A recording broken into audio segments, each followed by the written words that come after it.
Carbon dust, fluorescent rays. Placed them in the garden plush after 7 days of parsing.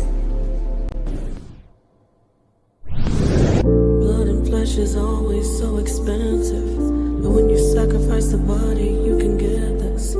Consciousness expense is exponential, while your union is internal and intensive. Butterfly effect is so connected. You see that I'm a wreck, are you affected? Your energy is here, you're so detected. Your body's gone, it hurts, but I accept it. Bow to all the angels of the sky, and I bow to that one spirit by my side. I bow to the unfathomable Most High. Now if I speak the name, I'd be a lie. Think of all the ones they say moved on. I'd be a fool to think that they are gone.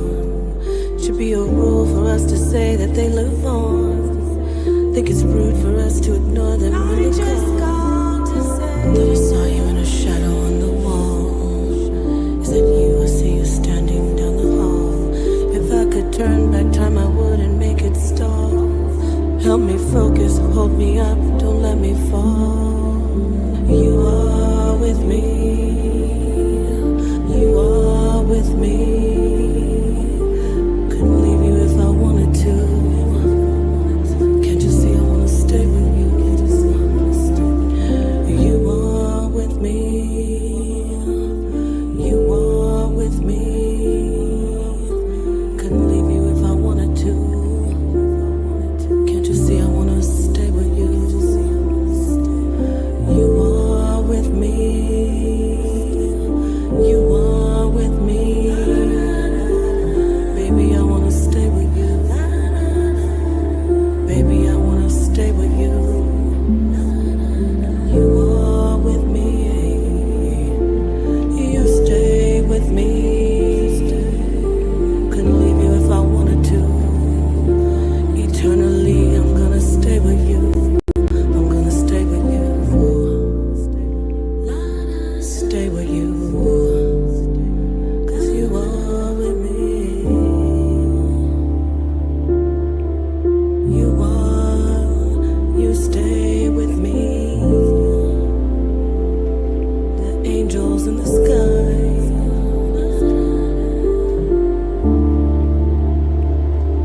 The angel by my side. You are with me.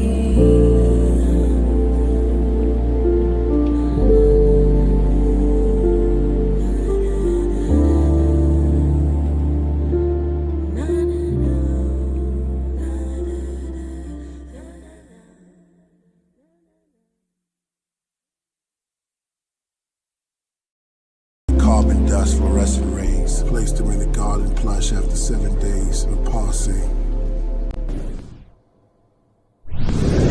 Blood and flesh is always so expensive, but when you sacrifice the body, you can get this.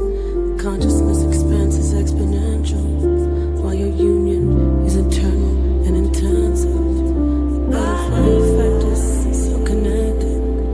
You see that I'm a wreck, are you affected? Your energy is here, you're so detected. Your body's gone, it hurts, but I accept it. Bow to all the angels of the sky, and I bow to that one spirit by my side.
Okie dokie. Peace. Assalamu alaikum. I always say assalamu alaikum first. Oh, well, I just do. Namaste, Jambo, Ashe, Shalom, Shalom. All the greetings of love and light to the beautiful, amazing, darkest minds of the light, to the beautiful, amazing HOK. Wow, so much love right off rip. I was reading the comments. Thank you so much, everybody, for being here. Yes, I have it up here, the RISE channel, Rise of the Darkest Minds of the Light. RISE stands for, it's an acronym, it stands for Reality is Simulated Existence. That's my channel in the HOK network. Go ahead and subscribe if you're on there already. If you're not, take the time in your day, in your week to go subscribe. And if you're not on the RISE channel and you've already subscribed, but you're in the Sonnetter channel on Sonnetter Studios, or if you're on the HOK Coliseum, please subscribe and please hit the like button. Hit the like button on all channels. Hi, remember me? Oh, this is interesting. What's going on here? Hi, everyone. I'm Napah Shadah. See my hat? This is my hat, and this is my, I forgot to take it down. This is my Medusa my Medusa headpiece. So anyway, I'm so glad you're here. I'm so glad you've joined me because I want to talk about these Israelites today.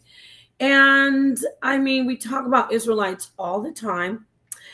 Oh yeah, I forgot to say my feathers and my shells too. But anyway, we talk about Israelites all the time. We're always arguing about Israelites. But let's find out where the Israelites actually started. Where did the Israelites begin? Who knows? I'm going to put up some information here. Let me see the comments. And let's see here. Augustus Kane says hello. Shalom to you. Boss Trucker, I saw you. Thank you so much. Dorothy, Zikoma. Everybody's here. Infinite energy, open minds. It's all love. Kent, we saw you. We see our brother Kent over here showing us love. He probably stopped commenting. He said, uh-oh, they said I'm showing them love. I'm not going to show them that I'm showing them love. It's all love. It's all love with our whole House of Consciousness family, our consciousness family, all the people out here on the internet just trying to find the truth. Oh, thank you. This is such a nice compliment. Is his family 904? Thank you so much. I love that. That's wow. I'm a huge fan of Sade. Let me just let you know about that particular song. Of course, if people know me, you know that I am a life cycle doula from the womb to the tomb. I'm a life cycle doula from the womb to the tomb. And even before the womb, there's the energy that exists outside. You could call it spirit, soul. And after the tomb, there's the same thing. There is life after death. There is life that just exists. It is. It doesn't really, you don't say before or after. Life is life. And we can look at the first laws of thermodynamics if someone wants to scientifically challenge that. We can see that energy does not die. We know that we exist energetically. We know that the body is an energetic source. We know the body is an electrical source, even if you really want to get technical. So with all that understood, that is why I wrote that. That's one reason why I wrote this song, just because I do deal with a lot of grief in my particular career choice. And it's important to let people know that when the material body no longer can sustain life, when the material flesh is no longer viable, that doesn't mean that that energetic force, that part that makes the person, the foundation of the person's when we get into the mind and that connection that you have, that doesn't go away. It may change into a different form, but it still exists. So that's where that song came from. Y'all know the background on. And by the way, over there, talking to our brother Kent and all the people in Pseudo Killis, you know, we still are talking about those NDEs, those near-death experiences. Really, it is people expiring in their material body for a moment, and then they are resuscitated. So we're still discussing that. We're discussing consciousness. We're discussing all that good stuff, but not on this stream exactly. We are going to talk about these Israelites, y'all. I mean, come on. Can we talk about what's going on? Hello, Marquise. I'm glad you're here. Uh-oh, there we go. We got some peace and love. That's so... Kent, I knew you were a good brother. I always knew it. I said, beneath that tough exterior, beneath all of that, there's a good brother. Plus, our sister Sakina and Jim and I put in a good word for you. So peace to you, brother. Peace to Kent. Ben Frank, peace. Everybody, come on in. I really am I'm gonna drop the link right now, because this isn't just me, you know, going on and on and on. I know you guys are probably sick of that too when you go to different channels. Everybody doesn't do that. A lot of people are very interactive. So shout out to those channels. But you don't want to just hear me up here like blah, blah, Napah Shadah, blah, blah, blah. I also want to hear from you. So feel free to come in if you have something to add about this particular topic, which I said, why is it so easy to show extra biblical proof that the Israelites are actually Canaanites?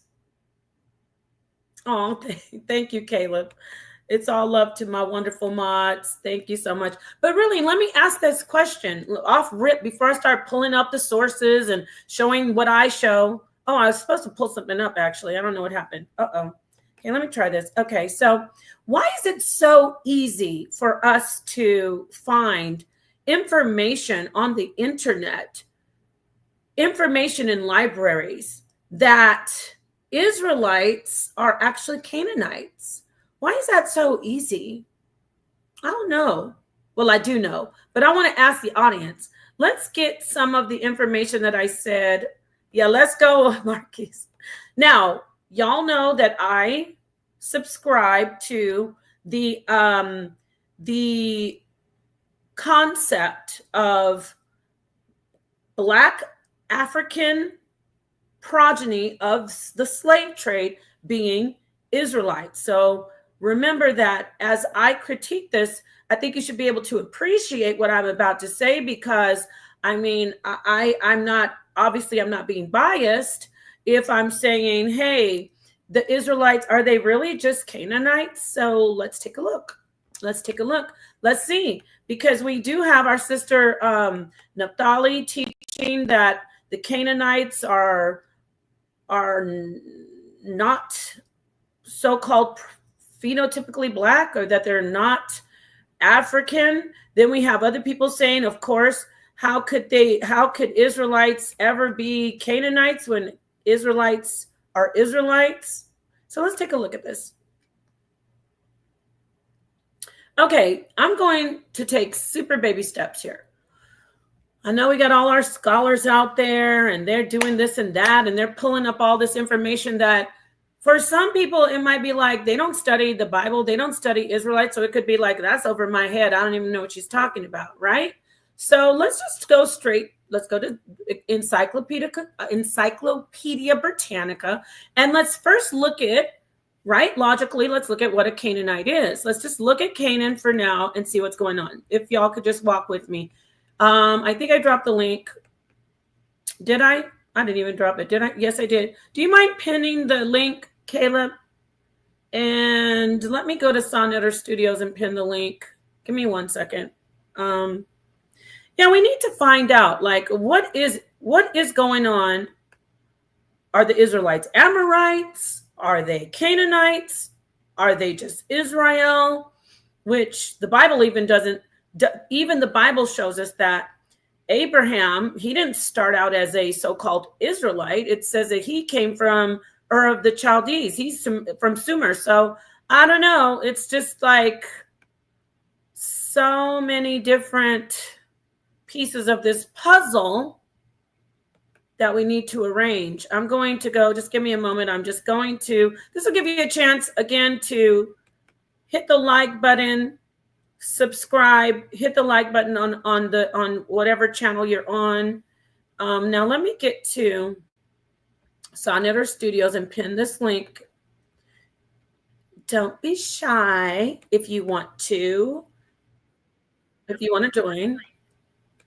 And if you're going to join and I don't know who you are, it'd be great if you could turn on your camera in the back. I'm not into just like making you, if you're like somebody that you're at work or you're not, camera ready. You don't have to sit on the panel with your camera on, but I definitely need to see who you are, and you have to have your camera on from the beginning. So we can just, make sure everything is up and up. So, all right. Thank you, Caleb. And now I pinned it. Peace to my sister Ascent to Phoenix. There she is. All right, shalom to you. Yes, you have your pin ready. And yes, you know what? You are always a great, valuable source of information. So I'd love for you to one day join me. But if you want to add from the chat, I'd love to hear your input from the chat. Now we have all of that out of the way. Let's go. Let's just take a look at this this excerpt from Encyclopedia Britannica. It's a piece of the basically from the website, obviously. Okay, Napah. Canaan is an area variously defined in historical and biblical literature, but always centered on Palestine. Its original pre-Israelite inhabitants were called Canaanites. Right there, clue. See how it says its original pre-Israelite inhabitants? Because Israel historically is a huge part of the Canaanite region, meaning their presence. Okay? So its original pre-Israelite inhabitants were called Canaanites. The names Canaan and Canaanite occurred in cuneiform. Egyptian and Phoenician writings from about the 15th century BCE, as well as in the Old Testament. Hold on. In these sources, Canaan refers sometimes to an area encompassing all of Palestine and Syria, sometimes only to the land west of the Jordan River, and sometimes just to a strip of coastal land from Accra northward. The Israelites occupied and conquered Palestine, or Canaan, beginning in the late 2nd millennium BCE, or perhaps earlier. The Bible justifies such occupation by identifying Canaan with the promised land, the land promised to Israelites by God. So I'm going to pause right there and I'm going to check the chat, see where we at. I want to make sure that this is as interactive as possible. Okay, everybody's good. Now, when we read that part about the land promised to Israelite by God, people say, oh, everything is, we don't use the Bible, but clearly, whether or not science and history is trying to, clearly the Bible is so enmeshed in what we know as historical, right? Because even here, the Bible is used as a reference to refer to a group of people, I get it, named Canaan. I get it that they're in the Bible, but there is evidence of them existing, obviously, outside of the Bible. So far, they say the land promised, and I want to go, that's going to take me to, I'm going to stop sharing. I'm going to be jumping back and forth. I'm going to stop sharing, and then I'm going to go to present something else here. Let's see. Here. Okay, so what is the land that God promised Israel? There is probably no more disputed real estate on earth than the land of Israel. Oh, by the way, this has got questions, but I'm mostly going to show you the scripture. So you know, this the information surrounding what I'm about to show you, I'm going to just read it. Because this is true. The land was always, oh, God said we could have it. Oh, we're trying to take it from these people. Even today, we've got Israel and Palestine back, you know, clashing for that area, for that region. So it says in Genesis 12:7, God promises Abram, who had just arrived in Canaan, quote, to your offspring, I will give this land. So I wanted to show you this. Early on, when Abram, before he was Abraham, Abram of Ur of the Chaldees, of Sumer, was promised when he came from Haran. So he went from Ur to Haran, and from Haran to this region, which we know as Canaan. The Canaan, that's the region he was in this scripture. And in Genesis 12:7, it says, then the Lord appeared to Abram and said, to your offspring, I will give this land. So he built there an altar to the Lord who had appeared to him. So in the biblical text, we see early on, we're talking about the Israelites, right? We're talking about the early on forefather is being promised that land of Canaan, but there were people already inhabiting that land, right? Now stay with me here, y'all. Just stay with me. I'm not disputing that there were already people inhabiting the land, but let's look at this verse, Genesis 15:8. On that day, the Lord made a covenant with Abraham, saying, to your offspring, I give this land from the river of Egypt to the great river, the river Euphrates. So then again, he's promised. And then it says in Genesis 17:8, and I will give to you and to your offspring after you the land of your sojourners, all the land of Canaan, for an everlasting possession, and I will be their God. So early on, there's so much more, gosh. And then we got right here, Isaac he's another forefather. Genesis 26:3-4. So sojourn in this land, and I will be with you and will bless you. For to you and to your offspring, I will give all these lands, and I will establish the oath that I swore to Abraham, your father. I will multiply your offspring. I will multiply your offspring as the stars of heaven, and I will give you offspring I will give your offspring all these lands, right? And in your offspring, all the nations of the earth shall be blessed. That's very important. That's very important. It says, and in your offspring, all the nations of the earth shall be blessed. Canaan is so similar. You can look at Canaan, even more than Kemet. People always say, oh, Egypt is like modern day America. Egypt is like modern day United States.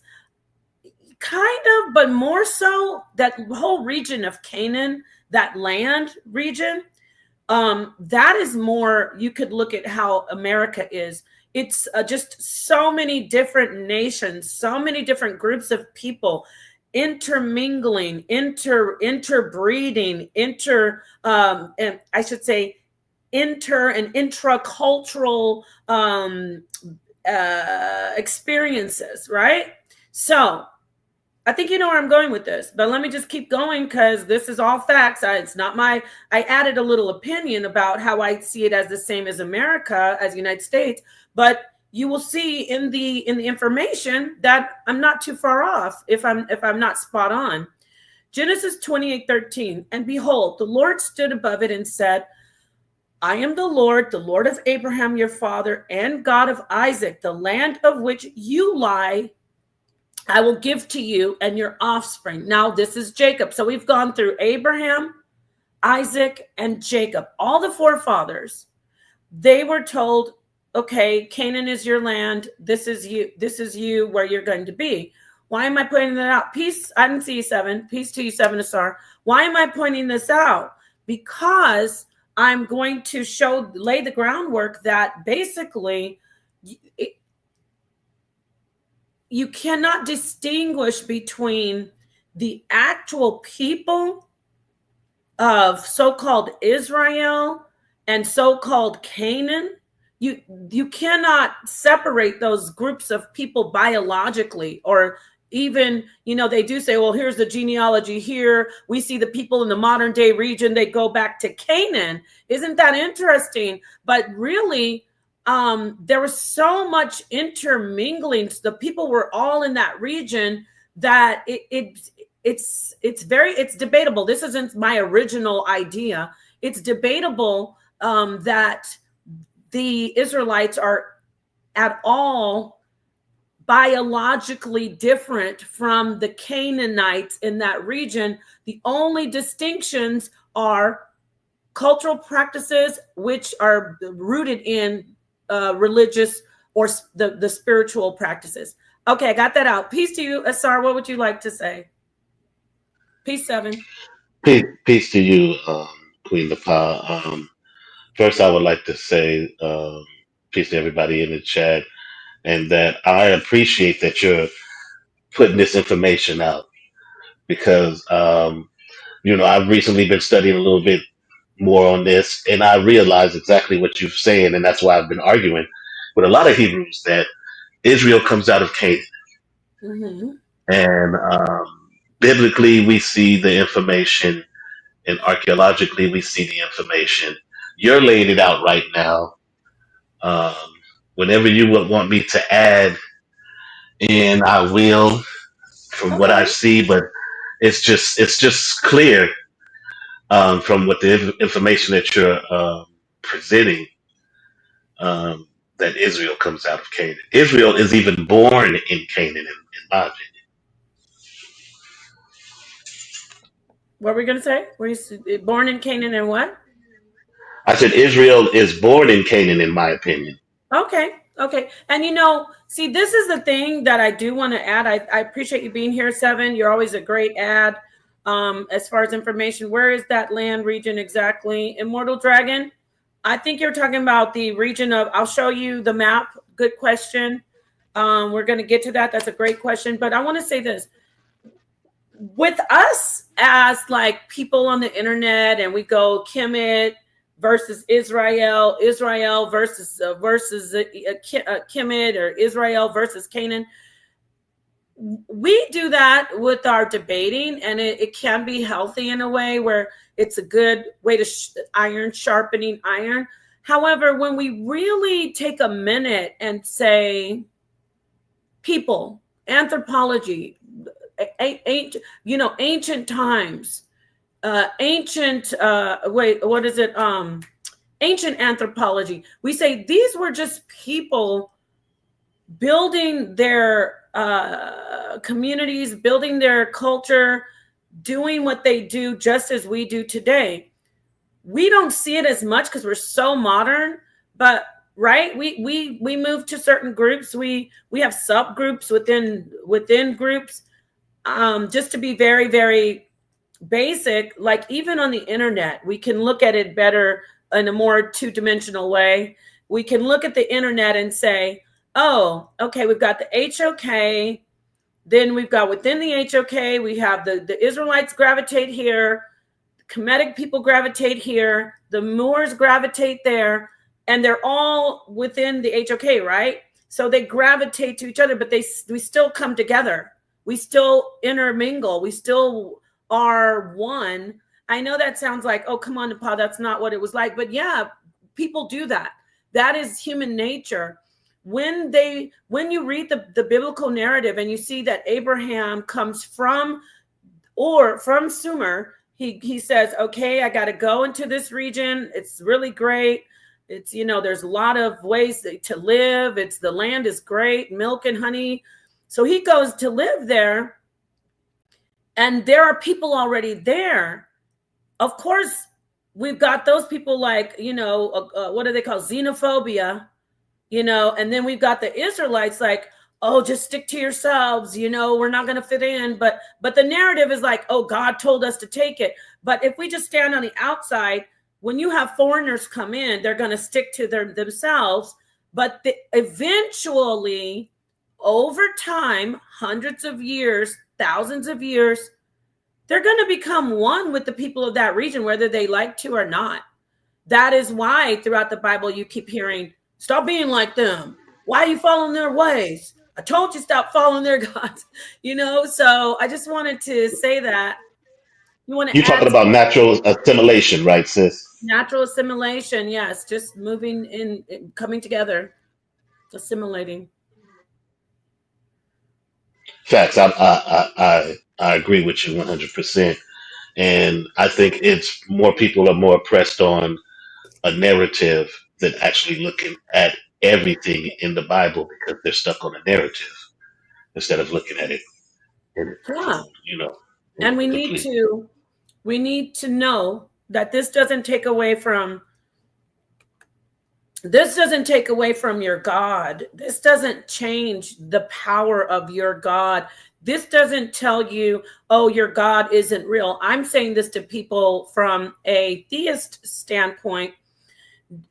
When you realize the facts that you weren't this bloodline so different from the other people, when you let that go, I know for a lot of people who, how do I say this? For a lot of people who want to have something solid, it is important. Let me say this. It's important to have pride and honor in your bloodline family, your familial, your actual people who are the same blood as you.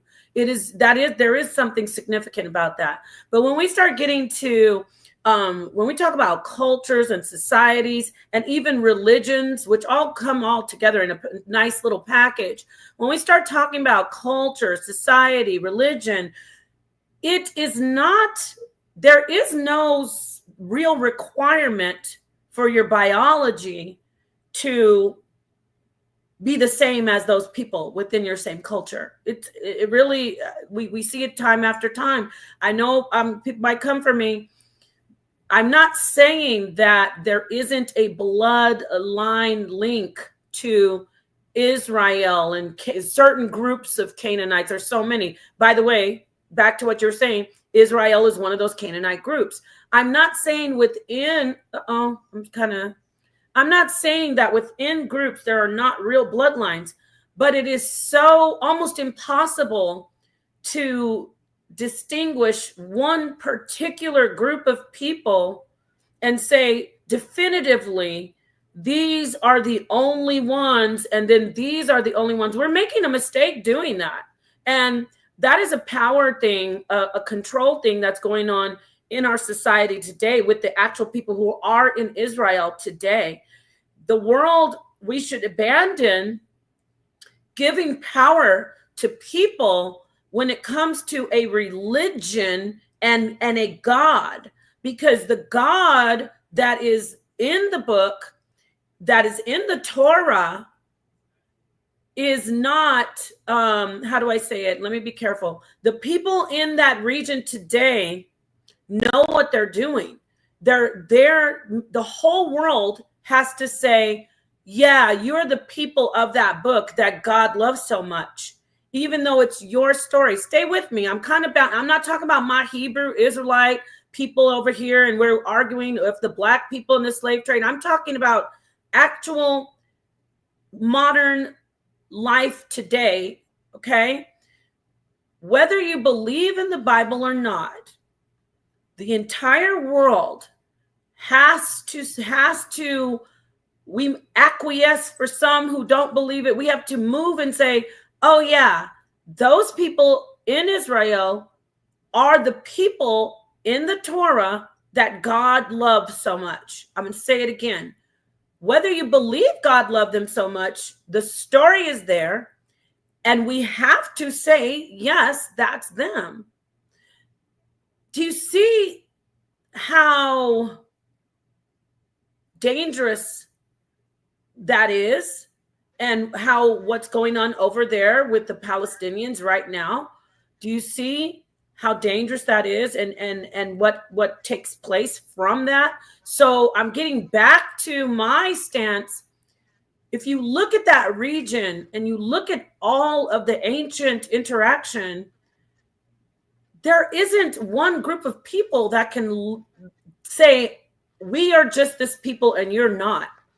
Now, if they said we are just this people and really we don't know who could be us and who couldn't be us, then that'd be the same. That'd be fine.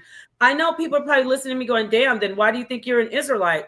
I've said this before. If they get to say they're the Israelites and they have just the little bit of proof that they have, I definitely can look at history and see certain things about the regions that the slaves were taken from and so on and so forth. I can grab information and say, oh, is that what we're doing? So I guess I'm an Israelite too, because look at this and look at this and look at this. So at the end of the day, we have people like Ryan was like, well, they're saying I'm not an Israelite. He should do his research, and I'm sure he could even trace wherever his people came from, say, well, look, my people go all the way back over here too. I don't know if you fully understand the ones out there, not you, Seven. I'm saying Canaan, Israelites are Canaanites.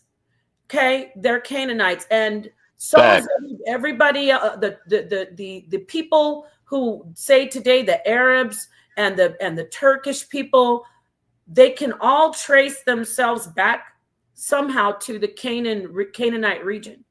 Now, come for me if you want. I just wanted to put that out there. What do you want to say before I get back to some more information? Peace, Divine Allah. Yeah, I just want to say that. Well, actually, I have a question for you. Where do you think that narrative from Hebrews? Well, let me ask you this: where do generally most Hebrews think that Israel is from? Where do the Hebrew Israelites, like the Black Hebrews? Black Hebrewites. Where do they teach that Israel is from?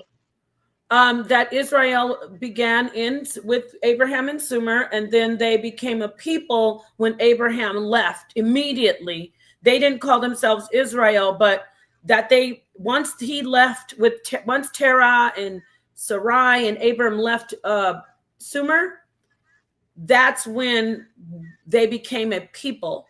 They don't call them Israelites, but it's the same bloodline. So that's when they say, and so when you say where do they come from, they say that we started in but there's information saying that those were Amorites and I want to get that Abraham, you can talk, I'm gonna grab it, that Abraham possibly. Now I'm not saying, Caleb, I'm not saying I'm the 21st century queen of Sheba all. Thank you. I love these compliments. People are like, oh, don't tell her that. I need the love just like everybody else, right, Seven? So thank you for that. Yeah. So I'm going to grab an article, or not an article, a piece. Yeah, it is an article about Abraham being Amorite. But if you want to talk, and I'll get that for you, I think I can find it somewhere. Yeah, I don't think that anyone could argue against that narrative, that bloodline narrative going from Abraham to Israel, because they're all related, right? Mm-hmm. Abraham is the father of Ishmael and Isaac. So, but Isaac and Ishmael were born in Canaan, right? So was Jacob and Esau were born in Canaan. So when we really evaluate not only the birth of these people from the biblical standpoint, we look at the influences that they had as well. And most of their lives they spent in Canaan. I mean, Abraham died in Canaan. I mean, Isaac died in Canaan, right? Lived, I think Abraham born, also raised, and and then also Israel, Jacob, went back to Canaan to be buried next to his father. Right. So yeah. I think that Canaan is a very important part of the land. It should be given more credence to the birthplace and development and how and the strengthening of your tradition. And I think it's being misplaced when they say where Israel was born, because they want to stick to a narrative that may fit their doctrine. But I mean, anyone comes up with this argument, it'll be hard for them to. I mean, I had to take down Israel doctrine because he tried to say that Israel came out of Egypt. Well, and I had to Israel show did come them. out of Egypt, right? But not originally, but That when they that's the came point I was trying to tell them. Yeah, of course, Israel went into. I mean, well, as we read the story, we see that he told his children to go to Israel because of the famine, and he wanted them to go buy some food, go buy some seeds to bring back. Right. So that's the first time I see in the Bible where the children of Israel entered, in, other than the son who was his son. What's his son name? Joseph, who was kidnapped by who kidnapped by his other sons and sold into Egypt. I think that's the first Israelite that I remember in the story that Jacob went is to the Egypt. first Israelite because he is Israel. So Well, well, didn't he send his children into Egypt? He went in. He didn't go to Egypt until he went looking for Joseph, or his children told him to come there because they found Joseph because he yeah, thought his son was there. Jacob is Israel, and that's why they're Yes, called Israelites. But the fact. bloodline is it doesn't just actually begin at Jacob. That's just the name of the people, and that's a good point. Put a pin in that because that also when they are established in Canaan. I'm gonna let Ben Frank come in and after I just get this out the way. That's a good point. Israel, but it goes beyond that. It begins with Abraham. So once we get We Ben know Frank, we know Abraham is the seed. I agree with that. Abraham is the seed. I agree with that. But yeah, is I mean, God named Jacob Israel. Facts. yes, In Canaan. In Canaan. yes, You know what I'm saying? When he returned from Haran after fleeing from Esau for those 20 years. Working for his uncle. So I just slash think that, father-in-law. and those children, he brought those children Did back to you hear Canaan. me? Did you hear me? So nah, I didn't hear you. What you say? You said his uncle. I said slash father-in-law. Facts. Because he married his two cousins. He did marry both of them. Yeah. Oh dang, he fell off. Okay, once he comes, we'll let him get his tech back on. Peace to you, Ben Frank. What would you like to add? Thank you for this piece of information, Caleb. What would you like to add, Ben Frank? I can't hear you. You might be muted. You are muted. I see you're muted. You're muted. We cannot hear you, and I can't unmute you. I'm not allowed to unmute you. You're muted. I can't hear you. So I'm gonna let you work that out and read this real quickly. Queen, I don't know. What did I mess everybody up? Y'all can still see me, right? Queen, okay, Caleb says Ezekiel 16:3 says to Israel that your father was an Amorite and your mother was a Hittite. Let me get that bomb right now. Come on now. Thank you, Caleb. Let me get the bomb. You know I'm always delayed on it. So yeah, there is information that Abraham, seven's back. There is information that Abraham could possibly be an Amorite. You fell off, seven. We can't hear you. Why can't I hear them? Is it my thing? My apologies. Yeah, my Oh, apologies. No, I'm doing a little bit too much. I was trying to do a whole bunch of things at the same time. I'm trying to multitask right now. I'm working okay. still. But Well, I'm glad you joined. I like the input, but I'm listening. After you say what you have to say, I'm going to read this article. where did I end at? I didn't know where I fell off at because I was still You talking. were saying Yeah, I that don't know that. yeah, you're here. I can hear you now, Ben Frank. So I'm going to get rid of this one. And okay, seven, you were saying about the father Abraham being the The bloodline seed being father. being the foundation, yeah, Mm-hmm. and how he was the foundation, but what he birthed wasn't Israel, right?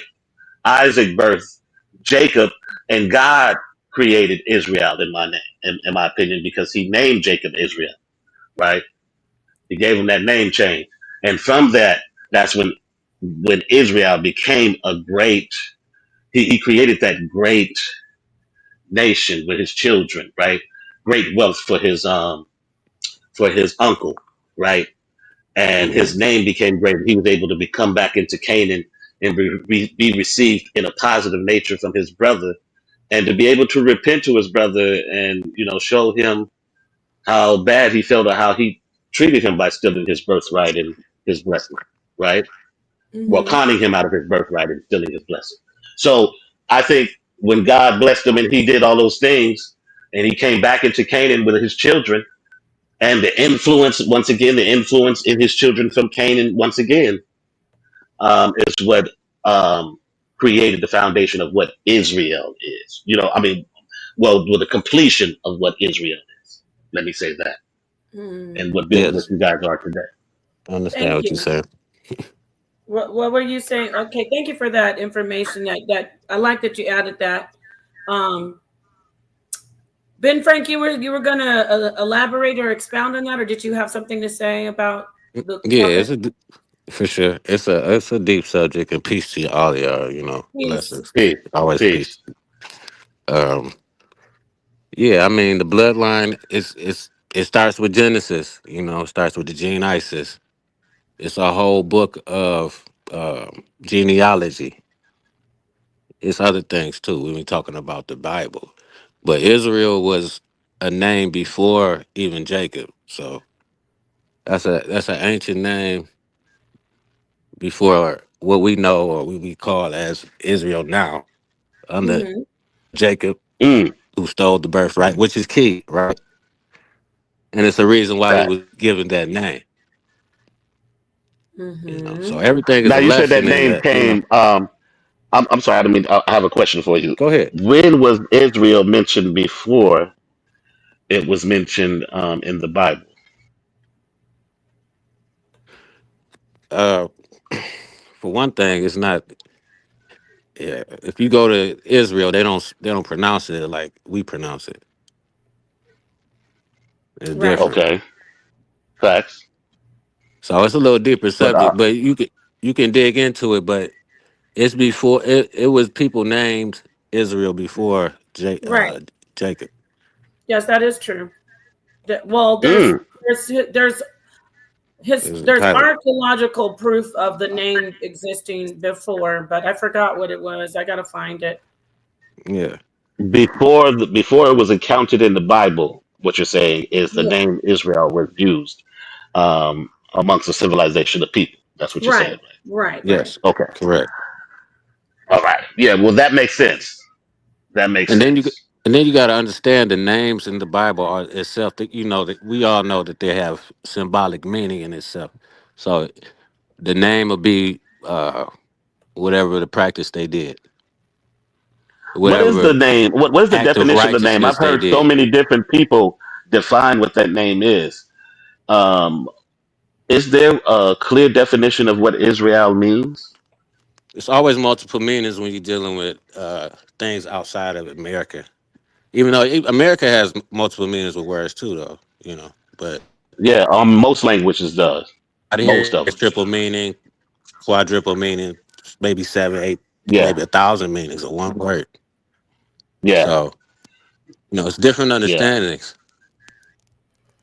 It's math Facts. to it. It's all that because you go into the geometry. And that's just Indeed. the form. A woman gives us our form. Off of birth. So it's just the mathematical equation of the universe. But what stumps me You mapping. is when we're looking at this information that me and Nepal is discussing, it boggles my mind how Hebrews deny Canaan. They deny that their origin is in Canaan, that they're born in Canaan or they're from Canaan. Well, we definitely have to Israel take doctrine was in one a of them.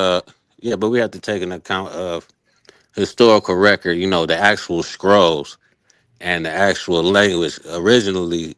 It was written in. We got to go all the way back to Kush or India. Certain other sources that we normally wouldn't go to because India, it's a world. It's a world history. It's not just about one race or anything that agenda. It's a world history in that book. And the righteousness of the Uh, people is in the religion, not the well, just see the that genealogy. I mean, you're right. It's God. They talk about many nations in that book, but there's some people who think that that book is Israel centered. Salvation is only for Israel and for none other. And most of It, all of the things that, like I said, that book is Israel centered. Well, it's the yeah, book of but the it's a Israelites. guide though. It's Yeah, their right, book. Huh? right, and it's it's gonna be some type of people can place agendas on anything, but if we look at science itself, right, nobody is just one anything. We Facts. all come from uh you know Right. no multiplicity of the universe. We are So let supposed me to jump multiply. in here real quickly. So that's what I was saying. We're talking about biology. There's no way to say, oh, there's a pure bloodline. But when we talk Fact. about culture and Right, religion, we can definitely say distinctive, right, pure religions, pure cultural practices and traditions. That right, is what happens with people. This whole I agree. the construct of race is mhm, just, it's a facade, and it's just a manipulation to right, keep people separated. And it's no different when we put that on to ancient times, but really, obviously, it's been happening since the beginning of time. Tribalism. People like, okay, this is right. my tribe. You stay over here. You stay over there. We're going to kill you if you do this. So we've always, it's human nature for some reason. We got to Yeah, the figure out. concept of separation and division has always been here, and it varied from what people would divide themselves or Right. cause separation for. Right? We living in a time where it's race, but it Yeah, could be tribalism. in another time. In another time, it could be what you ate or Mm, how you farmed your land or how you know what I'm saying. It could have been That's a exactly different what yeah, the culture. law different is. paths. The law is that Yeah. it's like how you eat, what you eat, how Yeah. you Yeah, deal with culture. the people, Yes, how you treat your animals, what you wear. It Fact. yes, distinguishes. So if you look at it closely, yes, it says, well, because these are our people and don't mix with them. It wasn't actually like don't mix your biology with theirs, don't mix your DNA. It's don't mix with them because we don't want you trying to pick up their ways and worshiping their gods and acting like them and eating what they eat. right, And So from what right. I see in history, it usually is centered in small places. It's not a global epidemic like racism is, in my opinion. Racism became a global concept and thought on judgment of people, where Yeah, you might have differences in one area and in the other, and you go to another country and they be like, why is those people even tripping about that? You know what I'm saying? They're not tripping on yes. that difference. That you know what I'm no, Culture saying? So clash. look at Ukraine and Russia. They're the same people, but they're unaliving each other. They're exactly Hmm. the same people, but they're unaliving each other over region and all kinds of crazy things that just social constructs and things they made up. So then you look at and in the I British and the Irish. Those weren't different uh-huh. races, but they were Fact, different regions. So Different they were just tribes. unaliving. fact. So But that's an excellent point, Sister Nepal. To go to that point, not to try to change the subject, but it goes to a point that's important because I seen a sister earlier this week who spoke on how she felt slavery is what saved African Americans over here. If we weren't in slavery, Yeah. we would be suffering under the oppressions of what African people are suffering under today. She was on Mark Lamont Hill's program earlier this week, and she was a conservative, and she was speaking on how black people prospered more from being enslaved in America, right? And she was saying how look at all the wars black people are fighting each other, all the Africans, or like, but forgetting what you just said right now, Ukraine and Russia, two European nations are fighting each other, killing each other, but are the Ukrainians' lives better off? Both of them, they're white people killing each other too. But yeah. I didn't want to change the subject, but I just, I mean, when you said that, it just You sparked didn't something in change the me. subject. That's you added in, and that's great to hear. I appreciate that. So let's keep in Hmm. mind it's really not the biology that we think it is that we're arguing over. And what's your DNA and the DNA of this? Even for them to show that article saying the people of the Arab and the Israelites, people of the Israelite people of that region go back to ancient Canaan. And it's like, stop looking at the biology to determine so much. Yeah. I'm not saying that it doesn't at all have any type of weight, but stop putting biology in the first forefront, because the conversation is just going to be going in circles and circles, and you're never going to find what I want to do is see who were the people practicing and doing the who we need to know who they are. And when we look at Africa, there are people there who are there are people there who have had the traditions of what we know as the Torah and the law for generations after generations after generation after for decades, if not centuries. So with that said, we got to focus on that more. I'm going to let Jose get in here, and then I'm going to read this about Abraham, because you'd asked earlier about Abraham. Peace, Jose. What did you want to add? Good night. How are you? Good evening. I'm very good, sir. Thank you. How are you?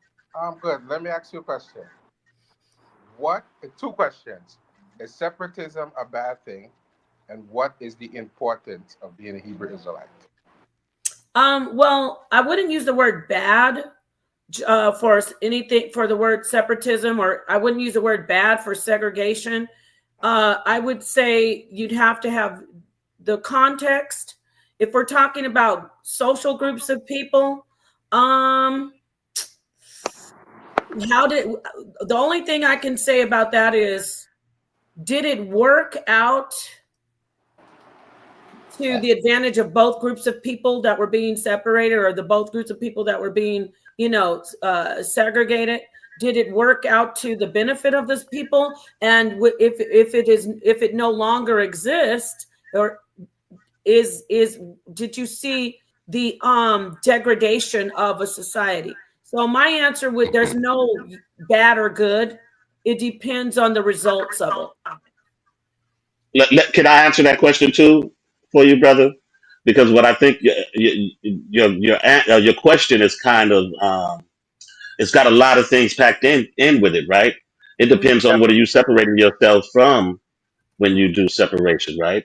Are you separating because of racist or things that simple things that you don't like about somebody, or Let is it me because give you. someone has stolen from you or Let me murdered you? give you. I'm going to set myself from rapists. I'm going to Let me separate give you. myself from murderers. I'm going to separate myself from And killers. let's Right. try I don't to want to take be it easy around no on those demon time. words. Let's take it easy on those Exactly. words. But you're Yeah. good. Yeah. Just take it easy on them. Just be Yeah. mindful. My apologies. Yeah. My No. apologies. I thank you for apologizing, but I'm just saying, I should have reminded you before that it's not really fully your fault. But go ahead. So I like that what he said. It depends on the group. Now, if the group has been victimized, marginalized, oppressed by a certain group of people, I think it would be vital for that group to separate and practice separatism. It just Facts. depends. Well, let me put some context on it. If you have a culture that you value, like the ancient Kemetic people, then you probably would want to separate from others who don't have that cultural value. No, say But it the again. Kemetic people didn't do that. The Kemetic people did not do that, though. But wait, I guess you heard him. I didn't hear. Repeat what you said, brother. I don't want to take you out of. I said I don't want to misspoke. if you have a cultural value such as the Kemetic people had, you would want to maintain a certain level of control and separatism to keep your way of life that you view as pure. I don't really see the ancient Kemetic people being so much as separatists, though. They weren't. They were very They were inclusive not. of different cultures. Very Right. inclusive. They were Very open. inclusive. But they That was part of their downfall. They had the People schools. created cool. but they were They were insistent, cool created. but they were insistent on controlling the environment, though. Very insistent on that for a reason. Well, that makes sense. They Oh, had a certain to protect, and I yeah. appreciate every culture does that. America is like a whole mishmash hodgepodge culture, and that is to our detriment. So I think separatism isn't really, how do I say it? When we're talking about Kemet, if you're talking about Kemet or you're talking about Israel, with the narrative in the book of the Bible with the Israelites, it was always like, we need to separate because they are doing things, against us. They want to sacrifice babies, and we don't do that kind of stuff. So it was always like, we have to separate from them because it's awful, and God tells us to do so. Fact. With Facts. Kemet was more. Don't come for me, y'all. But Kemet was more, and there was more an intelligent take on it, where they were more advanced, and they were like, they can't really touch our gods anyway. We're doing it this way. We are the powerful empire. Everyone else is just fringe to us, and they didn't feel. I guess they didn't feel, or I'm not saying they didn't feel. I know from historical records and reading about it, there was no intimidating force that would take, oh, they're going to take over our. Wait, I take that back. Except for the Hyksos. Right? I was just about to say that. Yeah, I was just about to say that. So once The Hyksos, once they were inclusive, and then they saw, the Hyksos. So back to yes. you, I'm gonna hand it back to you. Then there was that separatism. So it depends on the situation. Yeah, but the reason why they had a problem, those people, because they viewed them as dishonest people. They didn't like their moral character. Yeah. I had respect for them. They thought that they were dishonest and sneaky people. Yeah, they did. Then that's when they started to practice a separatism, right? Yeah, exactly. And also, when you hear accounts of people who visited Egypt, it was a welcoming one. Herodotus had a whole welcoming account. It wasn't. It didn't feel like he felt like it was a separate, like they were trying to protect information. They probably were, but it didn't. He didn't come off like, oh well, I had to go through all of these hoops and bureaucracy to get to this information, or for them to tell me this. You know what I'm saying? So I think Kemet was more inclusive when it came to, giving the information that they had built. And I think they did was just being righteous people, though. I didn't think they was just people who's coming willing to learn, and they were just teaching them. I think it was just that simple. Thank you, Seven and Jose. I don't mean to block you out, Jose, but I want to show this comment. I'm starting to see that too, Dogon God. Dogon no God. Excuse me, Dogon no God. Americans only consider dynastic Kemet, never pre-dynastic Kemet. What I'm seeing is whenever there's something referred to, even like the sister, I'm going to talk about the female genital mutilation. The sister in that conversation, Genesis, when she pulled up the information talking about, they found out that they were doing this in Kemet. I did a little bit more research, which I'm going to bring up this conversation more about that. We need more awareness of it. But when I started to do more research, that seemed to be so far from what I'm researching, that it is really, how do you say it? The Hellenized era. Now, I might be wrong, but not pre-dynastic even, but just I'm talking about late Kemet, like Ptolemy. So that's what I'm seeing. So what did you want to say? Am I not saying what he's saying? He's saying the same thing, right? Let me get back to it. Americans only consider dynastic Kemet, which, by the way, I know dynastic Kemet is Hatshepsut and Akhenaten, but I went all the way to the end, because the end of the last dynasty was what? It was what was it called? The Ptolemaic dynasty? Anybody who knows Kemet? Well, that's the Greeks, but Phoenician. I'm not sure if it was the. I don't want to say, because I'm not sure if it was the Let me Ptolemaic. look it up. I know The Ptolemaic is near Phoenicians, the which end, is but I can't. Canaan. I can't be 100%. Okay, what were you going to say? Greeks don't count. I Huh? said the Phoenicians, which is Don't Canaan. count. I can't hear him. The Greeks don't count. They're not part Oh, of the Greeks. Oops. that the The Kemetic Greeks don't count. that they don't. They're not Kemetic. No, They yeah, Oh, Egyptian. it's that's the wrong. Yeah, Macedonian. It was the Ptolemaic dynasty. Yes, the Macedonian royal Ptolemaic. family. Yeah. Yeah. Yeah, That Okay. doesn't count So, as Kemetic. That's that's Egyptian. early Two Christians. different things. so The I'm culture. seeing a lot of that. So Dogon, no God. We have to talk more about this, but let's get back to Kemet, because I mean back to Israel, y'all. Please, can we see Yes. this stuff? Because you were asking about Abraham. I just want to read this. I want to get to this and read this for everybody. Some information on Abraham. Let me try to blow this up. Okay. Abraham. Archaeology has been one of the biblical history's greatest tools to sift out verified facts of the Bible stories. Okay, the patriarch Abraham in the Bible. Historians date Abraham's biblical story around 2000 BC, based on clues in Genesis chapter 11 through 25.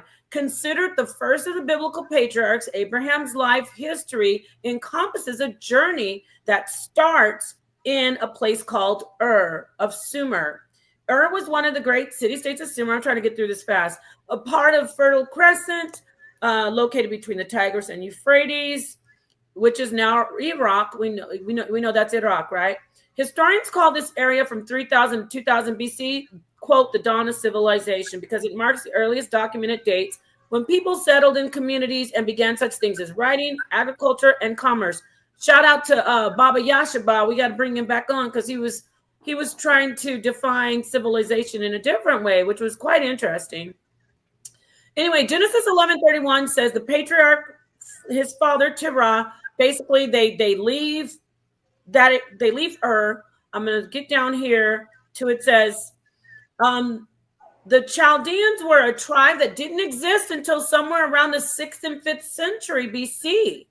Nearly 1,500 years after Abraham is believed to have lived. So there's some contradicting information, conflicting information with the biblical story and the actual archaeological evidence.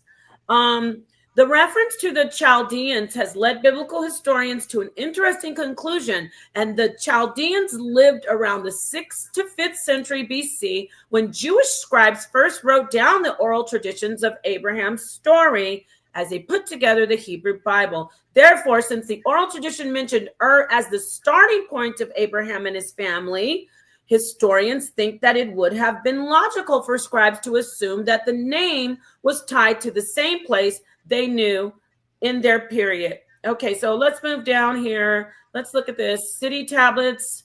I wanted to get to a part where it said he was an Amorite. Hold on. Can I get some clarity real quick from you, sis? So Yeah, what? jump in. So what you were saying Oh, I was found it. Real quick. Hold that thought. The biblical world notes that some of the Mari tablets use words from the Amorite tribes that are also found in Abraham's story, such as his father's name Terah and his brothers' names Nahor and Haran, also ironically names of their destinations. From these artifacts and others, some scholars have concluded that Abraham's family may have been Amorites, a Semitic tribe that began to migrate out of Mesopotamia about 2100 BC. The Amorites' migration destabilized which scholars estimate collapsed around 1900 BC. So there's some outside biblical information, and Caleb showed that Ezekiel, it said your father was an Amorite. So it's looking, it's interesting, right? Go ahead, brother. You wanted to, now you can add in. You can say what you wanted to say. I'm gonna stop Oh yeah, sharing. I was trying to get an understanding of when they were explaining that when the biblical scholars who wrote this book used Chaldea instead of is that what they were saying? Because they were living in a time when the name was Chaldea I instead of think it's the same region, of the Chaldeans. It's It's in Uh-huh. Sumer, but it's of the Chaldeans, right? Yeah, That's I the know same. Chaldea is like 2,000 years after Sumer, right? So, um, And that's what we were um, just reading. I think that there's some conflicting information, but I can look it up real quickly. Why does the Bible remind me of Asian? Let me see. Let me get it. Okay. Let's see here. I was going to get a map too. Ancient city Okay. located in southern Mesopotamia. Ur of the Chaldeans is an ancient city located in southern Mesopotamia, identified with modern Tel Mukayyar in Iraq. It was a significant Sumerian city, and it is mentioned in the Bible as the birthplace of Abraham in Genesis 11, chapter 11. The city was known for its wealth and importance, thriving in the region known as Chaldea. Excavations led by Sir Leonard Woolley between 1922 and 1934 revealed much about its history and culture. Today, Ur is recognized for its archaeological significance and contributions to early civilization. So, Mm. yeah. So Ur is the name of the region, and Chaldea is the name of the city. It is Ur of the Chaldeans is an ancient city, and it's Okay. So that's the but name it of the is called city, Ur. Ur of the Okay. Chaldean. So you're asking why is it called Chaldean? It said thriving in the region known as Chaldea. So we can, if you The want more, region is Chaldean. let's Okay. get it. Let's get it. Chaldea it refers to a region probably located in the marshy lands of southern Mesopotamia, where the Tigris and Euphrates, the Fertile Crescent, basically. It is Mm. well, that's what I know about it. It is mentioned with varying meanings in Neo-Assyrian cuneiform. The early period between the early 9th century and late 7th century, Mat Kaldi was the name of a small, sporadically independent migrant-founded territory under the domination of the Neo-Assyrian Empire. So let me keep reading this. I can share this too. This is Wikipedia. Okay, let me just read it. This is Wikipedia though. So Okay. in the early period, no, let me share it. That way, I mean, this isn't information that could actually be disputed. It's just talking about the land region. It's not any type of like who are the Israelites. So y'all don't come for me with the Fact. Wikipedia stuff. Yeah. Would facts. So, land. Okay. In the early period between the 9th century and the late 7th century BC, Mat Kaldi was the name of a small, sporadically, independent migrant founded territory under the domination of the Neo-Assyrian Empire, 911 to 605 BC, in southeastern Babylonia, extending to the west shores of the Persian Gulf. The expression Mat Bit Yakin is also used, apparently synonymously. Bit Yakin was the name of the largest and most powerful of the 5 tribes of the Chaldeans, or equivalently, their territory. The original extension of Bit Yakin is not known precisely, but it extended from the lower Tigris into the Arabian Peninsula. Sargon II mentions it as extending as far as Dilmun or Sealand, literal Eastern Arabia. Chaldea or Mat Mm. Kaldi generally refers to the low or referred to the low marshy alluvial land around the estuaries of the Tigris Euphrates. So it is a region, like a part of the land from what we Okay. see. And the Yeah. marshy lower regions by the rivers of the rivers, but it still is Ur. So Ur of the Yeah. Chaldees is a region. So Okay. look at this Okay. map too, since the brother was asking us about maps and stuff. Let's see. Can you see this map or no? Do I have to go out and share? You can enlarge it a little bit. That's as big as it gets. But Yeah, I okay, can see it. so y'all, there we go. So now we know why it's Ur of the Chaldees. It's a region. Now, Thank you for that, Mm. sis. Thank you. Yes. Vivo Yes. ist. He's speaking German. Yeah. The Chaldeans also they speak the same language as Jesus. You know, Aramaic. That's what the Chaldeans. You know, the Aramaic. Okay. Catholics. So yeah, they speak Aramaic, Arabic. But you Mm. know, Mm. they're all connected. I mean, the Arabic language is connected with ancient Kush and Israel. So, and when we Mm. talking about Canaan and Israel, they are the same people that came from one, and then it was a split. I mean, you talking about war in the Bible. but it's still an Yes, edit, so you got to read it in between the lines of that too. So, Boy, when I said that, Naphtali and Apostle came at me. They both jumped on me, they jumped on you about what? oh About yeah, what? they ain't, saying that they ain't playing. Israelites were Canaanites, saying that But Israelites were Canaanites. Well, let's keep reading. I did that's want to the get to this root though. information because it does say that they, Exactly. let's Yeah, they see. split. I want to read this to you before I share. I'm going to read this. It's from a website that is very informative. Now, you can take the information for what it is, but it's oaks.nvg.org. I like to read people's different take on things, and mostly I'll get like if they put a source, like reference a source, a book, I'll grab the book and I'll go check the book out.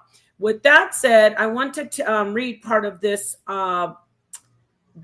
post in here. Hebrews were Canaanites, right? So this person is obviously again, doesn't like the Bible. They're talking about the contradictions. So they put their personal stuff in there, and then they go in and start referencing different scholars. I want to get to this part. Historical Israel was a subset of Canaanite culture. Some experts hold and document why. Hebrews are known as the ancestors of the Israelites who used the Hebrew language. Israelites were the writers of the Hebrew language, of the Hebrew Bible. Yet in the Bible, the word Hebrews is also used as a synonym for Israelites, the theological and historical ancestors of the Jews. And it is noted that Hebrews were a motley crew. For the most part, they were Canaanites. Jonathan Tubbs, a British archaeologist, argues that the Israelites were themselves Canaanites and that historical Israel, as distinct from literary or biblical Israel, was a subset of Canaanite culture. So let's Yeah. chew on that, and I'm going to get something directly from Jonathan Tubbs now, the British archaeologist. So this isn't our, we didn't just, but coconut didn't drop on our heads and we're like, oh, this is something original no one knows about. We know that many scholars are seeing that Israelites are basically Canaanites. So when people start Yes, trying to say, oh, well, these people aren't Canaan, these and this isn't I appreciate and respect everyone's scholarly work when they're being serious about it, and Naphtali doesn't come for anybody abrasively. She's very professional, love but she Natalie. has a very strong Yeah. stance, and her I stance is actually love her. She's yeah. Yes, correct I love though. that. She's Well, correct too though. Her She's spirit is correct. there, but They're not her the I know. same spirit is there, people. but I think the I just was indoctrination talking, has and then blinded. I'm you sorry. just started talking over me. I was almost done, and you could actually have the whole floor. I was trying to say that she does say that white people are only Canaanites. So now you can have the floor. You cut part of my train off. The caboose was there. You don't knocked it. Okay, go ahead, brothers. Go ahead Go now. ahead, Y'all brother. so quiet. You're so Oh, funny. I'm sorry. No, I'll never want to cut you off, I Natalie. don't Speak mind. your Go Yeah, truth. ahead. yeah, But yeah. We were apologetic. yeah, Go ahead, brother. yeah. We just passionate about the people. I know, You but I know. love you guys. I should have kept talking so you could talk. It went silent when I was Yeah. done. Oh, she ain't talking. Yeah. It's no But use to talk now. We're gonna wait till she starts talking again. Go ahead. Go ahead. well, Canaan is before Israel as a Israel. Okay, let me say this. Israel is beyond the land. It's the people. It's always been the people. Oh, If you go into the actual Hebrew knowledge, or whatever you want to call it, because a lot of people don't even use the word Hebrew. You can look into that as well. So I mean, but taking Yahshua, the Israel, it's a way of life. It's a pathway. The world is ours. The world was given to man, woman, and child. We walk the planet. You put your stake where you at. Moses was buried where? In Canaan. He didn't make it to the promised land. What was the promised land? It was Canaan. Before 1948, what was it called? Palestine, right? before the independence thing, right? Shalom, Okay. shalom. Real It talk. was You called know, Canaan my before Palestine, though, right? You talking about modern? yeah, 1948. No, 1948 it he wasn't said established he said until 1948. yeah. So can we give let's thank you. And I let's hold don't forget that I want to bring that up when we get up to speed, but I want to also go to back to seven. You said she's right. I'm not saying she's not correct about a lot of her information when she goes into certain things, but the meat of the plate, the meat, the potatoes and the salad, the meat of her plate is saying that only the Canaanites are a type of phenotype of people, and that's where for me, that's where she is failing in the authenticity of her work. That's my opinion, and my intelligent scholarly opinion, though, because I she agree. can't be I'm right on sorry. that because it's not only white people that are Canaanites, right? I mean, go ahead, Seven, and I'm gonna go back No, to you to answer also for Ben Frank. Go ahead, yeah, Seven. what you're saying, sis, is facts. That's actually what I was going to go into because I love Sister Naphtali's um, her passion for the information, her love for her narrative and her belief, but it blinds her when she gets corrected. Because real scholars, when correction comes and it's unrefutable information, you're supposed to align with that information, not continue to refute it. And she, that's one of the things that I see that if she corrects that, she'll be a force to be reckoned with. I mean, people will be running away from Tali to debate her. But until she Are corrects, still running. They are running from her. Let's not act like people aren't running already. But I yeah, don't believe but that the those are the people who Canaanites are aren't really European, doing the but but those people who are running from Naphtali aren't really doing the studying that she's doing. I'm talking about studied people that she's actually debated, right, have and I'm gonna. showed, have corrected her. You know, and when you're corrected by scholars, you know what I'm saying, and it's a non-debatable correction, you should take it in as information and assimilate it to truth, not be Right. a denier. yeah, So I the hear you. sisters. Oh, That's a very fair critique. Um, no, I'm gonna pass it over to you go ahead. to Ben Frank. And just to be fair, that she is not the only one who doesn't like to have information dismantled. And I'm gonna say this. She does great work as far as really staying on her path. She puts together her I'm talking about the Canaanite stuff. And to Hmm. be honest, I just leave it alone just because I really love to see a woman really get in there. I don't mess with it too much. Hmm. But she knows my position. I'm starkly opposed, so very starkly opposed to the facts of that being coming to the conclusion that Canaanites are only white people. Like what? Like that doesn't make any sense. Now maybe she Well, says how did that she even some, come to that conclusion? maybe she says I they're haven't not all heard that. white. Maybe she says they're I not have to all white. see. I have to see how she came to that conclusion because um, Let me not misquote her. Let me say this. From what I've seen, I've deduced that she says most Canaanites are white, and maybe some are sprinkled in that are not white, that are black. Which it's so. Ben Frank wanted to say something, and then I'll get back to you, Seven. First, peace, peace, and I Mhm. appreciate the platform and everything you Yeah, do. You know, I'm gonna they respect it. you know Yes. I got you. We're all So, family up here. Got it. first off, there's no such thing as white people. It's a Come on. myth. Don't I'm now. the You know white what? person. I'm They white. might not be ready for you Listen, right now. You I'm gotta jump. super. I'm so white. I'm the blackest. I'm the blackest of black. I'm the blacker than the black, black, black, Come black, on, black. talk on the Till I'm. talk. You feel me? So I mean, I don't get into the colorism thing. You know, Because that's a gender it's a base. facade. It's a social It's construct that this eugenics. race is Fact, Yeah. here. Yeah. And see, Oh, fact, and fact. eugenics is not really. We know what the real Bible is. We got the cut version. it's scientific That's racism. that's That's what why it is. that's why the yeah, exactly. That's That's why the exactly what it is. scholars we read all the books. You know what I'm saying? The books they say that we not supposed to read, that's the books we want to read. That's the books we have, the darkest minds of the light. Come on. Yes, So, because you have. but don't go too. You going too deep down. You got to No, I mean start I in got the to go deep though. You individual. know what I'm saying?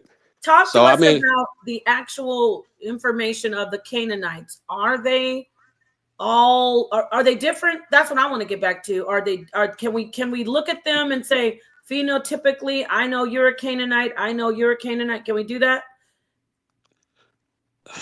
I mean, Yeah, let's do that. she's correct about the phenotype. Yes, she is Oh, correct really? about So that. I don't agree with that. So why do you think I she's mean, correct? I'm gonna tell you because okay, so we're going into uh, social and culture study, right? So we have a social base, we have a people that we're studying, right? The research. This is what the big head scientists do, right? 10,000 years it is plus. They sit and observe, and then they use the science, their science, their trick knowledge. So let's just say that we're using just one radius, and these people are multiplying. So we already know the phenotype because they multiplying. We know who's daddy. I mean, How do we know their you phenotype? can say it's not the daddy, but the daddy gonna be in the face, and the mama gonna be in the face. How are So we you going know, to see the phenotype from ancient times? The Canaanites were all mixed up and they were all different people. there you go. But the thing is, there's no such thing. There was no such thing as an actual DNA test, but there's records of your history, your blood type, your you know your bloodline or whatever. But then when you start So mixing, there's the that's when it starts phenotype. getting complicated, right? Though. It could Yeah. be wrong, right? How do We we know how that do it could we be know when off. there's mixing? How do we know that though? I We I I, don't. I like that. Stay with. Don't stay strong in your position so we can But the kick this phenotype around. we right the phenotype that we know, these were strict people. You know, these were stiff necked people, as it was called. You know, as they Are we called talking our about ancestors. Israelites again? Yes, Okay, well they brought in everybody though. They mixed with all the. not at Remember, first. They were on genocide at first. They were no, killing people. no, no, Under no. Moses, No, under no, no. Moses. Listen, Ben Frank, let me get in here and, Go and ahead. ask this. What about the men always taking the other women? Facts. I mean, yeah, but I mean, the women were not. You're right The about women that. are I'll from a give you that. different I'll give you bloodline. that. Yeah, they're from a different bloodline. Yeah. Yeah, They but never, the they men adopted into always, the tribe, huh? right? They adopted into the tribe. And then they brought them in and said, "Oh, well, they're women." See, this is how they worked it out. Well, because they're women, we're still Israelites, but you're not. But that's why we can't say we can't use biology. We can't say, "Oh, the biology." Because check this out. Who's using the mitochondrial DNA to say this makes you a Hebrew? The modern day Fact. Israelites. Right, Fact. So definitely. Fact. Definitely. so there, hold on. So that goes back to not the, but we're not talking about science now. We're talking about culture and tradition. So they've always mixed with other women. They've always mixed with other cultures. They've always done it. Fact. But they Now they pretty. put it.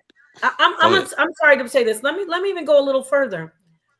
I'm sure that the women mix with the men too. Let me get this out, y'all. Not you, brothers. I know you're not gonna stop me, but check this out. I know that equally, not equally, maybe I'd say maybe a little bit less, but significantly, the women were mixing with other men, and they put it in the Bible. Oh, and this is why we unalive Shechem. Don't you think you're gonna mix with the Israelite woman? But they mix with the Israelite man, just like today. When you see black men everywhere you turn, they got a white woman. Your eyes are spinning. But when you get a black woman with a white man, it's like, oh, look at her. She's a Bedouin. She's a hoe. It's the same That's fact. thing. But we That is Yeah. know that that double standard. women. Yeah, that What's the So yeah, double my that's the point standard? is, sexist double standard.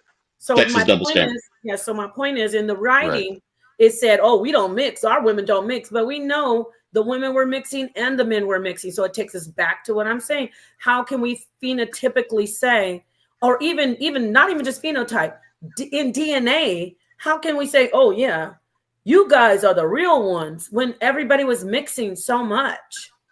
I mean, so many people went through that region. I think it's about 15 or 16 types of people that been through that region. You know, the Philistines, the Egyptian, the Kemetics, the Amorites, you got a whole host of the Phoenicians, Yeah, the Assyrians, you got the Babylonians, you got a whole bunch of different people who came in there. You don't think those people mixed? yeah, Well, they I'm are sure they mixed, did. definitely. I So let think me that. Oh, go go ahead. ahead. I was going to say, hear from you, Ben Frank. Oh yeah, you're correct. You're correct on that. I mean, they definitely, inducted people into their tribe, and we're talking about traveling people. Like I was saying earlier, they didn't have no land. They were searching for a land, and trying to put their stake. So the records are with the burial grounds. That's why I brought up Moses being buried in Canaan, and he But see, supposedly that's what's the crazy too, because I think Israel had the land. Their land was Canaan. Because when we look into the right, correct, Menepte Stele um, in 1208, they were named Israel from Canaan, right. from the land of They were. Canaan. Yes. So, I want to so say they this. had a land. Excuse me. Yes, Asiatic 777. The epicanthal fold is what you're referring to. That's a great point. But don't forget, the epicanthal fold did not begin with the Asian. It comes from the oh my gosh, we just talked about them. Help me out. The first The native, people, the Twa, but they're called yes, The the Khoisan, you talking about the the yeah, Khoisan? question, Khoisan. yes, The yes, Khoisan have that epicanthal fold. yep. And that is a Yeah, protective fold for the eye, in not just for the sun, but also for harsh winds and things like that. So, good point. That is a phenotype that is definitely how do you say African. it? I think that's not. I mean, it's a dominant. I'm gonna go out there and say that's a dominant gene. I don't know, but he has a point. So that would be probably a dominant trait, not a gene, a dominant A trait trait. in the Yeah. genes. So yeah. So yeah, but so this is the thing. Getting back to everybody here, this is great. So I use Naphtali. This is actually an honor to her because she's the one that's really doing this. She's been the one doing the research and putting it out there with this very unconventional claim. I may be opposed to it. Many of mainstream scholars are opposed to it, but she's working on it. It's been there. She's got a foothold, and she's gathering. She's picking up. She's covering ground. She's picking up steam. There's nobody has been able to really completely run her out of town with pitchforks and torches and be like, "Girl, get out of here." She's got a lot of people. Does that make her right? No, it doesn't make her right. Does it make her Makes wrong? her polarized. It makes her It, polarizing. That's what it makes her. yes, she does move the crowd. She does get the conversation going. She like the Yeah. Jesus is the serpent. People may not agree with it, but I bet you there's conversations about it. So hats off to her. Fact. I like to give the women their props, but as Yes, far as salute. what I've seen, Canaan cannot possibly only be her position. Canaan is predominantly Caucasian people from from different from what does she say? The people mostly. She says I think it's the Turkish people. So, Something. so Canaanite, her opinion, the Canaanites are mostly Turkish, I mean, I uh, have to get some of her work. Semitic people, Turkish Semitic people. Is that what They are she's trying to say? Turkish, and Well, they they did go to. are. Hmm. What's the one? She's Lebanese. Lebanese, lots, in that region. So go ahead. I'm sorry. Oh, I was just gonna say that there is what we say that they left and went into Asia. You know what I'm saying? They went toward the West, even though I don't believe in the West. It's on the East. You know what I'm saying? The sun When is you on the say East, they left and went but to the West, you're talking about who left and went to the West? uh, Moses people. The old man Moses. Moses. Yes. Well, when they left Are you talking Kemet, about the Exodus? Are you talking they about the went. They Exodus, right? went. From the Exodus until almost now, you know what I'm saying? It was because you got to think, as they say, the children of Israel spread the globe. Good So, night, brother Law. but Peace what to I'm Brother talking about Law. specifically right now is you know, the Exodus. Outside of that, going toward the west, and toward what we Ben have Frank, now with Rome and the Pope. listen, we're gonna have to get a map up here because you getting me. My brain is going. I You mean, didn't do that to me right now. Wait, hold on. Are you saying they left and they went west instead of toward the Mount Sinai? Was that west? Am I tripping, y'all? Hmm. I'm, I love my brother Ben I Frank. might I have want to to look come on up the here and map start too beating as you up. well. Huh? Yeah, he's got me. I'm gonna let you live. I'm gonna let you live. Come on there, Yeah, Ben. we.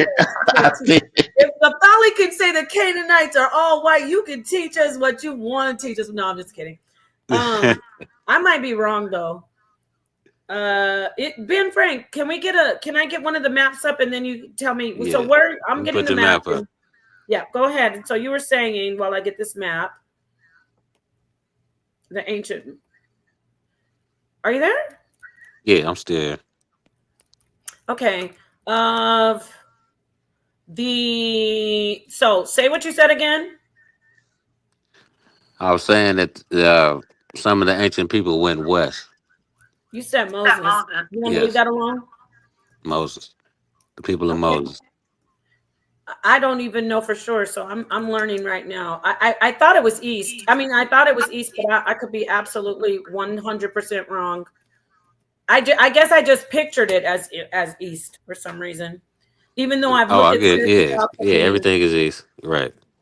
Okay, so here we go. Here's the map. This one. Maybe I could enlarge this. Let's see. Magnify image. Okay, there we go. Now, let's look at this. Share screen to share. And here's the map. Okay, so it's not even blown up, huh? Can you see it? I need to magnify. Is Yes, it magnified? Please say it is. Yeah, I can see it. it's cool. Um, okay, so what do we see here? Traditional route of the Exodus. So they went out from Kemet into the Sinai Peninsula in the Sinai region. So why do you think it was west? Because I thought that was east. Yeah, that is east. I'm looking at it right now. It's east. Yeah. But let's hear from you. You could be, did you just say, oh, maybe west? Because what made you say west first? Why did you think it's west? Or talk to us. Why Oh is it yeah, west? because I'm talking about the well, even what they call the Ladino gypsies. Mm-hmm. Tell me. So I'm trying to connect now to then. Oh, So okay. I that got west, but the Exodus I got that you. began outside of Egypt. You know. Yes, that's true. That's true. Definitely. So what are you So saying? Like we came west and that what's the significance of west, or did you just well, say that? West Africa is the opposite way. Okay. You Okay. Yes, understand? it is. Yes, it is. Yes, Right. I get you. I get you. East So Africa mhm. is right under. I So got you. are you trying to argue? Are you trying to argue that those Israelites marched west to the regions in Africa and then got picked up in the slave ships and were shipped up over here? They moved west Is that what outside you're trying to because say? I'm not considering the East, the Middle East, because it was not called the Middle East at that time. That was going Yeah, Well, that's west. I'm not with you That's on west. anything Even trying to. now, let's say we Yeah, was in go the ahead. a military, they would racist consider term. that Middle west. East is a racist term. Yeah, it's a racist Yeah, term for the we region. consider that west, my brother. And then if you want to go east, you talking about toward the Asian countries or back toward uh, you know uh, I don't know what else would be east. East Well, is first the like Exodus. Huh? the Assyrian Babylon, the Assyrian the let me get it. East is Syria, all the Asian region. That would be east of there. Like I'm saying, east of the Sinai Peninsula. We're going more into You're Asia. right. Like Going more to Asia, exactly. so. Okay, enough about that. The brother's like, "Dang, get the spotlight off of me." I hear you. So, what was your point though? When we were talking about the Canaanites, we all have we all agree that the Canaanites weren't just, well, first off, the Bible says the Canaanites are African. Hamite, they say that the Hamites are African. That's where our sister says no. And her position, now she can correct me if I'm wrong, but from what I've deduced, what I've come to the conclusion of, is that she wants to break the curse of Ham and all of those stereotypes that have been placed on Black people and Africans. She wants to radically break um, that stereotype about Blacks being cursed, and the way she's doing it is showing, hey, I see that there aren't just Black Canaanites. There are other Canaanites, but then for me, I don't really hear that from her. I hear, and this isn't an attack on her, but again, like I said, she's covering this information the most. So it's, her information is well known out there. So for me, I see her that if she could say it's a mixture, like all different, you know, uh, genealogy, all different genealogy, all different groups of people, then I could say, okay, great. But for me, she's focusing like only white or Well, most. you said Israel comes from Ham. No, Canaan is in the Bible. Canaan is a descendant of Ham. So Canaan is, yes, yes.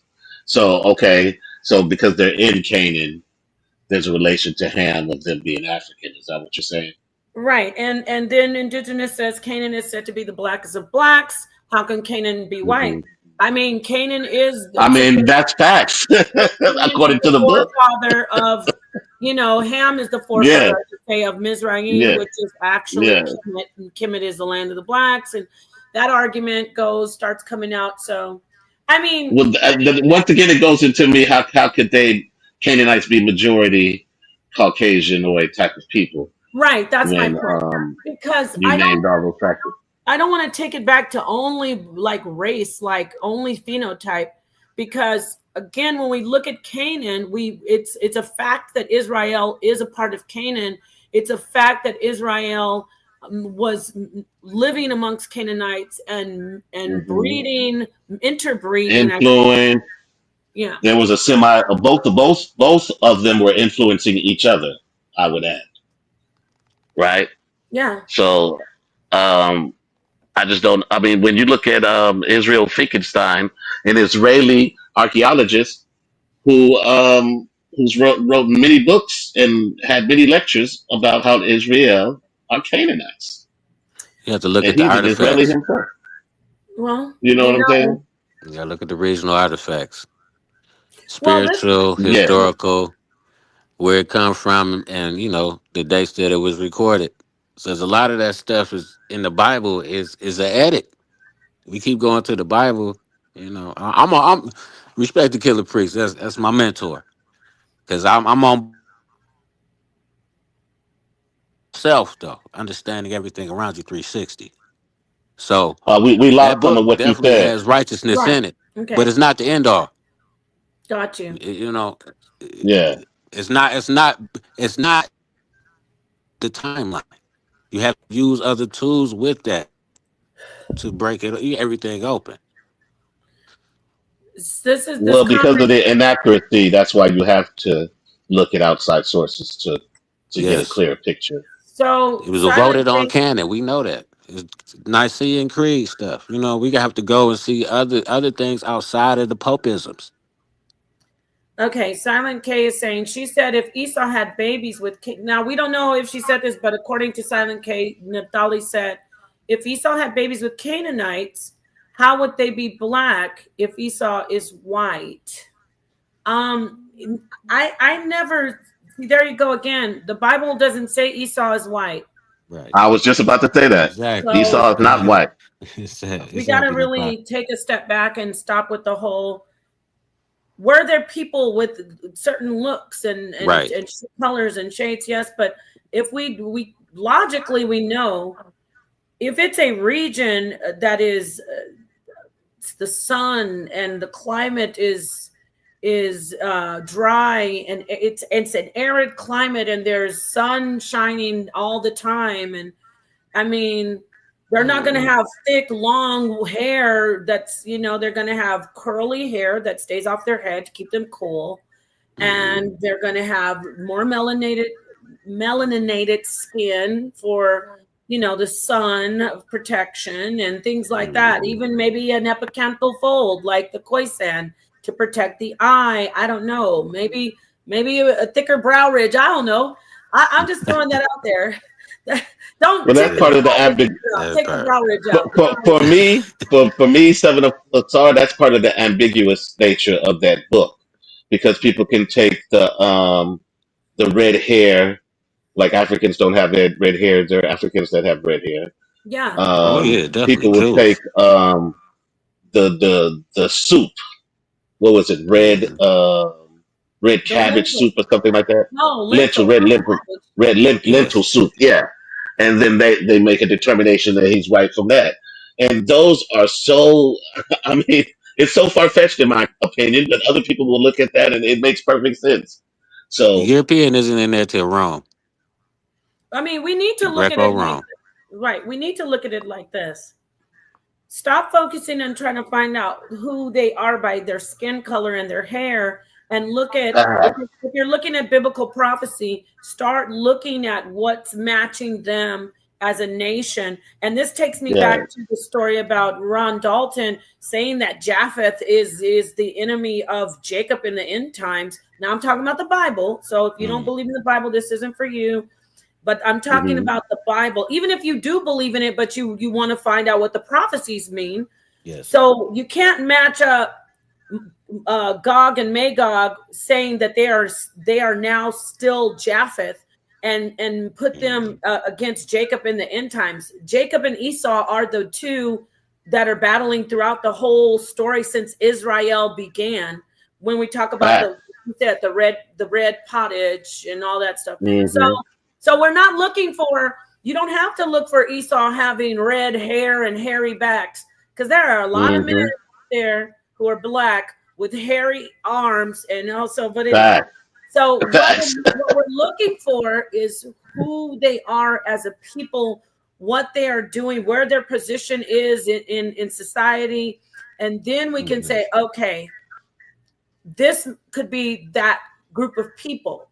Right. So it's not Yeah. about race. It's not about looking at their skin color and you won't make it. You just won't. You won't make No. it. You'll Go do ahead. better with the language. You'll do better with the what type of food they ate, the type of laws they followed, the type of pottery they made.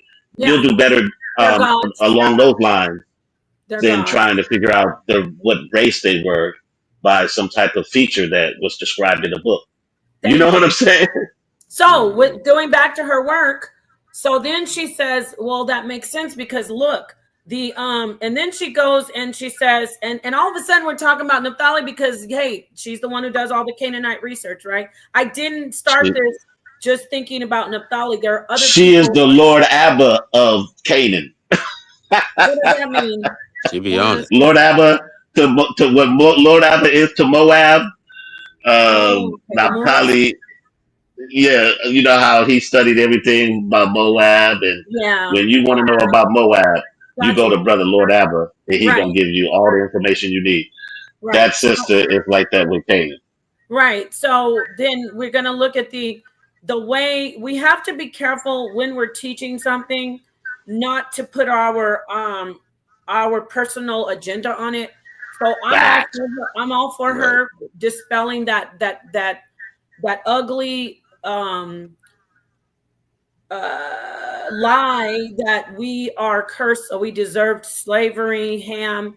So I'm all for that. But when you start mis um misinforming and saying, oh, because also look at the people in the Americas, the Mesoamericans, they worship Quetzalcoatl, and serpents were worshipped in ancient, all the way back. We're going back to, I don't even have to go before Israel. Let me stop in the Bible. They were worshiping, Jesus said, I will be lifted up like the serpent was lifted up in the desert. Lifting up is a term meaning exalted, meaning worship. Fact. So Facts. you can't say, oh, see, that's because, see, the snakes, so they must be Canaanites. Then it takes me back to talking about Israel.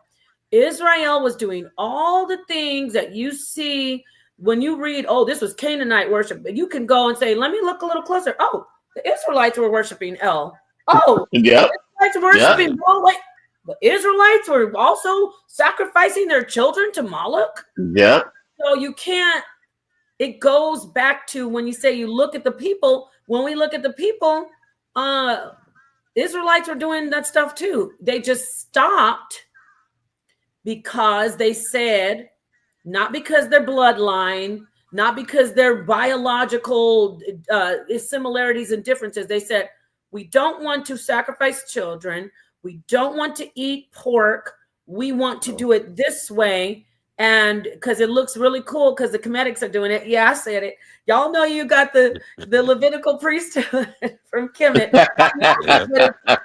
With me, like you could compare me saying, okay, what's your agenda? I have no agenda. I actually subscribe to the Israelite culture, try to follow the Torah, love the God of the Torah, right?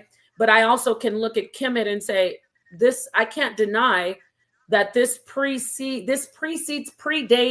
and is a prototype of what I know, which is the Torah today. Is it the same? No.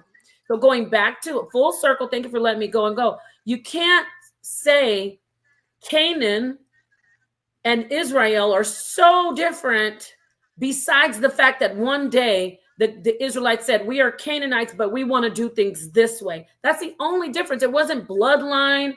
It wasn't it wasn't even gods that separated them until they distinctly said, we are not going to do these practices anymore like these people, kind of like the Hebrew Israelites do today. The Hebrews and the Black Israelites, they say, I don't want to do Christmas. I don't want to worship Jesus. I don't want to eat ham. They said, we distinguish ourselves from the rest of our family at the family reunion, but you're still the same people, though. Fact.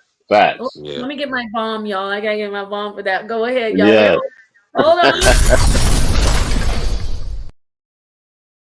Yeah. Okay, go ahead. Thank you for letting Yeah. me. I mean, Yep, you're on we point. can And we I would can make say it even this. more practical. Okay. Yeah, I think we can make it make your point even more practical. It's like present day Trumpers going to Thanksgiving with their liberal family members. Okay, They're all the same people, but they are totally polar opposite um, ways of thinking and living. So yeah, it was that. I'm looking at it. It was that powerful of a difference. But you're still the same people. To your point, you right. know. Thank you so much, Seven. What did you want to add, Ben, Frank? Oh yeah, you definitely on point. Y'all both on point. You on point. Uh, I would say this: there was no ites back in the day. I mean, all these terminologies are, we using the new terms of the day of now. There were no maps at that time, and the maps that they did have, I don't know where they at, but maybe we can find them. So we're And dealing let with me ask you people. this. I'm sorry, brother. They Go did ahead. not We're have a dealing with. map when they came into the desert looking for. It was the stars, right? Now, somebody probably said 39 years in, like, y'all, we should check a map, right? No, I'm just kidding. Yeah. But But these things weren't around then, so we're dealing with people with agendas that created certain, narratives. So I mean, if you see behind that narrative, the separatism itself doesn't even translate to God's work. You know what I'm saying? Unless we're talking Mm. about something that's demon time versus God time. It's only good right, and evil. It's God and devil. That's it. I don't care For what me, it's race only they is. God. I God don't care is, what they call according to themselves, that what book. title they got, what they look Yeah, that's like. both good news. I don't care if they anything, animal, beast, whatever. They on demon time or God time. Straight up. Mm. I like that. Demon You know, time. demon time and God time. Yeah. Well, God time is demon time. So, but I hear I what you're mean, saying. No, That's what I that's a was just you got different to about to be able to say. destroy sometimes because you got to destroy to build. conversation. That's a different Yeah, that is Yeah. conversation. that is. Oh, Let me ask you this, Sister The yin and Napah, yang of the because I've been universe. doing some research. I've been Split doing it. some research, and I've been seeing that Yahweh may have been an influence to Israel from the It was. Midianites and the Kenites. all right. Um, I was going to grab that actually. I have that. Can we? That's interesting that you said that. I want to get to the beginnings of Israel, and oh Lord, you know, so many people really, really stress off of when I bring this information out. This isn't diminishing at all or disrespecting the Torah or anything that has to do with Israel. We're looking at the beginnings of the information that we have outside of the Bible, Mhm. ancient archaeological proof of information, right? Facts. So if somebody has something conflicting and you want to come in and show us a different thing, that is what I want. I don't want to hear about, oh, Napah Shadah always trying to teach on the Bible, go against the Most High. You must be out of your mind. Because me showing this, what I'm about to show, Mhm. isn't against the Most High. Um, I have questions of how did I know that the Midianites somehow in the Bible it says that the Midianites took in Moses and that Moses, after he got around Jethro, started calling the Most High Yahweh. I mean, Facts. how is that against the Most High? Y'all who are going to come for me, like how is the Most High? How? The Most High is the one who told him, "Don't call me um uh, uh El Shaddai. Now I need you to call me Yahweh." Right? I mean, Facts. I mean, which is chronologically correct. go ahead. I'm just looking it up right now. I mean, the snake I want to people see taught something. Moses. You know, Excuse me? I said the snake people taught Moses. And the snake people were the Shasu, weren't they? Yes, you got it. You do your hey, I love you. Hey, you be on your shit. That's right. Shasu. Yes. Thank you very Kush. much. Okay, so let's look at this. I can't really find the thing yet about the Midianites, but it's definitely in here. It's very easy to find out. So don't be like anyone saying, see, I knew she was making it up. So let's just look at this. And we're in this community, we know that's old news about the Midianites. Okay. One thing about this Hmm. community, people stay on point. If you really listen to these different streams, whether you believe it or not, you get the information, you go and figure it out, and then you find out, you keep it or you throw it away. So let's look at this on this website. We're going to say, who were the Canaanites? Again, I'm back to the Canaanites. Why? Because you'll see. All right. So the Canaanites play an important role in the story of the Israelites' conquest of their promised land, especially in the book. I'm getting a tiny bit of feedback. I don't know who that is, if it's either you or Ben Frank 7. But if y'all just unmute when you want to talk for sure. I just kept getting some feedback. The Canaanites play an important role. We know this. But the ancient Jewish, it says that we already know the story. Joshua went and conquered the lands. History of the Canaanites. The earliest. I didn't read this. Did I? I didn't read this. I read the Britannica one. The earliest No, you didn't. Thank you. The earliest definite references to the Canaanites is a Sumerian text in Syria from the 18th century BCE. Okay, it mentions Canaan. Egyptian documents from the reign of Senusret, possibly, Senusret II, reference kingdoms in the region organized as fortified city-states and led by warrior chiefs. This was the same time that the Greek city of Mycenae is this Mycenae or Mycenae? I'm not sure. They say I'm the pronunciation police. Let's say Mycenae, and then I'll double check it. Greek cities of the Mycenae was fortified and organized in a similar manner.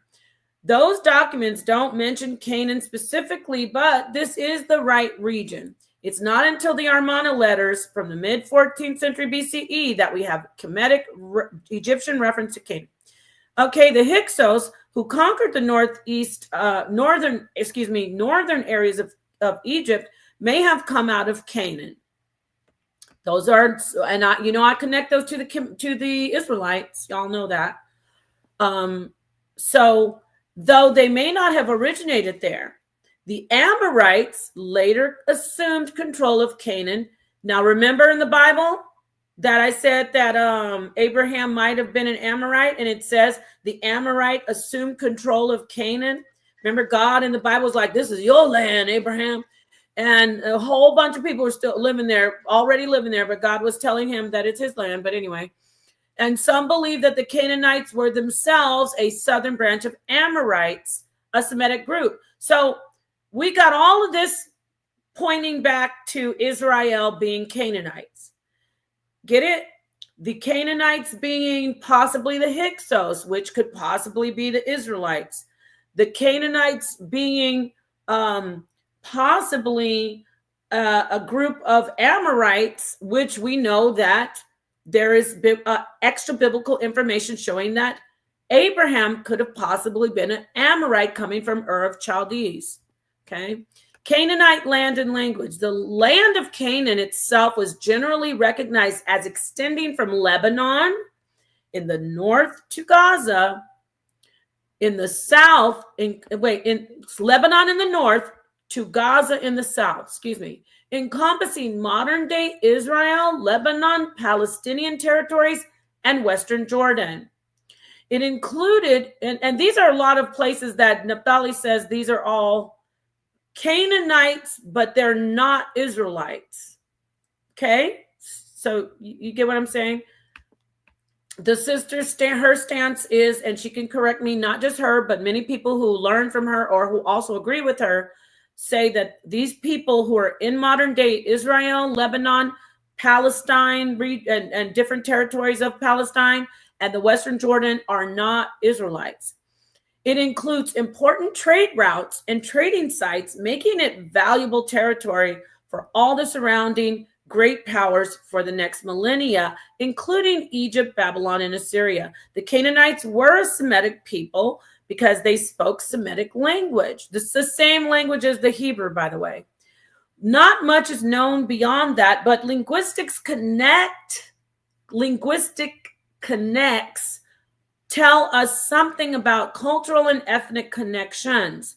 What archaeologists have been able to discover of ancient scripts indicates not only that Proto-Canaanite was an ancestor of late Phoenician, but that it was a likely middle step from hieratic, that's the language, right? Middle step from hieratic, a cursive script derived from Egyptian hieroglyphs. So that's a type of metanetter that is like looking like when our brother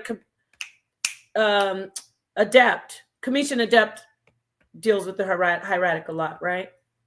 Okay, I'm going to take a minute and see what y'all think so far.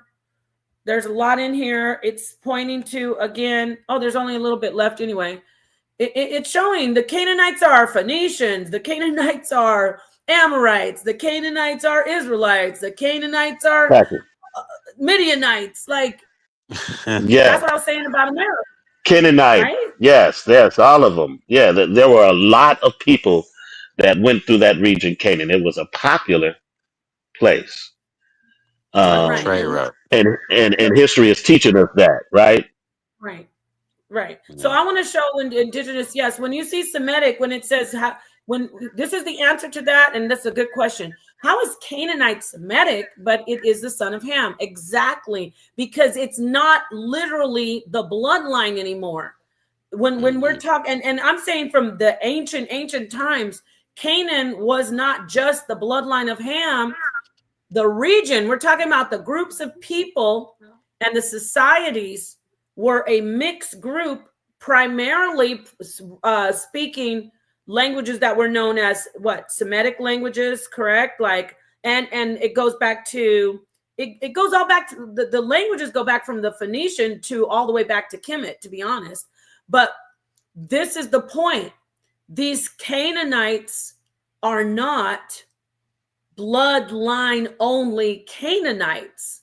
Canaanites are the Israelites, the Amorites. What else did we see? They said Canaan is just it's a really mixed group. I mean, you had the Assyrians, the Babylonians went through there, The region is so, and a lot of it could be Persian. because it was a beginning, the fertile land and all the way it was established. But I mean, the point that I'm trying to make, though, that's a good question. The point that I am trying to make is that it's not just the bloodline. Canaan isn't just the bloodline of Ham. And it wasn't for what? When was it not? Those are the questions we need to start looking at. Like, when was Canaan not only Canaan? Because the story says that Abraham went straight from did a pit stop in Haran and came right to Canaan. Bring right to Canaan. Yep. Right. Yeah. We know the Middle East was Africa, so all that was a Kevin, Africa, Kush, whatever you want to call it, it's motherland. It's attached still. So I Well, we mean, know it's Africans migrated into that area, so yeah, the of course demarcation there's going to lines be is a. like Upper and Lower Egypt. That's the original. And what I was saying earlier, I meant to say I was talking about Abraham. I'm sorry about that. Now, Oh, okay. Napah. I got you. Yeah. So Abraham went west on his pilgrimage, right? Until he got toward Egypt or Yemen or whatever. And then his ancestry went the opposite, went in a moon shape back up toward you know, toward Rome. But I Okay. think that's where the phenotype thing comes into play because that's dealing with like the gypsy travel. Yeah, I don't think we But ever. didn't I don't think there was a real phenotype, though. No, not like you're correct. There's not a Well, I take that back because isolated there were genome. taller people, though. Right, I mean, right. maybe that. I don't see how tall could be like distinct. I guess it could because the Khoisan are very small people, but They're yeah, distinct genotypes, but yeah, I don't think it's one distinct. Right. I I don't think agree we with you on that. focused on it so much to determine. Okay, especially when we talk about, I'm not trying to be funny, but the love overcame everything. Y'all know what I'm talking about. When you see Yes. a beautiful woman and you want her, it's fact? like they were fine with that whole separatism that the brother came in and asked that question. But once they Right. saw somebody who was very beautiful, or talking about the good point that Caleb brought up, women, of course there were women who were interbreeding, I say breeding, excuse me, not to be insensitive, reproducing with men who weren't There you go. the same as their people, because it Yeah. said in the Bible that there were a mixed multitude, and that there was the Israelite woman with the son who wasn't the son of an Israelite man. He was the son of an Egyptian man. So come Mhm. on, it's all politics at the end of the day when we I start mean, talking. Abraham married an Egyptian woman, right? After his wife passed away, I think she was, I don't know if she was Egyptian. She was Canaanite. I mean, I could find out Oh, her she was name. Canaan. I Okay. think I I was think gonna she say, might yeah, have been Moab. Canaanite. I Hmm. mean, So obviously there's some that you move into a land and you just are there, Exactly. yep. and again, the story about Shechem saying, "Oh, this is what happened to the king's son. So if you think you're going to get one of our women just being a regular guy, get it?" Like Yeah. that was the story, the oral story told. Like, "Oh, you should see what happened to the prince. We went and we circumcised. Not only did they kill him, we went and circumcised all of them. So you cut them up in their private parts, and then you destroyed them. Like the story is Oh, like so saying, don't you think you're going to be with our women? Because we're going to. And then again with the Philistines, we cut all these man parts, all these private parts, and bring me all their sterilization. foreskins. It's It's like, crazy. oh Lord, like those stories would deter any guy. Crazy. I'm Yeah. laughing, That's but some of the most horrible stories that Diabolical you to can the concoct it's utmost. Like, like, to don't mess with try them. They to. be cutting people's wee wees off if you want to Oh mess my oh with them. no. God! Celebrating it though. Oh Wee no. wees are for You're right. babies. I know, men. Okay, nobody comment on that, but I'm saying the stories are like, They did don't that in sleep with slavery. our women. Don't sleep with our I was women. just about to say because it translated to slavery because Europeans not only did it in slavery but they did it in Jim Crow too as Yep. well. So And Oh Jim Crow. yeah, that's not Yep. funny. Yeah, that's bad. yeah, I was laughing because of the fact that the creepy story that you hear, like, but you're Yeah. right, it is a reality. Oh wow, you got yeah, a good point. They let the yeah. brothers know you don't want your thing to end up in a jar in the store on display Fact. because that Right. really did happen. Oh my So God, that's a fact. so when we look at that, if we look at today, the modern people today, and we talk about our people, I mean, Sister Bethy wanted to have a conversation about mixed marriages, and there's so much. Oh my Lord, y'all! Well, I know. people forgot about the Roman and the Greeks, right? They Wait, was but mixed marriage Right. and all over the place. I know it's an old Hey, I love movie, everybody. but I know it's an old movie. Maybe Um, it's old. I binge watched the Book of Negroes last night. ooh. Mm, Oh my gosh. If you haven't seen that and you need to see and you're due a slave movie to Mm. get you recalibrated on the BS. mm-hmm, Now, Yeah, of mm-hmm. that's course, the that's like, there's always gonna oh be that no. side where yeah, I'm not gonna be negative. It's one of the movies. There's so much to unpack with slavery. Like Yes. slavery, oh my God, it has sculpted. It's what makes us different from No, everybody. I'm not even going to just, That of piece of course, history.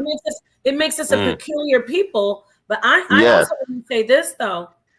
It has sculpted the climate of the entire world because facts. Yes. when you Facts. keep ignoring the fact that a group of people were taken like worse than animals, Right. and this was hundreds of years. And Yes, these people still exist today. We're the progeny, and you don't facts. acknowledge, but you keep showing the truth of it. Keep showing it. And now we have so many sad people. Our people are talking about who are we, and then we got people now saying, well, it didn't happen. That's how they're coping with Yes, this trauma, like to Yeah. sit and post say that traumatic it didn't slave happen. post-traumatic slave Oh my God, syndrome is real, It's it's so real. bad. and it's going on generational to this day. Yeah. Um, a lot of us are waking it from it, and a lot of us are still asleep, embedded in it. There's some But people that's still alive that it's was that lived important. through it. Yeah. But it's important that we should know about it. We should educate people Yes. about it. I mean, when you look, first of all, we're a small percentage of the population of the transatlantic slave trade that came to this country, Hmm. right? And even through all of that, what Where Nepal is said, small percentage? What do you mean by that? Can you clarify? majority of the slaves in the transatlantic slave trade went to Brazil, went to South America. South America. A Yeah. very, Yeah. Small yes, very percentage small. is maybe not the best Well, phrase I'm saying but I consider of how many Africans that were taken out compared of to the Africa and other. enslaved. Yeah. Yeah, compared to the We're, other we're a countries, much, yeah, we we're a smaller percentage. Yes. were the smallest percentage Yes. out of all of them. Yes. You know what I'm saying? Hmm. So from that small percentage of Africans, and through all of that terrorizing and brutalization and enriching this country, we still were able to. It was not only our free labor, but it was our intellectual property that what made America what America is today, Yes. right? So going back to that sister that was saying that we should be happy to be slaves because America's such a great place that everybody wants to come to. America's a great place because everybody wants to come to is because of the blood, sweat, and tears of Africans that Yeah, were here. who said that though? What black person with the brain damage Um, said I that? forget this It's sister. crazy. She's a conservative. She's a conservative politician. She's popular in the circuits, but her name fails me right now. But I'll get that information back to you.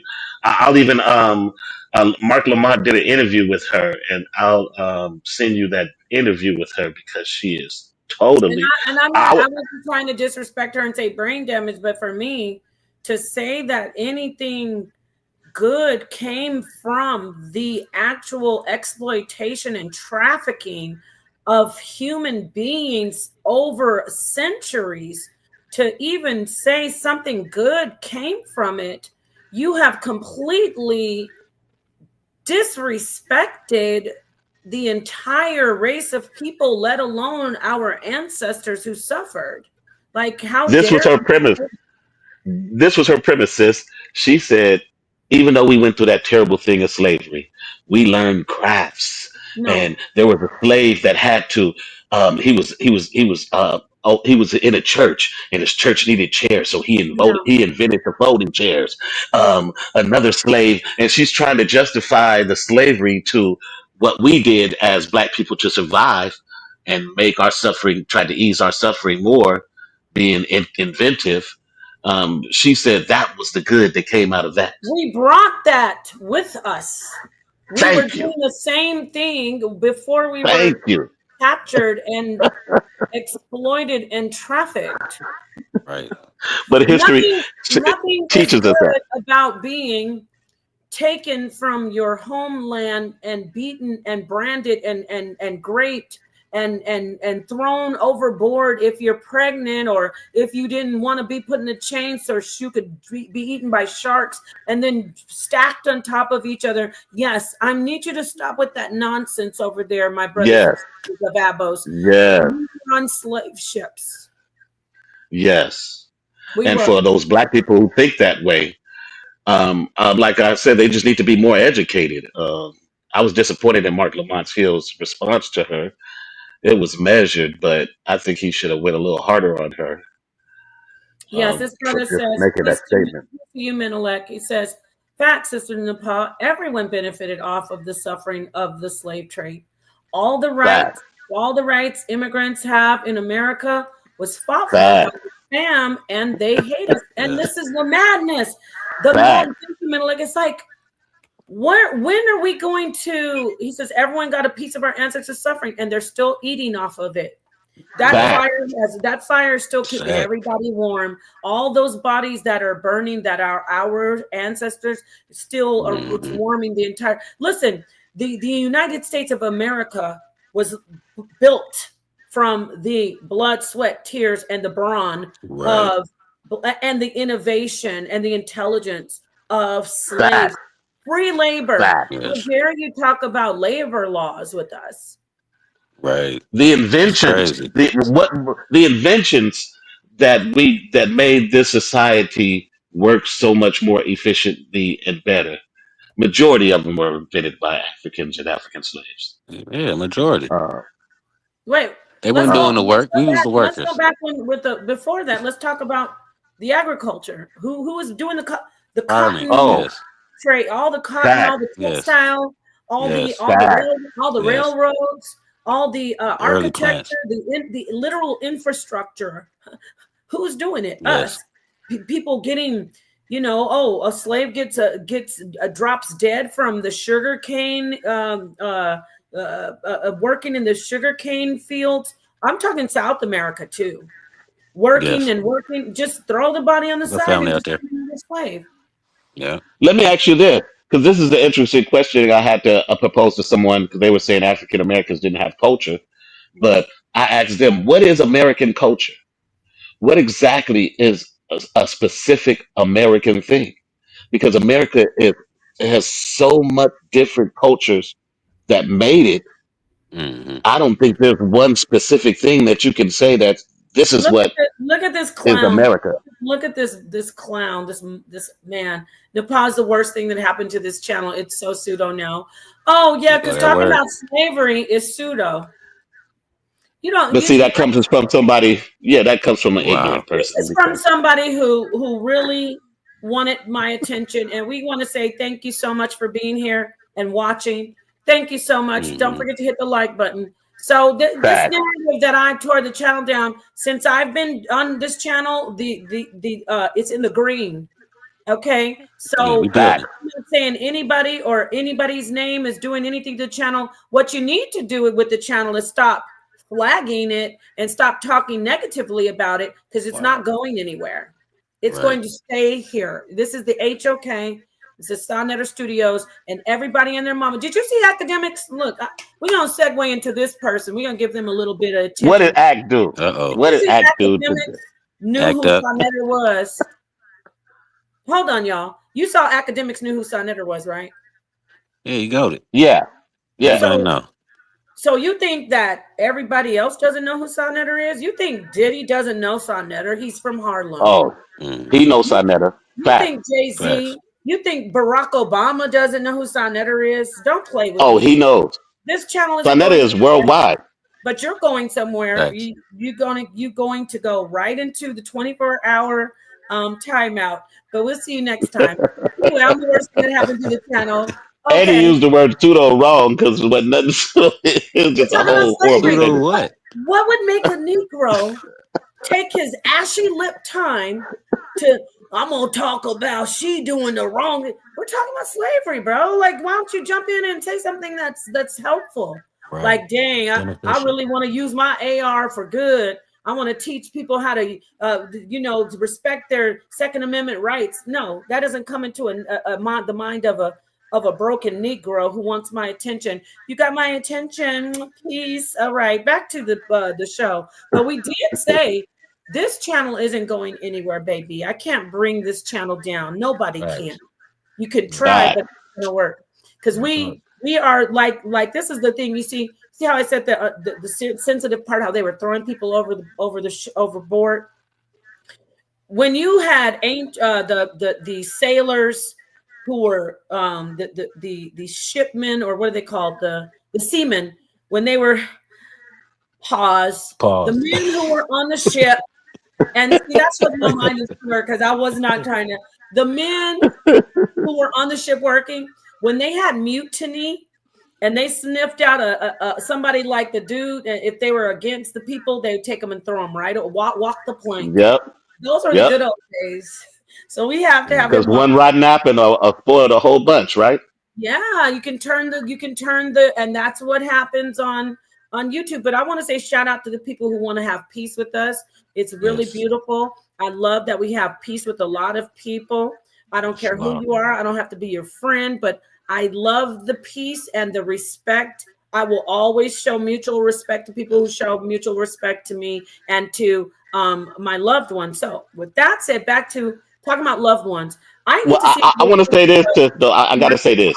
It I, shows the intelligence and the wisdom of Sonetta to have you front and center because how powerful you are, how informative you are to the people, it and become it does nothing but uplift his platform and him as well. So I yes. think that should be fair. Thank you, sir. And is that Ishi? Oh, Ishi family. My bad. Ishi family 904. You're absolutely right. It was just a little bump in the road. We started swerving on the ice. We were driving the icy road, but we're back on the road now. It That's was just right. it was an ice slick in the road that tried to make us like go off, but we're back on track because we're gonna get back talking about the Canaanites and talking about back to our sister Naphtali, because she does. I Respect. agree what her heart is in the right place, because she's like, we're not Yes. cursed. They've been telling us we're Hmm. cursed. That's You're how they chosen. Yeah. that's how they continued the slave trade, y'all. Hmm. Exactly. They knew we were the chosen, though. They said God is okay with it. They actually used the Bible Yes. for hundreds of years. Propagandized it. Yeah, they Stewardship. propagandized it. And then they did Stewardship. it again in slavery. Going back to slavery, they did it again, right? Yeah. Use the Bible to propagandize us again. So Brainwashing. Yeah. Yeah, so I want to just say thank you to the family out here showing the love. And yes, and shout out to Sonnetter, the king of consciousness. I was saying academics, everybody knows Sonnetter. Sonnetter was out and he was out at a hotel, and Dennis Rodman approached him. And Wow. Dennis Rodman, he was like, well, they both met each other. Dennis Rodman didn't come up to him like, can I have it? But they both saw each other in the lobby and they were like, hey. And Rodman was like, yeah, you're doing good work. I know who you are. So come on, y'all. Let's be serious. We Yes. know that Yeah. we know Kyrie was watching us. Kyrie, Yes. the one with the basketball, One of the come on, greatest. he's the one who Yeah. Come looked on, man. into Hebrews to Negroes. And don't forget, Are you not talking just about Kyrie Irving? Yeah, Kyrie Kyrie Irving Irving. Yeah. and Kendrick Lamar be looking at us too, because K Oh, he was Dot. he Yeah. looking. showed a pinata Yes. getting busted on one of his Oh videos, and yeah. I was like, He's now talking you about know the Okay, that. owl. he Yeah, that's that he Drake was owl. busting a pinata on that. I think it was an owl pinata, but he was busting. I was like, Yes, Yeah. was. and then he said Yeah. something else though. He said something else. Oh, he talked. He said, "Turn off their TV." You know, he got that from Hassan. Yeah. Yeah. Yes. You know he got Yeah. that from his side. Yep. Turn And the if you got it TV from off. Turn the Hassan, you TV damn off. sure know he knows Sonnet if he knows Hassan Campbell. Oh, he's actually a part of IUIC, Kendrick Is Lamar. he? He Israelite. Yep, he's Definitely. an Israelite. Okay. Shalom. So he's Peace to the finally brother. established because he used to be kind of private about that. Oh, well, He So that said was it on years down. ago. Years ago, Yeah, he he said was it a on part of down. IUIC. So he might be so anyway, yeah, Yeah. to Duke Doggone no God. That is irrelevant, my friend. I will not summer jam that. But okay, they're funny in the chat. All right. So back to what we were talking about. Just there's so much more information that I just didn't share. But I really just wanted to have that conversation about the Canaanites and the Israelites. There's so much information showing the Israelites are the Canaanites, meaning well, let me. not the bloodline, but a mix. They came, how do I say that? They mixed with them to where the line is so blurred. Can you really distinguish them other than religion and culture? That's what I'm going to say. Go ahead. Let me ask you this: wasn't there what exactly is the prophecy that was said about the land of Canaan being promised to Israel, and what are the exact prophecies that have to be passed for that War. to be true? It was Well, I war, my just I brother. showed that We'll earlier take it where over. God. No, you can go come in, Ben Frank. I just want to read out. I Go just want ahead. to call out the scriptures. Genesis 12:7, Genesis 15:8, Hmm. Genesis 17:8, Genesis 26:3 through 4, and Genesis 28:13. All of those say to the forefathers, Canaan is yours. It's yours. This is your land. This is your land. So that's the prophecy. God told them, that's your land. Go take it. So go Okay. ahead, Drake. You want to say something? And then you can come back in, Seven. I appreciate you brothers coming in Yeah. and just it's always good when you have other people adding in. That way you Yeah. don't Respect. seem like you're just over everybody like, oh yeah, this is what I'm saying. Sometimes that works though. When I be talking about my consciousness stuff, Right. and sometimes I need to just do a solo, but I like to hear other perspectives. If somebody doesn't agree, like Moises, I see you in the audience. If you don't agree, this doesn't have to be an echo chamber. We're all in harmony up here. But if you guys want to come throw a chord that's off in here, you can do that. I dropped the link. But Yeah. go. Well, Somebody was gonna say something. I'm gonna mute up. frankly, go Yeah, I ahead. was gonna say something. Go ahead, brother. Yeah, I mean, regionally, definitely, it's this. The people are in the same place. There was, and we know that Israel was not established as a land base until Moses started burying his people, or he was buried. Put it that way. Actually, before Abraham was burying his people, I'll take it back to there then. But that's still not Israel, though. So, but that's the genealogy. I think that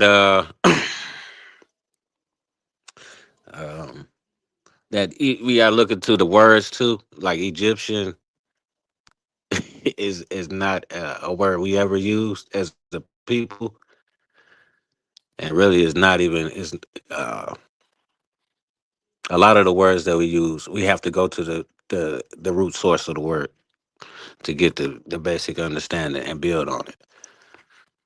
So I mean, I think it's a lot as what they used to say is word semantics. I don't use that no more, but it's a lot of things that are supposedly similar because they're in the same place. I'm landing. Asar, thank you, Ben Frank. Asar, what you want to add? I wanted to ask you, do you know of any early influences of Kemet into Canaan? I know Early Baal. influence from Kemet into I saw Canaan. Jabari. Yeah, I saw Jabari talk about Baal and wearing the crown of a star and that influence. Do you know any other influences that could have came into Canaan from Kemet? I'm familiar with, I'm a novice, but I am familiar with Kemetic god the goddess Balat. I mean the goddess Balat of the Canaanites, being, I guess, for lack of the actual word, they turned the worship from literally from the worship of Balat to the worship of Het Heru, of Hathor. So Okay. they were doing, Canaan was a vassal state, a vassal group of people serving, in a sense, Kemet, because if we know the history, forgive me if I'm off a little bit, y'all, but I'm doing my research. Almost, maybe, whoever came in and just basically subdued them with a big pinata stick over their heads. So basically, they were serving Kemet. I can get that facts. I know that's so bad, y'all. But They were colonized by Kemet. They were colonized well, by Kemet. no, Canaan was already established, Right. but they were conquered, and then they started to serve Kemet. You can see that Okay. I think too in the Amarna letters. It wasn't just one particular pharaoh that did it. I know the Amarna letters also show like Akhenaten. I'm really, you got, if you want to get the facts as far as like the dates and the actual group, actual pharaoh, that would come Yeah. from like people who know better than me. But I know for sure that Canaan was conquered, and then they started to be like serve Kemet, and there was a lot of trade going on too, a lot of business going. Almost ran the Hyksos out of Egypt. Okay, yeah. So there's that one. So if they were Canaanites, maybe yes, but I'm also talking about. We know there's history, right, of Hatshepsut going in, but there was another. I got it. You know what? I'm gonna get the pharaoh. So my answer is Balat was a Canaanite goddess that I know of, and then Hmm. the goddess was the worship of that goddess. It was, the goddess was changed over completely to Het Heru. And so as far as them serving, that's one influence that I know. And then as far as them serving Kemet, the Canaanites, I'm sure there are a lot of other cultural influences, but that one in particular. So I'm going to get the actual information because I don't like being shoddy like that. Like it sounds so like I think this one. So I know there's a specific um, Pharaoh who conquered them, and then then they changed their goddess over. Let me look that up. I can always look it up. You talking Let me about Aton? have somebody out here. Let's see what Caleb says. Caleb says, yes, Queen is right. Almost the first, the founder of the 18th dynasty and the first pharaoh of the new kingdom of Egypt, reasserted Egyptian power in Canaan during his reign, supposedly 1550 BC. Whew. Okay, thank you for saving me, Caleb. That's why he's one of the best. I love all my mods, but Caleb be bringing that information. So does Ascent of Phoenix. So Peace. That's look that peace. up almost. So the answer, back to you, Seven, specifically Balat is what I've studied, that she was like, it's like they abandoned her as a goddess and just said, now we're gonna worship Hathor, Het Heru. Let me get that information. Mm. Anybody? What? Anything else? Let me look it up. Let me look it up while you guys weigh in on that. I'm gonna get Balat worship. Well, Uh, yeah, because that's interesting. Reading about the different influences that go into Canaan and how those influences transfer back into other cultures. So it's kind of like a recycle of information moving through different cultures, being reinterpreted in their own social mores, and then they develop their own culture and ideology from those ideas, from those ideas that were influenced or even some were even forced on, from what I'm seeing. oh, also, Um, not to cut you off, you know how I was just talking about the Israelites being Canaanites? I just got mhm. a piece of information. Remember, I told you how the Israelites started to worship, they used the mirror. I think on some of the past streams I've done in my lessons, that the worship of Hathor, Het Heru, is in the Bible. And it says the women gave their mirrors, and that was a way women worshiped Hathor. I just saw, I'm going to get it. Damn it, I was on it. Now I lost it.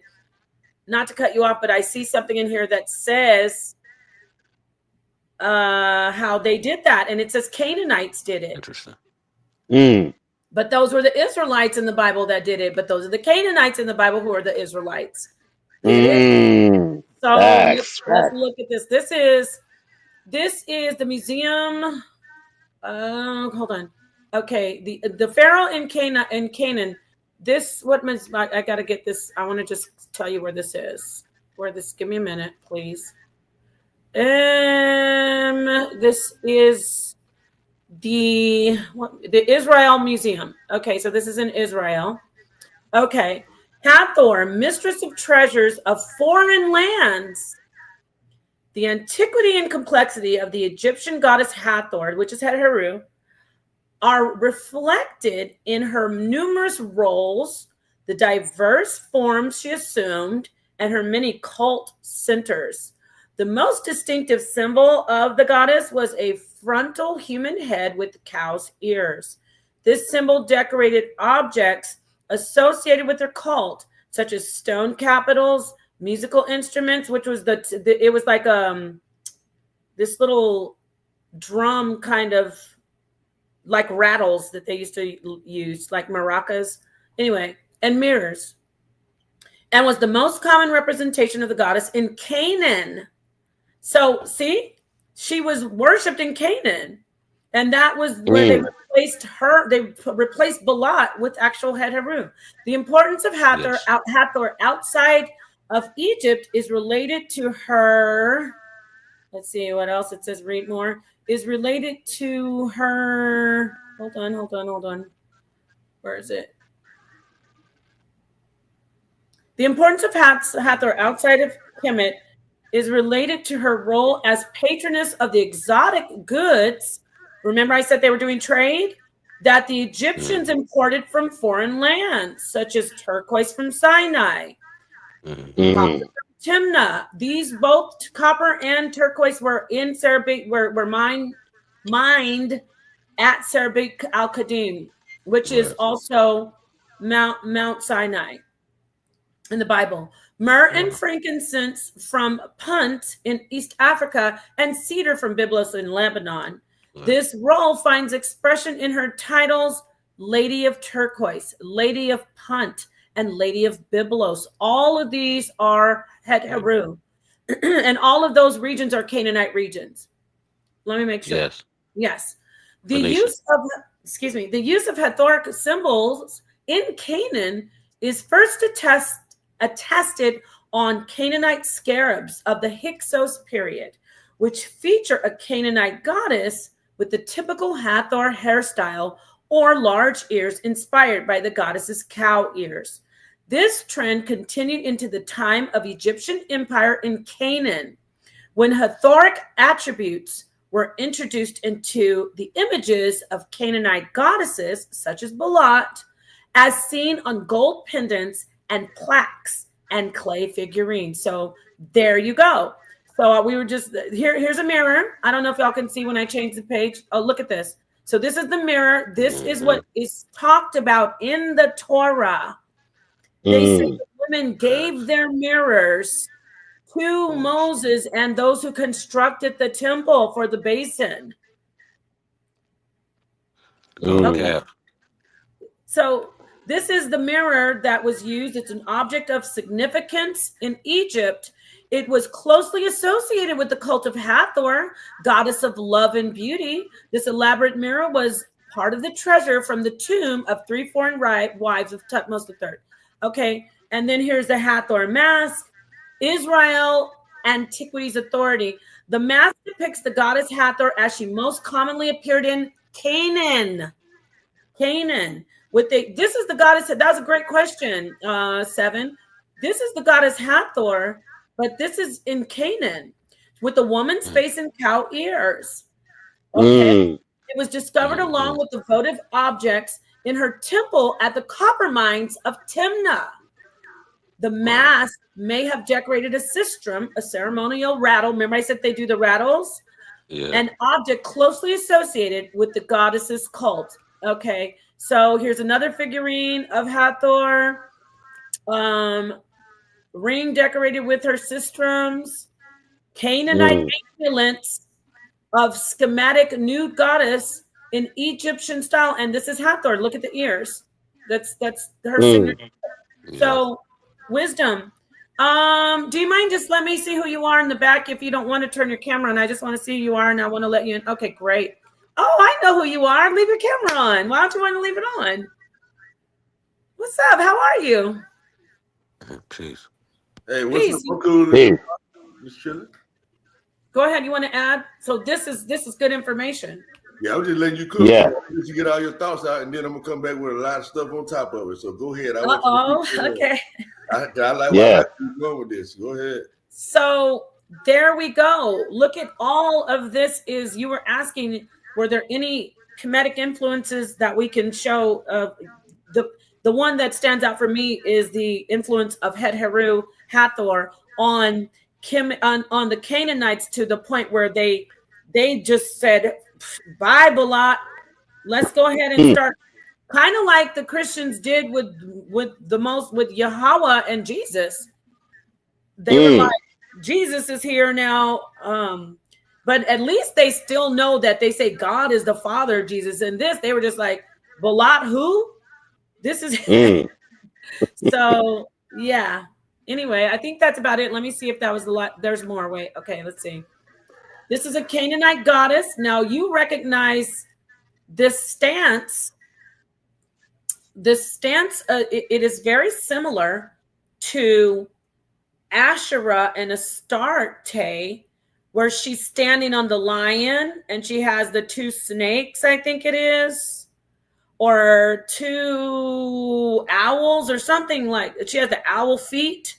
There's a similar depiction of the Canaanite goddess like this, but look, this is not the Canaanite goddess. If you see the headdress, that is in Kemetic headdress. You see the feathers of Ma'at? I forgot what it's called, but you can see the headdress, right? And then she's got the horns, which is like depicting the cow goddess. And she's not on the lion any longer. She's on a horse. So they transformed their goddess, Balat, to the goddess of Kemet. Here she is again. There's that. So early Canaanite, the god, I'll get the pictures. I'll get the depiction of the Canaanite goddess. Now I'm saying Balat, but remember these names are so interchangeable when we look at specific goddesses in the different cultures. Yes, the goddess is the same if you're going on talking in a different context. But if we're talking about cultural gods, this is the god of their culture being, I guess, transformed. The word escapes me, but she's no longer Balat. She is Hathor. There's the signature hairstyle of Hathor but the way she's holding the two, I believe this might be a lotus. Y'all, I'm not sure, but that might be a lotus. But this, the original Canaanite goddess is holding snakes. Don't quote me, but I'm almost, I'm pretty sure about that. So there we are. We have that. I'm going to look up that the original. We lost 7. Oh, there he is. My bad. So I'm going to look up the original Canaanite goddess, pre-Hathor, pre the conquering, and then Canaan being a vassal state. And I'm while I do that, I'm going to let the brother Wisdom come on in, and you the one need to come in and cook now, because real quick, wait, let me see. All what the panel is saying is historically incorrect. Okay, Peter Lazama, we appreciate your input. The Bible is not a history book. It's a book of myth and allegory. The ancestor, Dr. Walter Williams, historical facts will live up on. Well, we love Walter Williams. He is an ancestor, rest in power. And so I'm not disputing that he is an ancestor. However, I don't think we ever were saying anything. Nobody on the panel, Peter must have just walked in and said, "Oh, Napah's up there. Let me just get my signature. Let me copy paste my regular statement. Everything's wrong." First off, we're not saying anything about. We're not using the Bible as a history book at this moment. But what we are doing is showing that the history that's in the Bible, the information, I should say, is matching up with extra biblical information, but not the way maybe even people who believe in the Bible like it. We're looking at Canaan, we're looking at Kemet, we're looking at the Sumer, the people of the Sumerian region. We're looking at the Phoenicians. We're just looking at some stuff to figure out what's going on. So thank you for being here, my friend. And by the way, Ma'at and Hotep to you. All right. So comprehension is a skill, though. I don't, he added his piece and he said what he had to say. He wasn't disrespectful, but so it's all good. Look, those are the good comments. If he says you're incorrect, he's not doing anything wrong besides being wrong, and we're okay with that because he's still respectful. Anyway, Wisdom, go ahead and add in, brother. We love our brother Peter. Go ahead, Wisdom. What you want to add? Well, actually, I want to just point out the fact that I love what you're doing as far as like pointing out the different goddesses and everything, and how they all basically connected to the Canaanites. You know what I mean? And to show the interconnection between. But no, go ahead. I said yeah, but you called me off guard. But go ahead. Go ahead. Let me mute up. Yeah, and the interconnections of the Phoenicians and these people and that people to show that they're all Canaanites, they're one and the same, even the Israelites. You know what I mean? And so, so I think that's really interesting to bring up. Even the Egyptians, I must add, they are Canaanites as well. You see what I'm saying? So that's why you see the similarity between that. And to say it this way, right, Napah, because you already kind of said it. So I like to try to put things in the big picture aspect. Okay. So I forget exactly what scripture it is. You might be able to quote it. The scripture that it said that basically like all the Canaanites are the one that led the Israelites or the people of God away from the truth or something like that. You remember that scripture where it mentions that? You know what I mean? The way it basically led them astray. The Canaanites did. There's a lot of scriptures that says that you'll be led astray by the heathens, and the Canaanites are the number one. Yeah, well, in this scripture, my bad, I'm gonna cut you off. No, you're not cutting me off. I'm just saying, yes, there's a lot of scriptures like that. But this is what I'm saying specifically. Maybe you can probably like Google Canaanites led astray. Maybe they give you a scripture for it. You know what I mean? Yeah, they're definitely will be. But like with the specific word Canaanites though, because I'm trying to stay on your topic, right? That you're on. Yeah. And so what I'm trying to say is for like how they all interconnected, how you know that the Egyptians are also a part of this coalition is because they are the one that created all the falsified gods, like the Canaanites did. You know what I mean? As far as like let's say for instance the Ammonites, right? When you look into those people, okay, let me not skip over. The Ammonites, for instance. If you look into those people, you'll see that they worship the seashells and this and that and the salt. And, you know what I mean? You'll see the different types of things that they worship. And then when you talk about Ammon, if you put in Ammon, Ammon, or whatever, and you look that up, then you will see what that's all about, which is a whole different type of God or whatever. You see what I'm saying? And so the same thing with all the rest of them, but they all are Canaanites, and they found everything under the sun to worship as some type of God. Okay, for the ones that don't know. Okay, I must point that out too, because when you get into the heavy study of different, let's say like Isatar or whatever, for instance, right, or what are these so-called goddesses, all right, it's a pagan god or whatever. When you look into the true aspects of it, you have to understand that it's symbolic of different things. It doesn't necessarily mean that they were worshiping that statue or whatever per se. It was just the attributes of it. You see what I'm saying? You know, things like that. So some people were in the correct way of looking at it, but many people that don't have understanding, they were automatically led astray. And so they were worshiping the statues themselves, thinking that these actual idols and stuff would actually help them instead of understanding the significance of it and being able to use it as a signet, basically. You know what I mean? And so I want to clear that out too, because, you know, all spells, you could be good or bad spells. So spells in itself are not bad. So just like idols in themselves aren't bad, it's when you worship the idol itself is what makes it bad. You see what I'm saying? But I just wanted to clear that up. All right. So like I said, it's good that you point out that how all this stuff is interconnected, and that anybody that have any kind of different religions, different gods per se, to give a attribute or praise or whatever to any God. You know what I mean? Even like Yahweh, for instance, we understand that was a part of the Canaanite, what they call it, a pantheon. You see what I'm saying? When you look at the Canaanite pantheon, you see that they try to separate Yahweh to be its own entity as the one and only God or whatever, but it was a part of this pantheon at one point. Even the God that's supposed to be the Bible, we know that Ashtar was supposed to be this God's wife or whatever. You know what I mean? Yahweh had a counterpart per se. Okay, you look up Yahweh's counterpart, you'll see that there's a woman that he had a counterpart to. You look that up, they're sure. And so, but okay, so now that's covered. I understand what you're doing. Now, what I wanted to point out from my perspective, right, is this.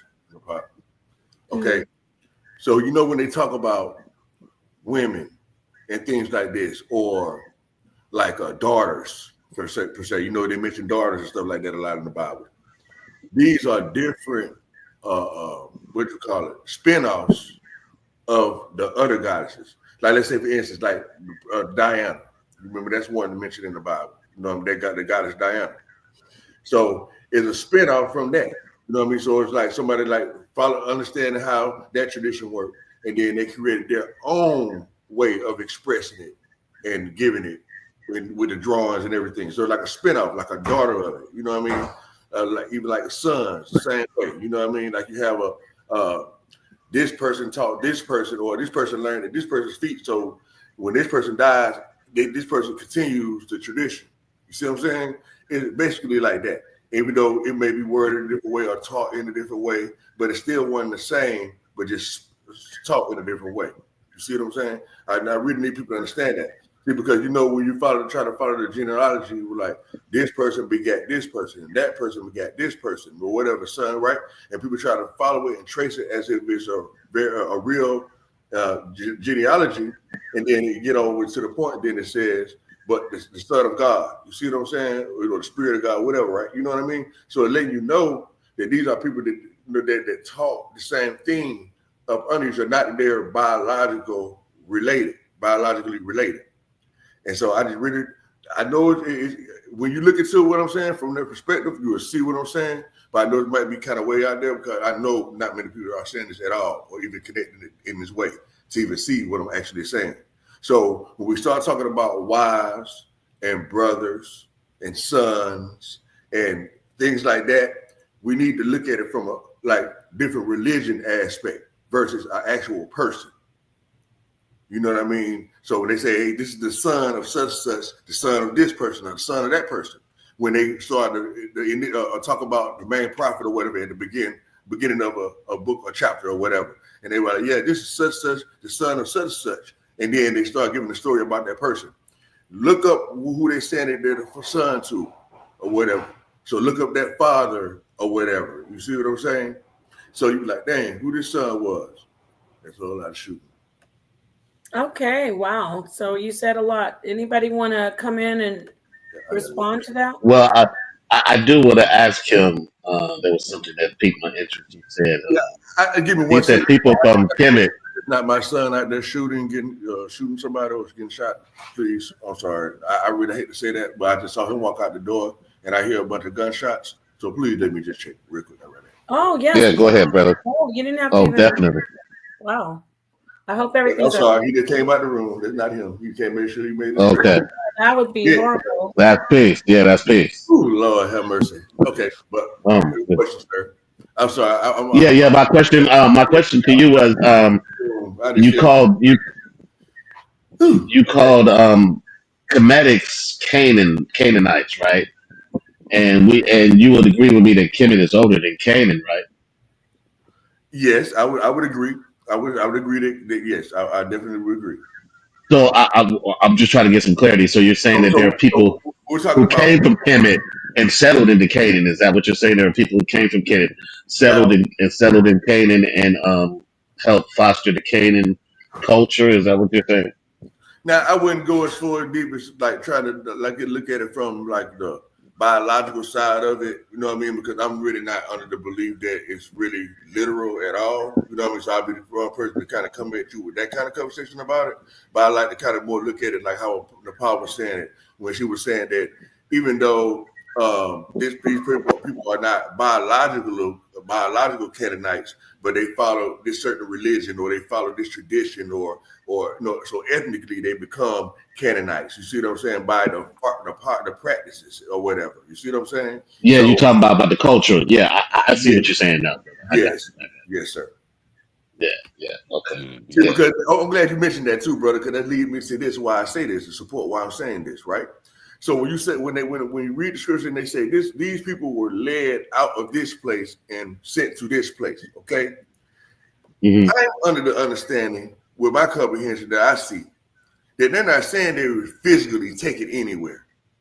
They're saying these people follow this tradition now. You know what I mean? Like we could be over here in America and people still follow Egyptian tradition even though you're in America. So like you have been led to Egypt or led to this place or led to that or taken captive this place. You know what I'm saying? And it's not literally meaning it in a physical sense. See, because when I read the scripture, right, I try to take the physicality out of it. Now, when you at the beginning, when you first learn and you start when you don't know anything about the scripture at all, you have no choice but to look at it from a physical standpoint, materialistic, everything. You know what I mean? But once you read it enough and then you understand that it's all supposed to be spiritual, you'll learn how to look at those things that seem to be in a matter form or a physical form and understand the spiritual understanding of what is explaining. You see what I'm saying? Yeah, I think you said literalism versus mythos. Yes. Because mythos can live forever, right? Yes. That ideology of the myth can live for much more than a physical That's how you remember the being. story. That's how you remember it. Yeah, You see what I'm saying? I agree with you. Brother Jabari talks about that all the time. Uh-oh. Mythos versus Can literalism. you guys see this? I'm What sorry. is that? Okay, so I wanted to zoom in on it. So see this when I was trying to show you. This is actually Canaanite god depictions. This is Ishtar, I believe. Ishtar. Oh yeah, it says Ishtar Inanna. So these are the roots of the goddess Balat, basically. You get what I'm saying? And I can get more on this. I know it's just big, but I wanted to show you the depiction of her when I said she was on the lion. I think I said the lion. You see her standing on this like lion-like winged creature, and she's holding. I don't remember what these are. I'm sorry, y'all. They might be. First off, scholars are telling us what they are. It might be the waters that she's holding. That's what I take from it. But they say that it's grain or like, fire. It could be fire, water, whatever. But I just want to show you her depiction of her, very shapely and seductive looking, but standing on top of the animal with these two things held in her hand. See that? And remember, I Mm-hmm. showed Yes. you how it was changed. The goddess was, now it's depicted as, well, not now. At that time, it was depicted as, from it went from the Canaanite goddess to the Kemetic goddess, where they put the horns on her, the Kemetic Right. headdress, and she was holding something different. So I just wanted to show you, this is the origin, how they updated or changed it. I don't want to even say conflate, because it wasn't even a conflation. They just changed the goddess over to Het Heru. And of course, there were some lingering characteristics, but that's all I want to show you. Just that. And isn't that amazing that we've been seeing something that you've been doing all night, pulling sources up and showing, giving Yes. clarity to Yes. the Yes. conversation, So And I'm good. glad she's doing that too. You know what I right? That's mean? right. 'Cause people are think you're talking Yes. crazy, man. You know what I mean? Especially like me, like I have a plethora of information. Like I just be showing stuff all night, and it'll be overwhelming. You know what I mean? So I would. That's why I like to talk to people that are familiar, at least familiar with what I'm saying, so that they can have enough information in there so that where they can be like, you know what, I think that's true because of this and because of that. You know, it's nothing that I actually said myself. You know what I mean? Like, damn, I see his point because of and so that, but you can't if a person don't have any idea what you're talking about. Let's say like trying to talk to a person about the Bible that have never read the Bible is like absurd. Right. And Like, over here in the HOK, Source up or shut up. Source up Facts. or shut up. you know Source what I'm up saying? or shut up. Source up Facts. or shut. That's I right. love that. So So, that's why I'm glad when people can That's social that right. for me. Because one thing about me, I know I'm not gonna say nothing that I'm not that can't be proven. You know what I mean? And so, but like I say, but some things when you like I was saying, for instance, about the sons and the daughters and stuff like that, I was telling you about. That's not Googleable. You know what I mean? That's my own independent thought, or whatever. And I have never heard anyone say any of that before. You know what I mean? Even like with the gametes and all that stuff, things I was telling you about once before, about all those types of things. Like I really truly get my own downloads, and I do go to see if I can find something that supports what I'm saying.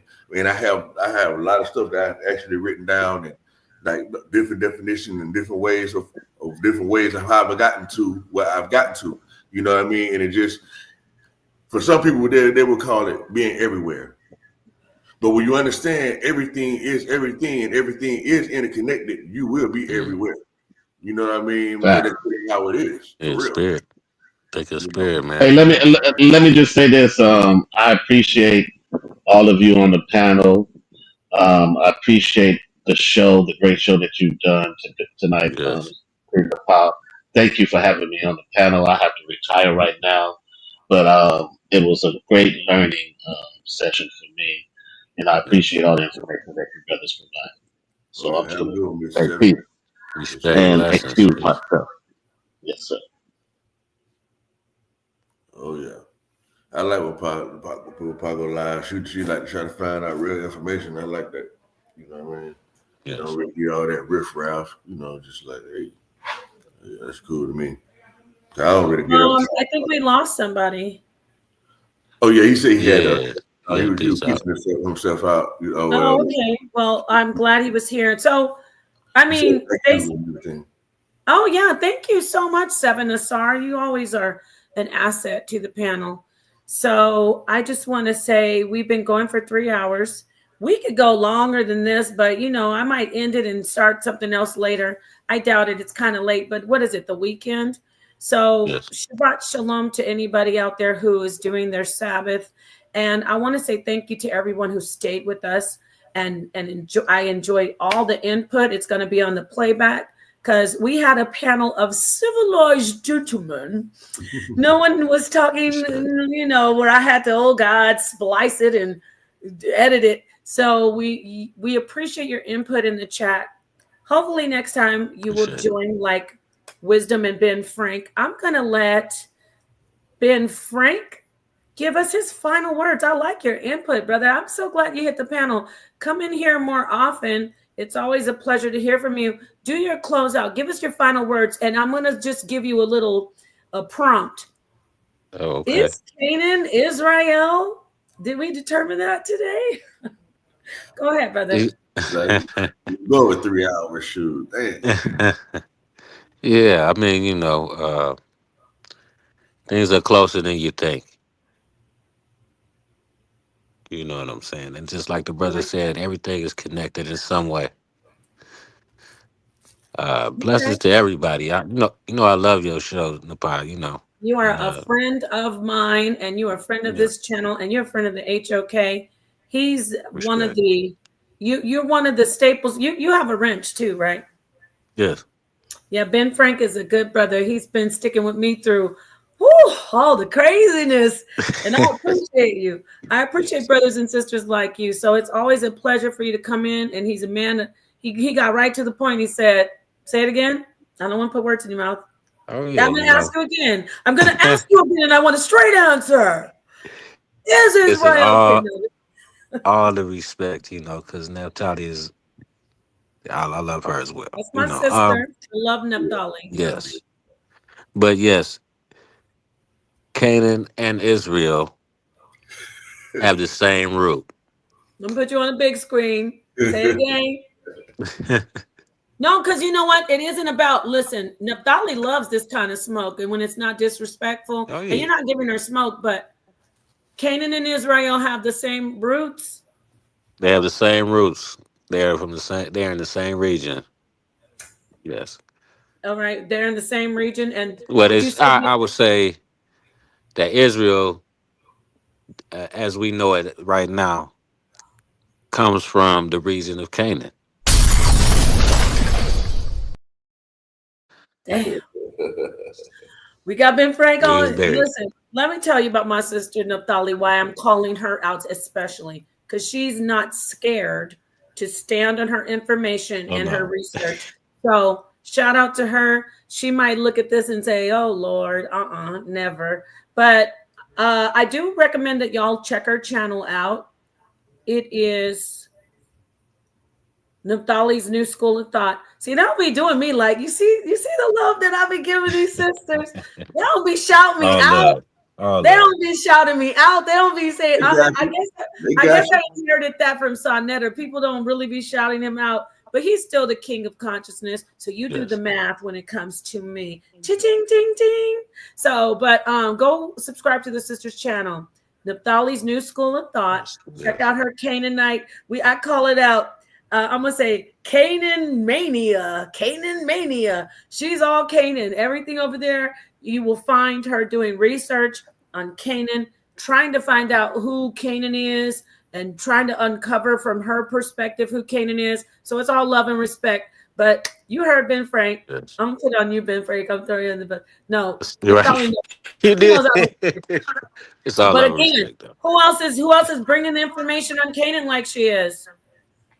Oh yeah, Yeah, Nobody. yeah. check it out. Yeah. I watch. Yeah, I'm gonna subscribe to it, so I catch it sometimes. Yes. How yes, how do bad it that. And is. you won't Please. hear one single word about me unless you're trying to bust my pinata, and I love it. It's all love. I haven't All debated love. her for years, and I appreciate all the sisters coming in with their information, whether I agree with it or not. Like we're gonna have two sisters come in here and tell us that the slave trade was never happened. And Wow. as much as you know how I feel starkly opposed to that concept, I appreciate them coming in to teach their information, and despite where I stand with it. So it's all love. It's all love for the sisters. Thank you, Ben Frank. Have a great evening. I'm going to close out after Thank you. we get to the brother. I want to hear from Wisdom. Wisdom, before you get going, I want to ask you a question. You see my consciousness streams, okay? And I know that you teach some consciousness. Why are you not hitting the panel? And why do you basically avoid our visionary series altogether when we're busting the whole coconuts shaped pinata of my brothers and sisters over there on Pseudo Killigan's Island. Because Don't you have an axe to grind with them? not in particular, right? Because I already know I know what I know, and just because you don't know, it's fine with me. That's kind of how I look at it. I kind of grow to that point because I could be super ignorant like everybody else, and then to be obnoxious ignorant, and they don't want this kind of smoke about. You see what I'm saying? They don't want the wrath of God to really cut them up. You know what I mean? And so I'll be trying to take the higher road. I just try to give them information. And if they get it, they get it. They don't, they don't. But it's not the force on anyone anymore. I'm not at that point anymore. Because it's levels to this for real. You know what I mean? So when you're ready, you won't nobody have to force it on you. You know, so as soon as you hear it, it's like, wow, that resonates. And you know that you don't have to take the full of anything anyone says. You see what I'm saying? You just use what you know you needed to unlock another level to your growth. And, you know, so that's how I look at it. So they're not ready, they reject it, especially when I learned that doing it intentionally. I learned that, okay, I'm really in the wrong place. You know what I mean? I'm really talking to the wrong people. It's one thing someone to disagree because they literally just disagree for a reason. You know what I mean? And a valid reason that they can explain. But when you're doing it just out of spite, that's not my kind of entertainment. But I don't be seeing a lot of your shows when they start, like this one. Oh, right. I got you. You gotta subscribe to the R.I.S.E channel and subscribe to this channel and hit the notification bell. You need to do that. But I saw the notification. Well, I didn't see the notification itself. Maybe you should unsubscribe and immediately subscribe again. Don't unsubscribe and go have a bowl of cereal and watch binge. Binge watch something and forget to resubscribe. What I be doing? Subscribe and then hit the notification bell. What I do, right? Like I have all my notifications selected, but I have so many people that I subscribe to, so it'll be beeping all the time. You see what I'm saying? So I kind of and you just say, this ain't Napah Shadah of the Visionaries. When I scroll, and I just look at who's live, and I click on who's live like that. You see what I'm saying? So I'm trying to think of something that's annoying, like what I can't even think it. This is probably something in the beef sector. I already know all that. No, I'm just kidding. Shout out to the beef sector. You know, I want to share one thing though to close out. No, before you do, because I don't want you to go anywhere. I want to read this because you might want to comment. Mm-hmm. Our friend Dogon No God, who sticks with us, you always are there, whether you agree or not. I appreciate you in the chat. If y'all spend as much time on intrinsic affairs, y'all might be able to create something. Well, what's more intrinsic than consciousness, my friend? Dogon, don't do us like that.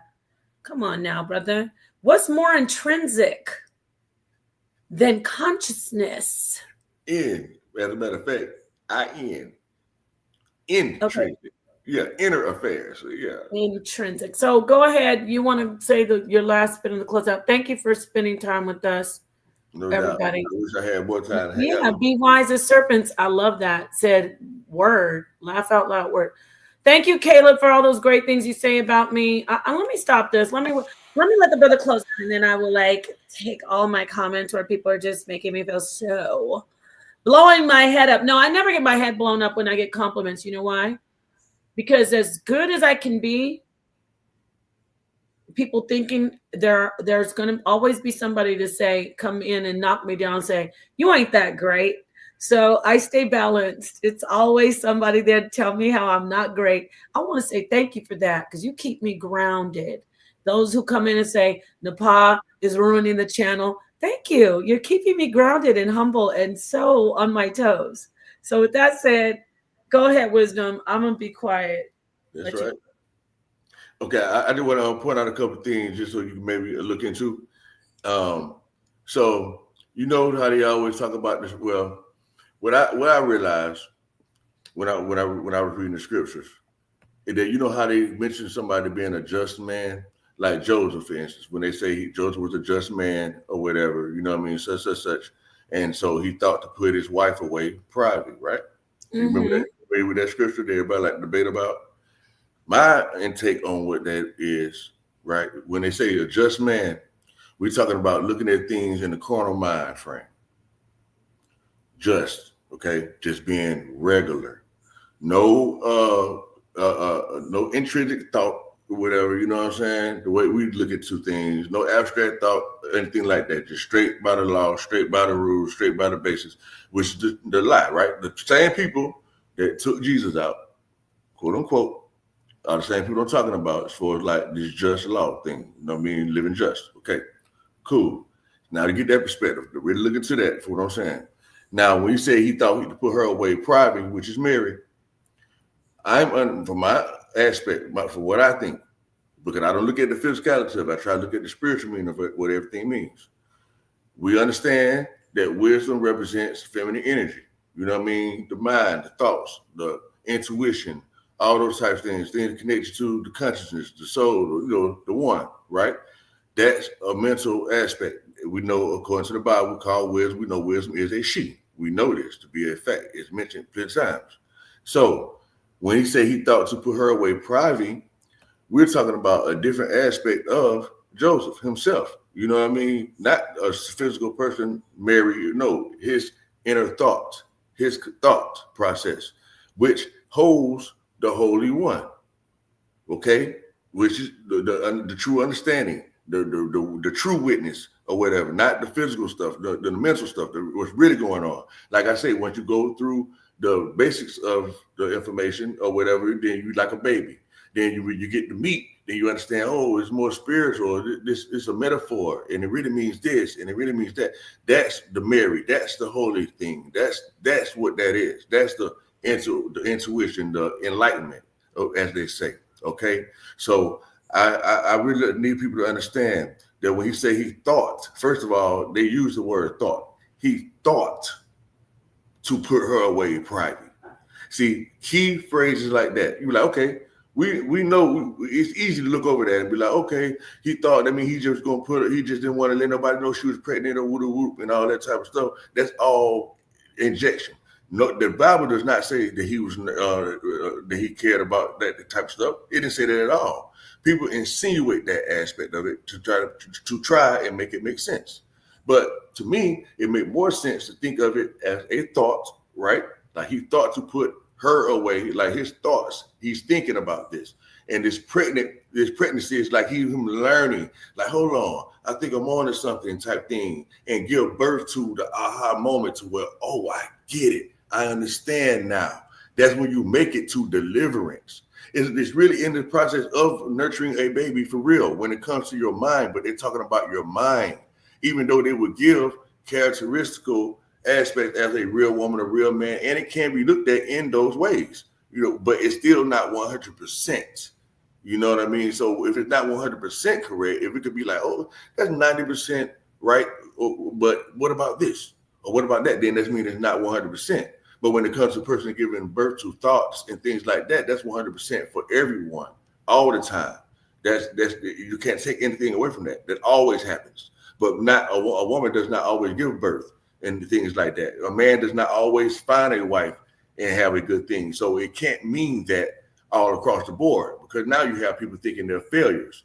They cannot mean that women are they cause all men to sin. That's not true. But like how you looked at all these women goddesses, all these women God they've been worshiping for years before a male aspect of a god come around at all. It was always women. You know, when they talk about a city or talk about a town, they'll name it a mother or things like that. But these small things has to be observed and stopped on. Like the word son. Well, I'm gonna just say this and leave it alone. But I know I'm trying to say a lot of things at one yeah, time. you do. You put it all out there. You needed to come in and at least pick a. Go ahead, though. I'm listening. I know you. Sometimes you don't get it all out. So, but I just want to say this last thing. I try to get different bullet points so people look into the aspect of what I said about Joseph. Right? They go research that. They look into the aspect of what I said about something else. Go research. But don't do that though, because you need to be up on the panel and know how to work the panel. Like, don't just throw everything out there and like y'all sort through it. You got you gotta be like, that's not my intention like, to do that, even though I like how you said it, because that is what I'm actually doing. But when I'm still trying to figure out what the hell he's talking about with Joseph. He's over here on a whole. I'll explain the part about the Bible now. Yeah, I was explaining the Georgia part, but my main idea about that was how they think when they said he thought to put her away private or whatever. Yeah, They you need to assume that they just talking work about on that for us, because that was deep. Then, because you know what I'm saying, like. You got to come in. Look, you leave your information. I could let you come in, do a build, bro. Stay in one bit. Give us. He's like, I already know all that stuff, and I know people have. No, I don't know what, because you went from Joseph to wisdom is a woman, and like. See, because that goes with Mary. That's why I said that. See, I've been trying to keep everything interconnected. That's why I was trying to explain about the Mary and the private part to let you know what he was actually hiding. Private part, I must have missed that part. No, I mean, I don't say the private part of what I'm saying. Like, like when they say to make it privy, when I was talking about the privy part of it. Privy and private part. Well, privy means private. But I'm gonna let you. You know what? I like you so much. I want you to come back. I am gonna I want to talk about. Okay, look, no, check it out. I'm taking my whole pinata stick and throwing it across the room. Yes. And I'm not gonna say anything. I'm gonna just let you rock out. Go for it. If you promise to come back and then get in here, and possibly next time you see somebody up here, you can give them this. Do you ever debate? Because you seem like you'd be interested in at least doing a presentation, if not a debate. We are in the HOK Coliseum channel. Yeah, I already know what everyone's all about. You know what I mean? You know, like I say, I'm just pretty much just here. I don't really have in my mind like I'm coming up here to try to present myself and like okay, let's stop. Yeah. What do you mean by doesn't mean spiritual? It means just carnal. Just focus. I'm gonna let you close out. Maybe give us another 7 minutes. What do you mean by that? Like, okay, even I could rock with you on that. Let me just say this: Torah means just. And the Torah deals with the law, and the law governs. First and foremost is the thought, and the spirit is the thought, but then the law governs the actual flesh and the person. So they're both together. There's not one separated, but on the surface, the Torah covers how you move in the material flesh.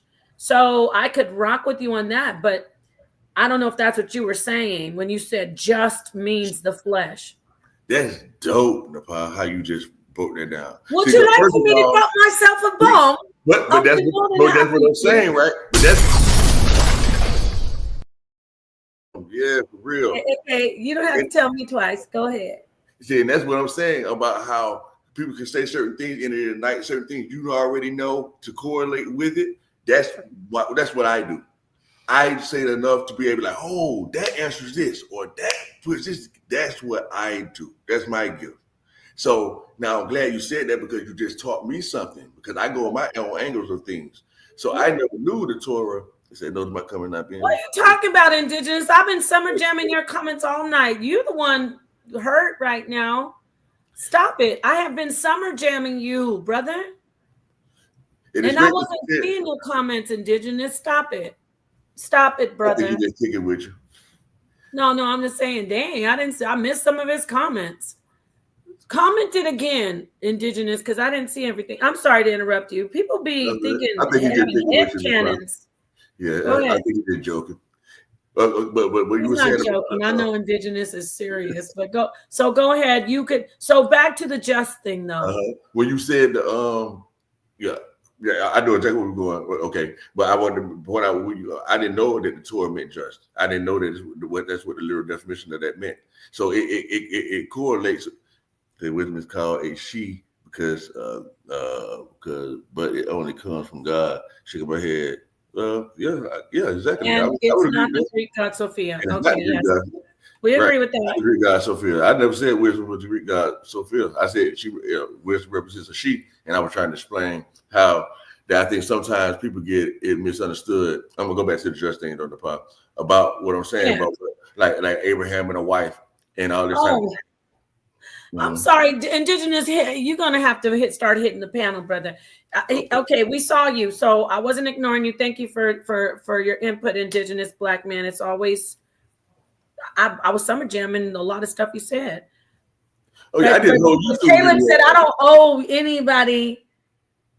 Well, I do owe people some. I do owe them in a little bit. Like if they're gonna join and they're gonna say something and they're in the build, I understand. I like to summer jam. I'm sorry to interrupt you. I love to summer jam people, but if I don't see your comment, don't think personally like I'm ignoring your comment. Oh my gosh, it's not that serious, y'all. I promise you, it's not.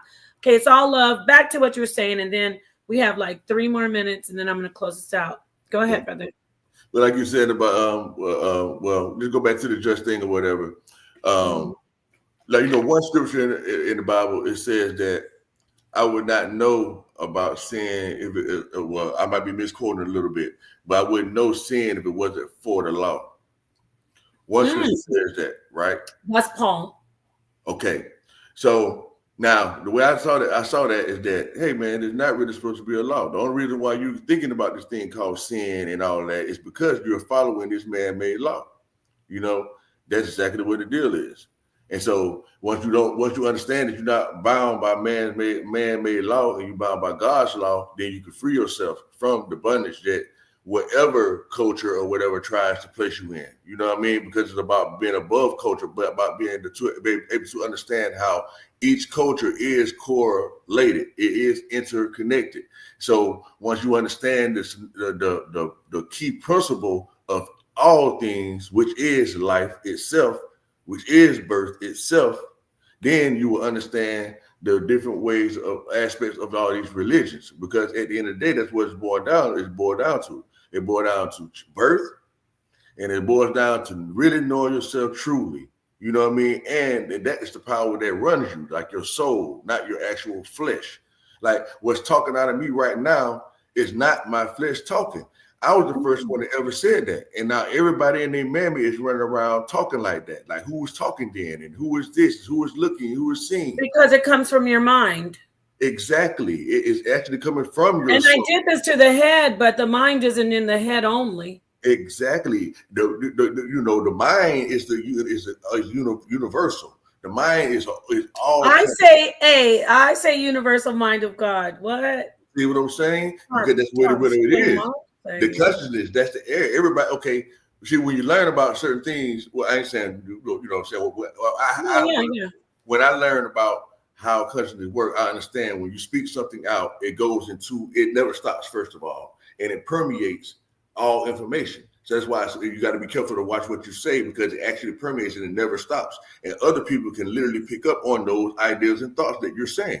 Like everything I know I'm saying right now, I know it's going into the universe, and I know somebody's going to have an aha moment, and they're not going to know where it came from. And I understand that's how it works, because you are actually teaching the world when you're speaking. But what about this? What if you just entertain?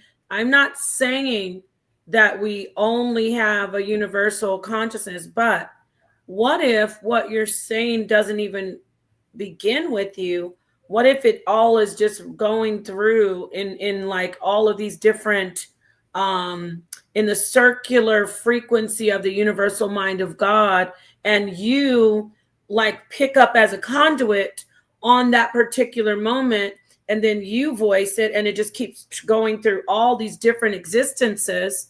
Yeah, y'all, this is all the way off of the Canaanite subject. But what if it's not even originating, but you think it's originating in you, in your material self as wisdom?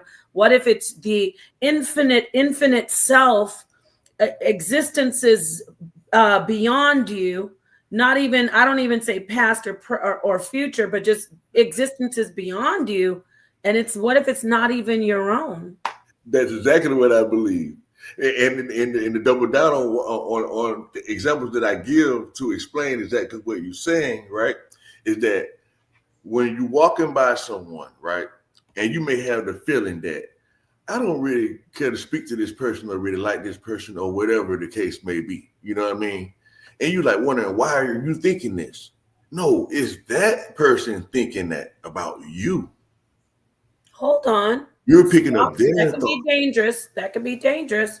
Just like what happened in the chat, though. I can rock with that, but that could be dangerous, because somebody could be thinking, damn, what's her problem? She doesn't like, we've all done it. No one's innocent of this. Mm-hmm. Oh, wow, this person doesn't like me because they're not summer jamming. And I could be like, oh, I sure hope this person says another comment and completely have not seen their comment and be like, wow, I really want to Summer Jam's Indigenous Black man's comment, but I don't see his comments. An Indigenous Black man had a comment that I missed. And so he's thinking, oh, you don't want to Summer Jam my comments, huh? Because you know the truth hurts. And I'm thinking something completely different. So it's not always Now, people, when you think something about somebody, it's not always them thinking that. True. Now, let me give you the second part to it, though, right? Now, how thank you for letting me use your example, you as an example of Indigenous Black man. But the second part to it right now, that when it leads to assumption, right? Now, when somebody does this, it's about transmuting energy, right? So whatever feeling it is, they might not say that specifically in their mind, but it's some kind of uncomfortableness, right? So the way to transmute it is to speak to them.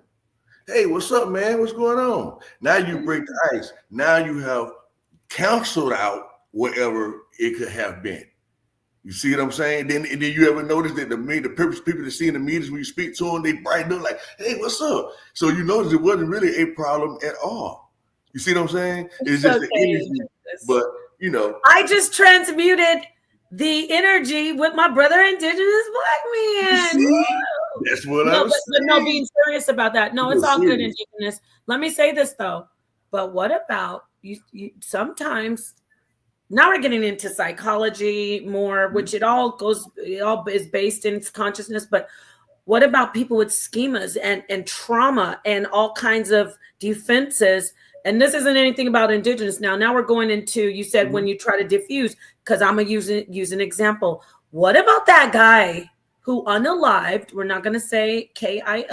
He unalived the brother who was standing behind the guy's girlfriend in the line in Chicago. And the guy in the car thought, he's looking at my girl's bunky bunk. And then the dude tried to diffuse and tried to transmute. I don't know what happened. It seemed to make things worse for him. He tried to diffuse it. He tried to transmute the energy, and it didn't work. It incited the guy more because all of his other psychological traumas and all of his mental, his mental capacity, psychosis caused him to be like, something that dude said triggered him. If I show the video, you can see everything. There's a moment where he almost calmed him down. But then he just did it. He just SHOT him. Did you see that video? Yeah, you saw that Dogon No God, right? Like he tried to transmute it, yes. But the dude, he talked to him. He said, "Brother, come on, da da da." See, now that's just like the guy walking by. Now I could choose to say, "Hey man, what's up, man?" Go speak to him, or I could just keep walking. That's when ignorance come into play. You know what I mean? You got to ignore it. You know what I'm saying? So it's like, hey, I'm walking by. Now he couldn't ignore it. The guy, you gotta see it though. You never saw it. Well, yeah, I didn't see it. So he would have got a in the back. You know what I mean? Mental illness, stuff like that. I can't die. Yeah, it's tough. But wisdom is pretty deep over here. Sometimes when you try to explain to people, like I notice when I'm talking to youngsters, and like you might do something to them, and you might apologize. You know what I mean? And then they, like you said, it turns them up more. It's like they're more emboldened when you. Yeah, they think you're weak. You're weak, exactly. You go exactly know where I'm going with this. And then they really want to hurt you. It's weird. Exactly. Like one day I was going to McDonald's, Napah. Come on, tell the story. But this was an old head who did that mess. But go ahead. It's usually the young one. The way I had to part about the McDonald's. I'm gonna put you on the big screen so you can tell it. Okay. So I'm at Walmart. McDonald's, right?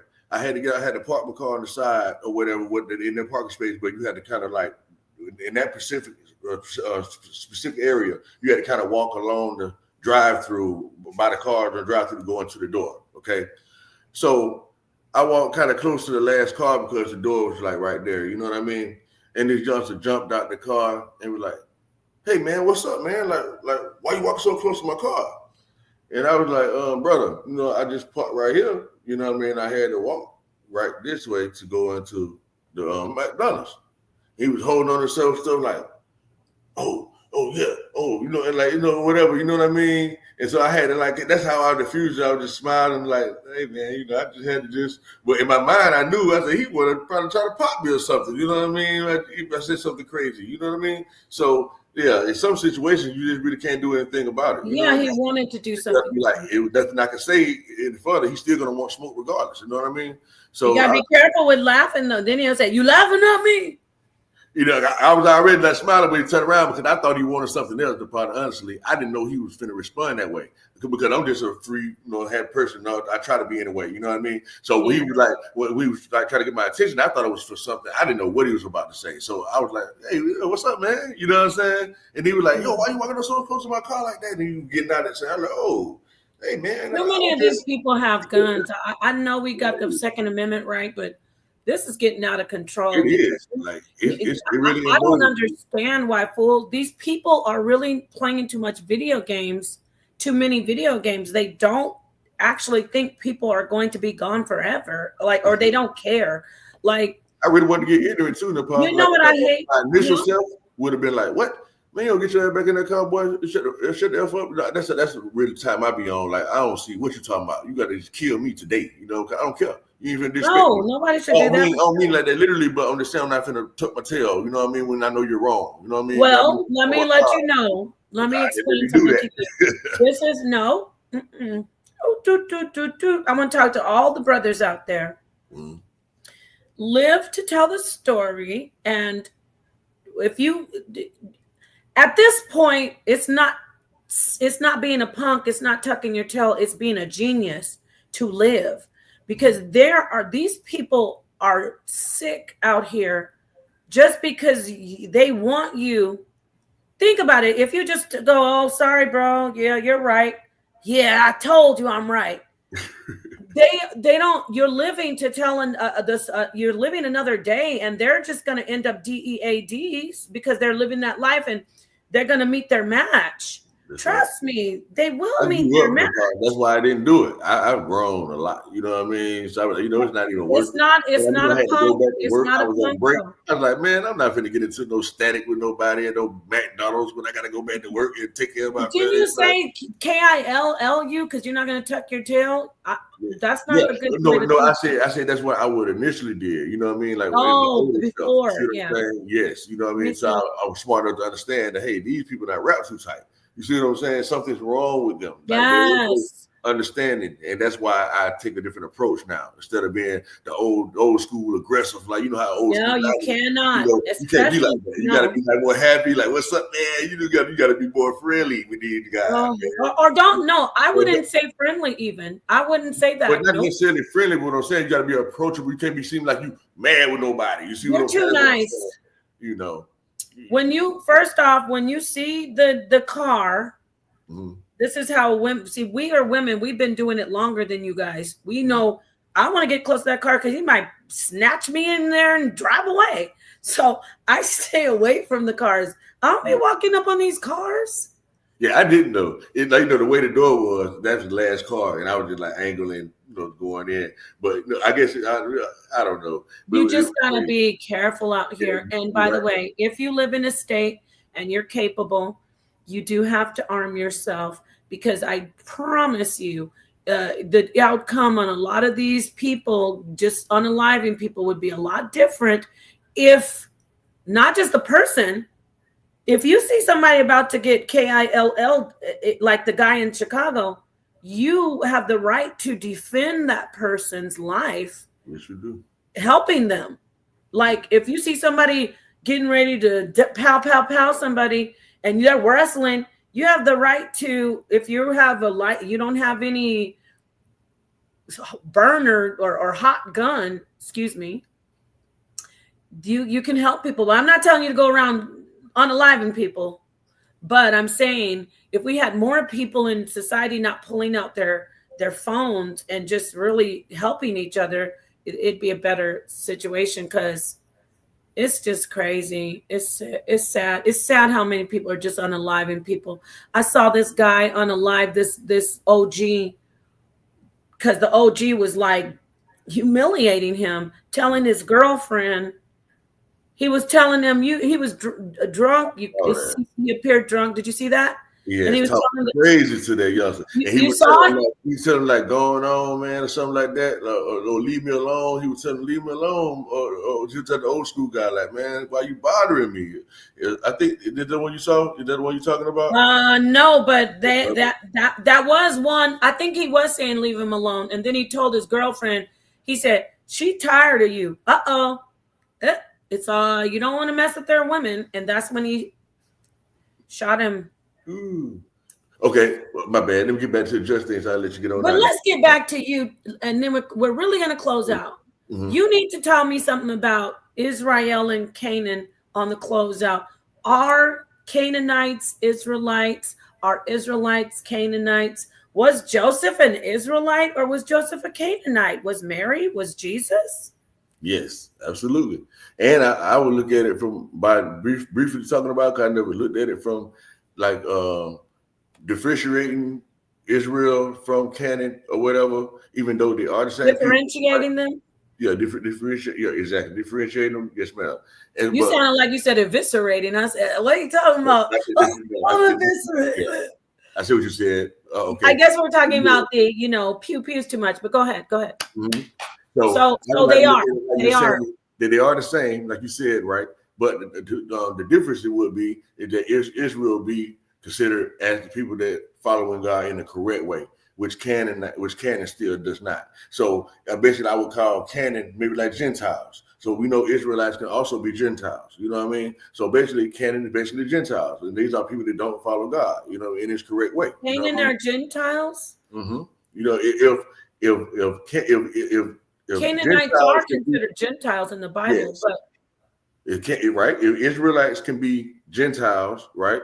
I get what you're saying. Yes, you know what I mean. And as a bigger question, then automatically Canaanites can also be Israelites. You see what I'm saying? So it's all the same. Canaanites can be Israelites. Oh, exactly. I get what you. Now you're talking about conversion. Exactly. It's such a deep topic that we can't just get it in one live stream.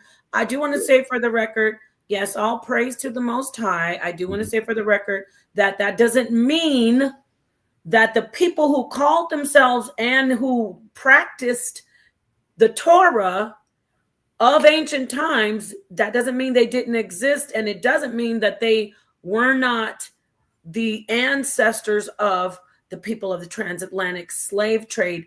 Many of the people of the transatlantic slave trade. Okay, I'll acquiesce to the whole thing, like not all, but for me, there's a large portion, if not the majority. You gotta watch. You guys, if you weren't in here earlier, you too, wisdom. Mm-hmm. If you are due a slave movie, go and watch the Book of Negro.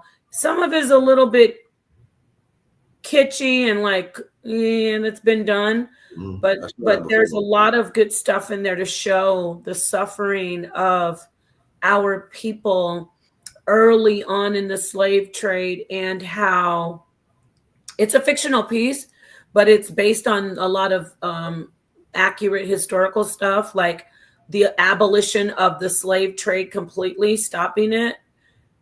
But you know what the sad part was of it? One part that, Lord, I'm getting, talk amongst yourselves. I'm getting verklempt over here.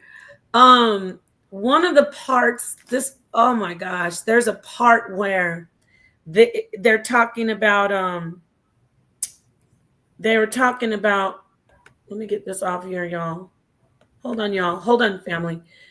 So they have a scene where the slaves are talking and she's talking to her husband. Oh my gosh, so painful and good because it's real.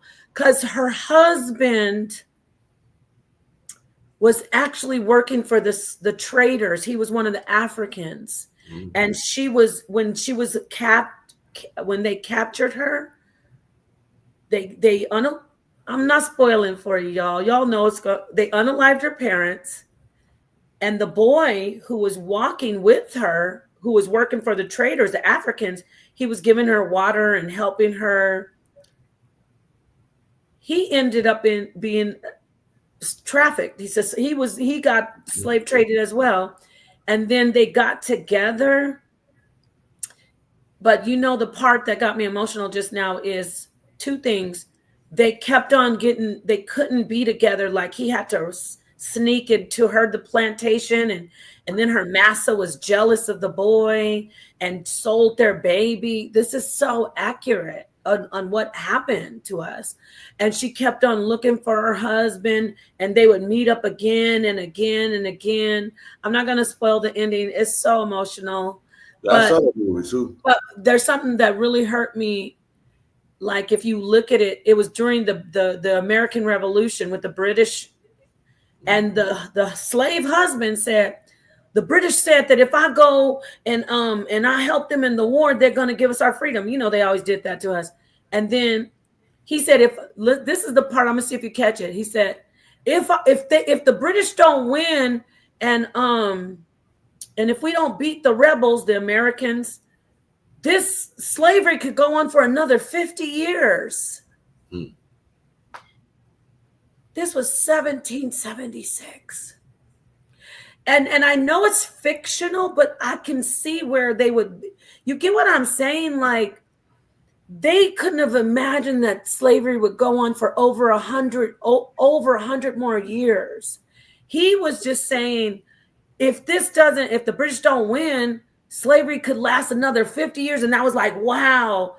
But in reality, slavery lasted another 110, at least 110 years. You get what I'm saying? So even though it was a fictitious thing for him to say, you could see logically that they were thinking that. That's the part that really made me start crying. I had to pause it because, oh my God, slavery is, I don't see how people don't get slavery is like still the problem with all of us.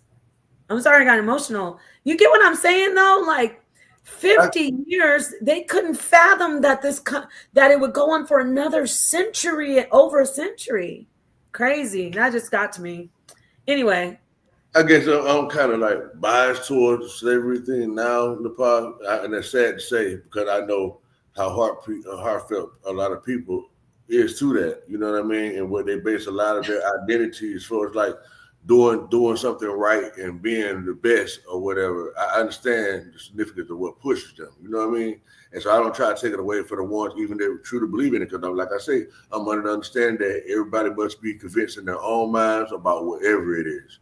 And so whatever you choose to believe in and you really believe in that, I cannot tell you not to. You know what I mean?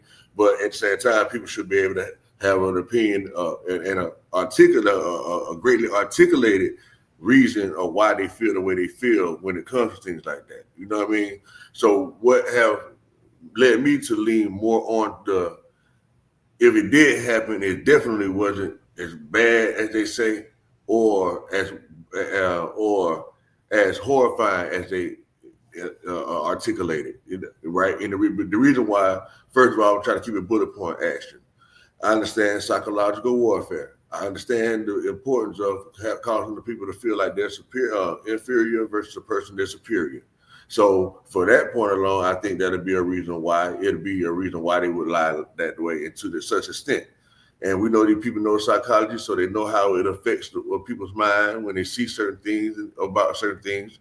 And then when we get into the scholaristic aspect of it, is that when you look into what these words actually mean, you look into what enslavement mean, you looking into what slave mean, and things like that. They give you even a broad, with an etymology of these words, I should say, not just definitions, because we know definitions. The first definition, especially, is always the one that's most commonly used, not the one that's more true. It's just more commonly used. Or people look at it, the word means a certain thing. So when you look into the etymology of the words, you'll have different aspects. Even like the word family, for instance, the etymology of the word family means a household of servants.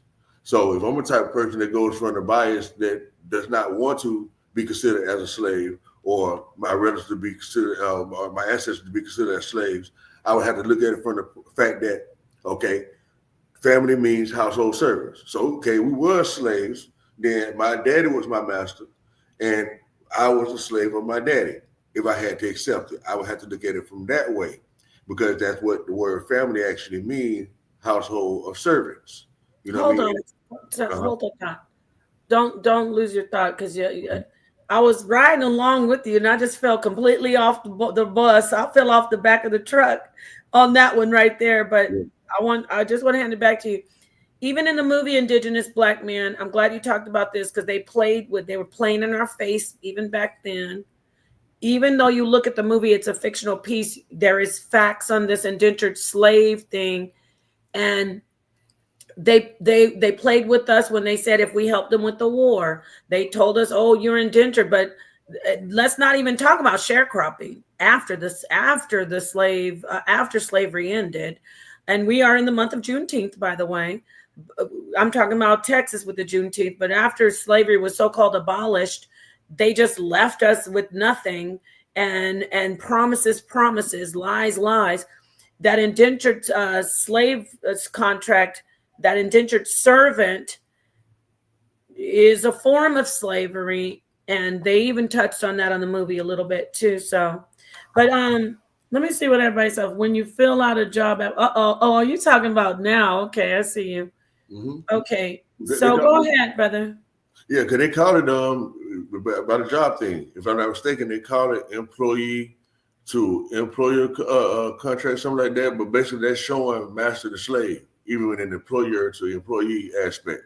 Yeah, and but the difference is, but are you taking the thing that I want to say? All of this is right about the slavery and the work. Mm-hmm. Different kind of slavery, though. Mm-hmm.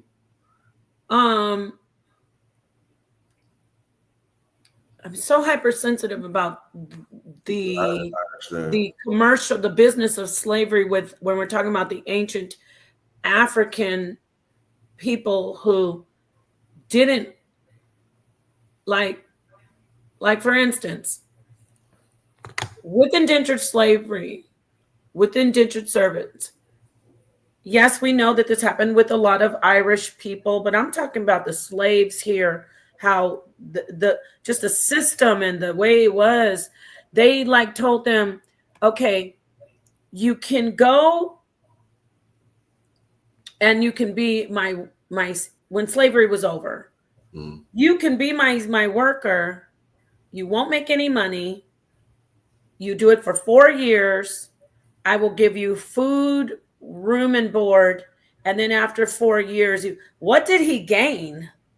He didn't gain anything besides being basically working for food, not working to build self. You know what I mean? He didn't build anything, the person. Now think about those times though, right? And we went through chattel slavery. Yes, go ahead. And I'm saying back in those days, right? Okay, first of all, the main source of income would be a farm, right? Everybody needs food. What are we talking about? We're talking about back before the 1800s? Yeah, the 1700s, 1800s, you know, all those. We're talking about the African slave trade, right? Yes, the supposed African slave trade, right? But I would say yes, the African slave trade, because I don't want to offend nobody. You know what I mean? But what do you usually say? I wouldn't call it Africans at all. Because I know African can mean just dark person. You know what I mean? People who came from Africa? Huh? People who came from Africa?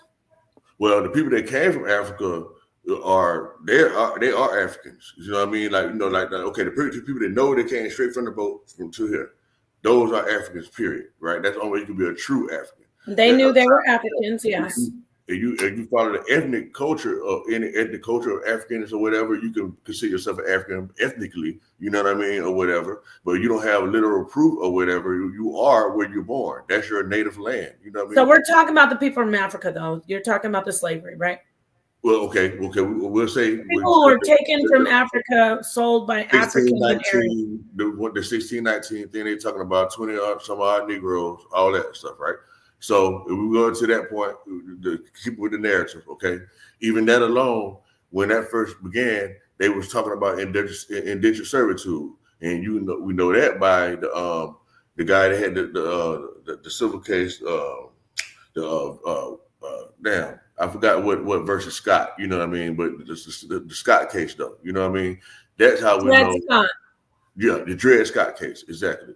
So that's how we know for sure. Well, actually, not only the Dred Scott case, but The first Negro to own a slave person for life was Anthony Johnson. Have you ever heard that guy?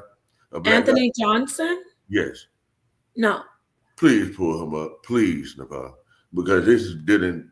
You really have to pull this up because And Anthony what Johnson. he owned a slave in Europe? No, what I'm saying is no. Anthony Johnson is American.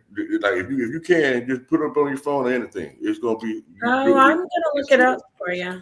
So Anthony Johnson is basically the person that's a black man at that. He's a colonist, yes. slave owner. Go ahead. Can you read? Want to read a little bit? This is the Angolan-born man who achieved wealth in the early 17th century colony of Virginia. He was the first African American whose right to own a slave for life was recognized by the Virginia courts. Johnson arrived in Virginia in 1621 and is considered the first prominent black landowner. Okay, so what are you showing us on this? Okay, well, they say the first African American, just to always throw things off, but he was the first American period to own a person for life. The first one, you know what I mean? That's the first Supreme Court ruling that started people to be able to be held for life in servitude was his case. And when you read more into it, they'll let you know that he owned a white man and black people. You see what I'm saying? He owned white people and black people. And like I said, it was 1621. So this 16 odd Negro stuff or whatever, 1619 some odd Negro, that's automatically a red flag. Okay, 3 years later, cool. Now a black man, owning people and owning land and all these types of things. Even with these slave stories, how they never tell you that. Well, they do say there's free Negro, though you can see that I was Negro that was free, and a son that was. It says here that he was also an indentured servant himself.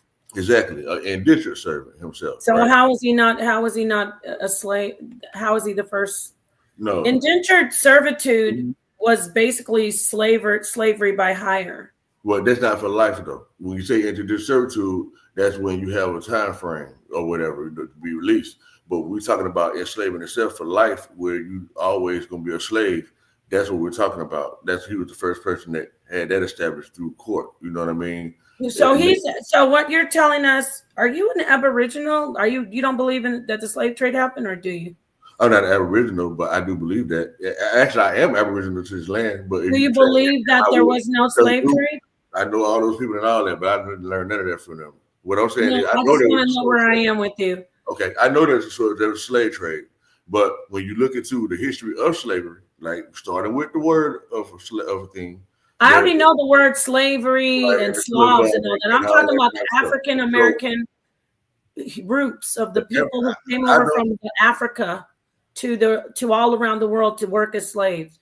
Well, do you think I don't truly believe in that 100%. You know what I mean? Now, do I believe that people were being enslaved and everything, and that some people could have come from Africa? Yes, I do believe that. You know what I mean? Because when I study the map and things like that, I see how close Africa is to Brazil.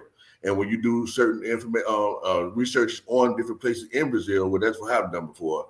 With the places that's close to Africa, I've done research on those certain places. And I can see where people were being taken over there and it was being taken back and forth. Like I can see how close it is to each other. So I can see that always have been a trade going on there. You know what I mean? And I understand about the power of kings and tribesmen and chiefs and all of that, how they can easily cause people to do things he want them to do. It's for like, hey, we want y'all to go over here. We want y'all to work for these people and do this and do that and pay tribute to this and that. You know what I mean? So I know eventually, yes, it did become slavery for Negroes per se. It was late in the 1800s or late 1700s, 1800s. But before then, 1,000 years, the Caucasian, the Slavonic people and all those people were in servitude. You know what I mean? We already know that. Why do people always bring that up? No one ever, obviously slavery was known because they utilized it for hundreds of years to specifically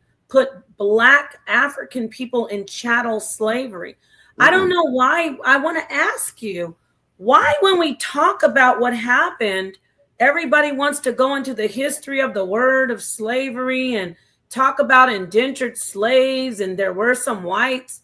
Why is it I'm gonna tell you why. every time we talk about the transatlantic slave trade, everybody wants to get deep and start talking about what the word slave means and go find everybody else who is white, this and the Slavics. Why do we do that when there's so much to discuss on what actually happened to us as a people? See, okay. Remember when I said, right? If I were to look at slavery, I wouldn't look at it from the aspect, because I am biased towards my people just being taken advantage of and things like that. I don't personally believe my people was that weak. I just don't. So what I'm saying is to make sense out of it by what they're saying, not by what I'm saying. When it comes to the word family, just for instance, not slave, but the word family itself, it shows that this is a household of servants. When we look at the history, we can see, like, especially from the South. I'm from the South. Okay, I look at things a lot of different ways, Napah. So, and I got a lot of reasons why I said the thing I'm saying. Let me ask you one question, so you can understand, maybe follow why I have to look at it deeper than what they're just telling us. Because when you ask a person, where did slavery, do they say slavery took place at? And then you ask the Google, did slavery was the place slavery taking place at in the 13 colonies? It would say yes. Okay, so if slavery has taken place in the 13 colonies, which when we say slavery, we're associated with the deep South, Florida, Mississippi, Alabama, Georgia, like the deep Texas, the deep southern states, Mississippi. That's what we associate slavery as. But but those are not, well, Georgia had become, I think, a part of the 13 colonies, but most of these are not the 13 colonies at all. And quite frankly, most of the 13 colonies are northern states. Like, for instance, Harriet Tubman. She's a pretty known accepted slave that everybody would consider to be a slave with Underground Railroad and everything. If I had to take what about her? Do you think she existed? Okay. Now, when we talk about Harriet Tubman, we will assume that she was a Southern slave. She was from Maryland. That's where she was in slavery at. Why would we assume that? But because I'm trying to explain to you that most people associate slavery with the Deep South. So what I'm trying to explain to you, in the stories that we hear, is they're not basically saying, having people to understand that the South of the North was actually called the South. Like, people knew they would call Maryland the South. That's the South. You know what I mean? It's not necessarily Mississippi, Alabama, Georgia, all those places. And she went from Maryland up to enslaved people and took them to Canada. Okay? You see, because like most of us still own our land or have ancestors that own land since 1800s, 1700s, and stuff like that. Or what is this? You're going off too far. So, because you're asking me why do we automatically go back into the history of the word slave and things like that and disassociate? We shouldn't. That was rhetorical, actually. Oh, okay. I mean, I know you're answering it, but that's a black mind broke. Your mind is broken when you're black and do that, because you won't find a Jew if you use the word Holocaust. Listen carefully, black people. If you say Holocaust to a Jew, they won't start telling you about all the different meanings of the word Holocaust, and it really means to put a bunch of people to make a big fire. And it doesn't. Back in ancient days, there were these people. They won't do that because they know what they'll do is talk about what happened to their people. That's why slavery has they've done what they needed to do to us. Because the Negro will always start talking about everything else besides what actually happened to our people. It's always that way. I'm telling you what I think happened to our people, though. I'm telling you that I think when they called us slaves and enslaved people, we were enslaved to our own families. Like we were. Oh my God. I gotta calm down because I like you as a brother, but you are saying things that you do not understand that are so egregious and offensive. No, I'm gonna say this. We weren't enslaved to our families when we were on slave ships coming from the coast of Africa. First, let's go to the coast of Africa. When they kidnapped the people and put them on the coast and put them in cages and branded them and waited for the next slave ship to come. That wasn't our family. I don't want to ruffle any feathers about it because No, how hard you are Tell me about where that was our it. family that because, owned those slave ships. because I would Africans own slave ships. I would simply ask, like, where is the indefinite proof of that? And I don't want to be. There's the proof. Yes, ma'am. There's what do you mean? There's slave rosters. There's slave stories. There's accounts from actual slaves. There are documents that show slavery. There are actual people who are now deep sea diving, finding portions of actual slave ships. There's a plethora of information showing that there was a slave trade and that there were slaves. And see, when I do research on it, Napah, it just leads me back to, like I'm saying, the things that you be like, why y'all always have to go there? But the only real proof, like for instance, when I was doing research on Cape Town, are you familiar with Cape Town in Africa, right? One of the main places that they're saying that a lot of slaves taken from too, you know what I mean, which is Cape Town, Africa. I forget why I was doing research on it, but it had nothing to do with slavery at all. I just happened to stumble across this. So the people in Cape Town, they call those people colored people. That's what they call them. They call them the bastards. They call them colors. Okay. And then when I do more research on it, these are like Dutch people from India, all these type of places. This was a colony that they brought all these people to in one place, and they started mixing together. And then these became the Dutchmen and the bastards and the colored people. They started distributing these people to Australia and a lot of different other places. And now, so now in America, we call ourselves colored people. And we really don't understand that colored mean mixed, like a different bunch of mixed people. But because people never do research on what I'm telling you, Napah, I know. Colored, what do you mean we don't do research? Colored means mixed is your opinion and opinions of others. No, listen, I want you to tell me, like the brother says, every civilization encounters slavery. Thank you, brother. Thank you, wisdom. But what about this group of people that built America and were treated like worse than animals? What about us? What about us? I'm trying to offend you in no kind of way. What I'm saying is, it's not that you're offending me. Okay, I don't want to. But what I'm trying to say is, you have to look at the different things. Let me say this. It's not that you're offending me. Mm-hmm. It is an offense and an assault on the memory and the suffering of your ancestors. It's not me. I just think that, right? Because I don't believe that. What we're doing is there was a time when we had slavery, and it was the memory of it was a big pot of pain and suffering and mistreatment. And throughout time, the white man watered it down for you, handed it to the Negroes. Some of us said, get that out my face. I want the real pot. I don't want that mixed down watered stuff. But some of you, like you and a lot of people, kept on taking that watered down version. Now you just got maybe 4% slave facts in there and a big pot of water. And you're just sitting here saying, well, there is some slavery, but that's what I see. Because we need to stop with this whole new stuff about family is slavery. These people were taken on slave ships, and they were taken from their land and beaten and raped. Their children were sold. Where are we going with everybody? That's why I say that I don't really know what. Why don't we care about that anymore? Why? I mean, I definitely do. I feel egregious about it. If it truly happened the way they saying it happened, I don't agree with it at all, and I don't like it at all. And I do want to honor my ancestors in that light.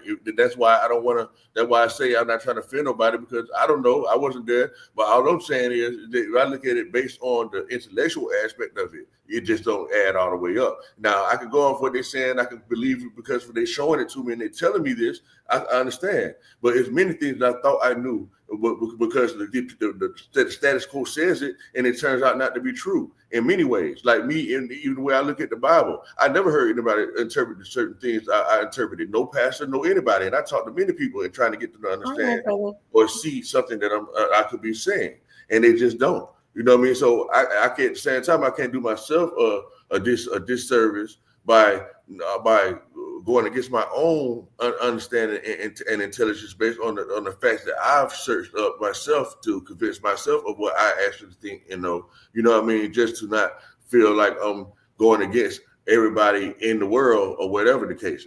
Because, like, for instance, they say the whole world will be deceived even when it comes to the scriptures, but that don't stop most people from feeling like they are Christians and they really know what's going on or whatever. Obviously, that's not the truth, because the Bible says most of everybody going to be need to be deceived. So if I'm that one or two people that say, hey man, that's not how it goes, I might be the one that's just not being deceived according to the scriptures. So it's a hard fight to fight, you know what I mean? But even when it comes to, like, how did the white man end up taking control? Because most people say they have to be the ones to have us as slaves because they're the ones that are running the world right now today. But people don't understand. You notice I never said anything about the white man. Well, yes, you never said that. I'm just saying the people that rule things. Also, not no people who did the slave trade. Because white. Okay, go ahead. They were Spanish, Portuguese, even the French participated at a time, and the British. I mean, can I read this real quick? The brother said, there was a brother said, I don't know anything about slavery. I'm from Pennsylvania. Pennsylvania was a very, I'm going to read this. I got to get the comment. There was slavery, but not always. But slavery wasn't just never in Pennsylvania. I wanted to point that out.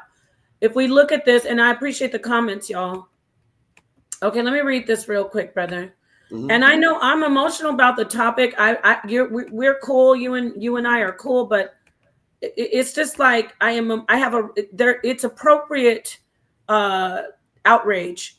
Yes. So Pennsylvania, an act for gradual abolition of slavery, 1780. Remember, slavery was abolished in the northern states before slavery actually ended, before it was all. That's why we had the Civil War. Duh.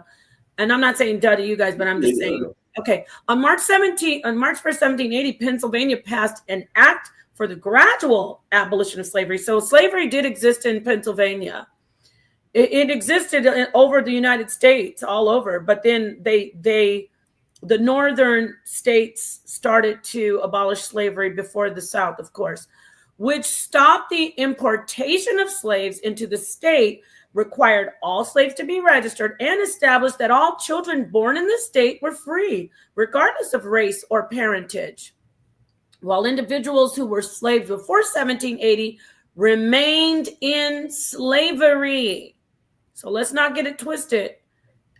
This is an interesting article. I can post it in the chat. But I just wanted to point that out. Slavery was not, America had slaves. Okay, some longer than others. But this is the link to that article if you want to read it, everybody. All right, so I get it. You have. I just have more. I just say it like this, Napah, right? I try to convince myself that I'm wrong about anything, right? You know what I mean? So I really do take the time to look at both sides. Like, I'm just not that biased to where I'm just going to look at information that's only going to support what I think and I think only. No, I just try to just take it back to the nitty gritty of things. Like, I'm about one of the first people that brought up these certain terminology and etymologies about certain things that you hear Aboriginals talk about and things like that. You know? Like what? Like what? So it's your fault? No, not necessarily my fault is what I'm saying, but I'm just saying, like, okay, like for instance, I was one of the first people that I know of, I should say, you know, because maybe you said it before me, I don't know, you know, for what I know, like the word emancipation, right? The Emancipation Proclamation. People would assume that Emancipation Proclamation means that you were free, okay? But the importance of words, which we notice, like when you look into the Bible, you know how important words are and looking them up and understanding the etymology of them, so you can have a concise understanding of what's being said. So that's why I look at words. Okay. Go ahead, so brother. the word emancipation in its etymological sense means transfer as property. That's what it means. So, excuse me if I had to be like, wait a minute. I thought y'all told us that Emancipation Proclamation meant that we were free. But in actuality, it means that we would just transfer into the United States as being property to the United States. That's what it means. Okay. So now it'd be like, okay, who are we freed from then? Yeah, who are we free from? Our parents. That's the age of majority, they call it. They call it the age of majority in Nepal. Like when you turn 18, you are not under your parents' rule anymore. It was not always that way. In the South, we follow agrarian rulership. That's what we follow. It was like about the law of the agriculture. That's what we based our government and stuff on, agriculture. When the Industrial Revolution came around, is when everything got turned upside down. That's when we became indebted and things like that, because we couldn't produce products that we needed to produce and all this type of stuff. And we needed loans and help because of the, like I think called the bull, weevil. This is the papal. You're talking about the papal bull. And no, that no, ma'am. Wait, before you keep going, I want to say you're absolutely right, Indigenous. That's when the breeding, once they stopped the importation of slaves, then we had breeding farms. I want to share this though, because I just want to show people how you said the definition of the word of emancipation means transfer of property. Emancipation means the fact or process of being set free from legal, social, or political restrictions. It also means liberation. It also means the freeing of someone from slavery. This doesn't say anything about transference of property. Remember, I told you the etymology of the word. Okay, let's look at now, but we know the definition, right? That's the definition of the word. Free, being freed. Now, if you want to go look up the etymology of the word, we know it means to be set free from slavery. But if you would like to review the etymology of emancipation, we can definitely do that. Let's go to online etymology dictionary. A setting free. I don't know if you could see this. Let me see. Click on it. Am I sharing this? Wait, let me stop sharing and then go back in. So now we're looking at the word. We know emancipation means setting free from slavery. Now we're going to look at the etymology of the word emancipate, because the brother wants to go a little further and he wants to double down and look at the etymology of the word. 1630s, it meant a setting free. It's from the French word emancipation, from Latin emancipationem. It's nominative emancipatio.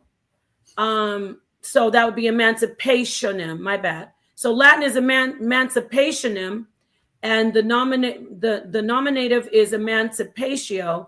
The noun of acting from past participle stem of emancipare. See, emancipate. In modern use, especially of the freeing of a minor from parental control. There's that word free. Specifically with references to U.S. slavery from 1785, the Emancipation Proclamation was issued July 22nd, 1862, effective January 1st, 1863. In Britain, with reference to easing of restrictions of Catholics, easing of restrictions. If you ease a restriction to stop someone from being restricted would be synonymous with setting someone free. In modern use, especially of freeing a minor from, okay, so I read that. That's all about so that was the etymology of emancipation. Let's see if we can find something that's similar to what you mentioned in this word, emancipate. Here it is again, set free from control, as far as the etymology, from the Latin emancipatus, past participle of emancipare, put a son out of paternal authority, declare someone free. Again, we're in the etymology and it's still telling us that it means to be freed. Give up one's authority over. In Roman law, the freeing of a son or wife, the legal authority, patria. So there it is. The pare would be the father, I guess. And patria potesta of the pater familias, to make his or her own way in the world, from assimilated, from ex, out, away, mancipare. So ex mancipare, deliver, transfer, or sell. Remember you said the thing to transfer over ownership? This is where you're seeing this. Mancipare means deliver, right? It means transfer. Mancipare means to transfer or deliver or sell. From mancipum, ownership. From manus, hand. So when you're looking, what you're talking about, transfer ownership, you're looking at the word mancipare, transfer, right? Mancipum, ownership. From manus, meaning the hand of, right? So yes, when you're taking someone out of the hand of their slave owner, you're transferring them to, you're not transferring, you're giving them, making them free, you're delivering them to freedom. So from yes, their paternal authority, right? No, you're delivering them to freedom when we're talking about emancipate. So you're looking from at their paternal authority. Remember how I said it at the top? From what? Paternal authority. Remember I was explaining to you about being free from your parents and everything, about household service and family meaning, household service and everything. But it doesn't. No, that was, look, let's go back to the top of this. The word where you say pare, to put a son out of paternal authority, that would be because it's emancipare. Man would be the hand. E is like X, like getting it out. So out, the word, the letter E, man is the hand. E, man, to take out of the hand, separe, of the father. Right. Take out of the hand of the father. That's the etymology right there. But emancipate, it means to set free, not just of the father. It means to set free. And it comes from that word emancipare, out of the paternal authority. But even if it is coming out of the paternal authority, out of the hand of the father, they're being set free. So it says, emancipare, put a son out of paternal authority, declare someone free. And it doesn't declare someone ownership from one to another. And that's a comma, right? It say someone free, then it say give up one's authority over. Where do you see that? So like if I give my authority up, it says to declare someone free, give up one's authority over the person you're setting free. Yes. Well, I understand. I understand. No, we're gonna read it again. Let me read it again. Set free from control. From the Latin emancipatus. Pater means father in Latin. And then we know E would be to like take out of, and the man means hand. And we can see that down here where you see where it says X, out of, that would be equivalent to the E. And then man means hand, and separe would be of the father, set out of the hand of the father. So emancipatus and emancipare means to take the father's authority. Remember, we're talking about patriarchy. We're taking the government or the father, whatever you want to say, the control that person has a hold of you. And then right here it says, declare someone free, give up one's authority over. That means I emancipate you. I give up my authority over you. So. But they didn't do that, right? According to history, they didn't give up authority. They were taken, right? With the slavery, they gave up, they set people free technically, but we know all the trials and tribulations that we had. But technically, the document said that the slaves were no longer slaves in captivity. The word captivity is better. The captives. Remember, restrictions are let me go back up to there where it says relinquish. Not relinquish. It says to take restrictions off. Let's go back up to the actual word emancipation.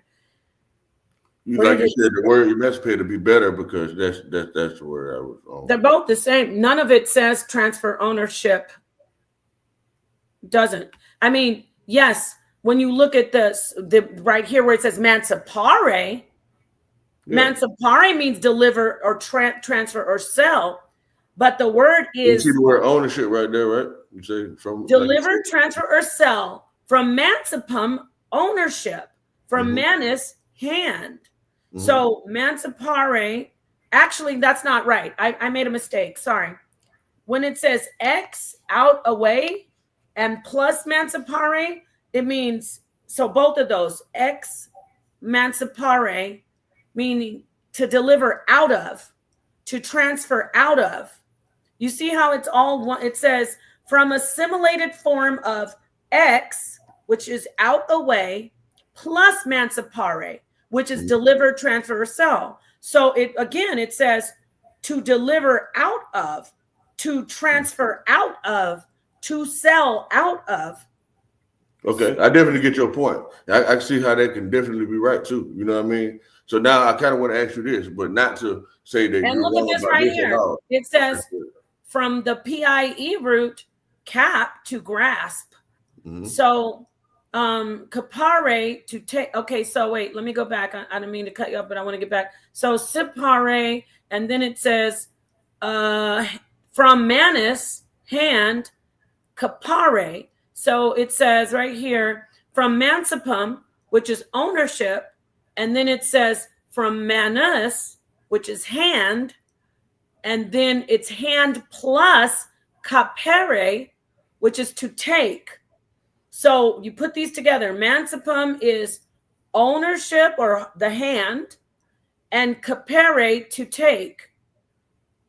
So we've got manus, and capare, not manus capare.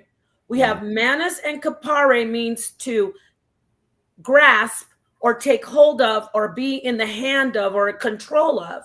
When you manus capare, you're taking them out of the hand of, away from it. So I just want to finish this off. Not used by Romans in reference to freeing slaves. This is about the Romans in Roman times.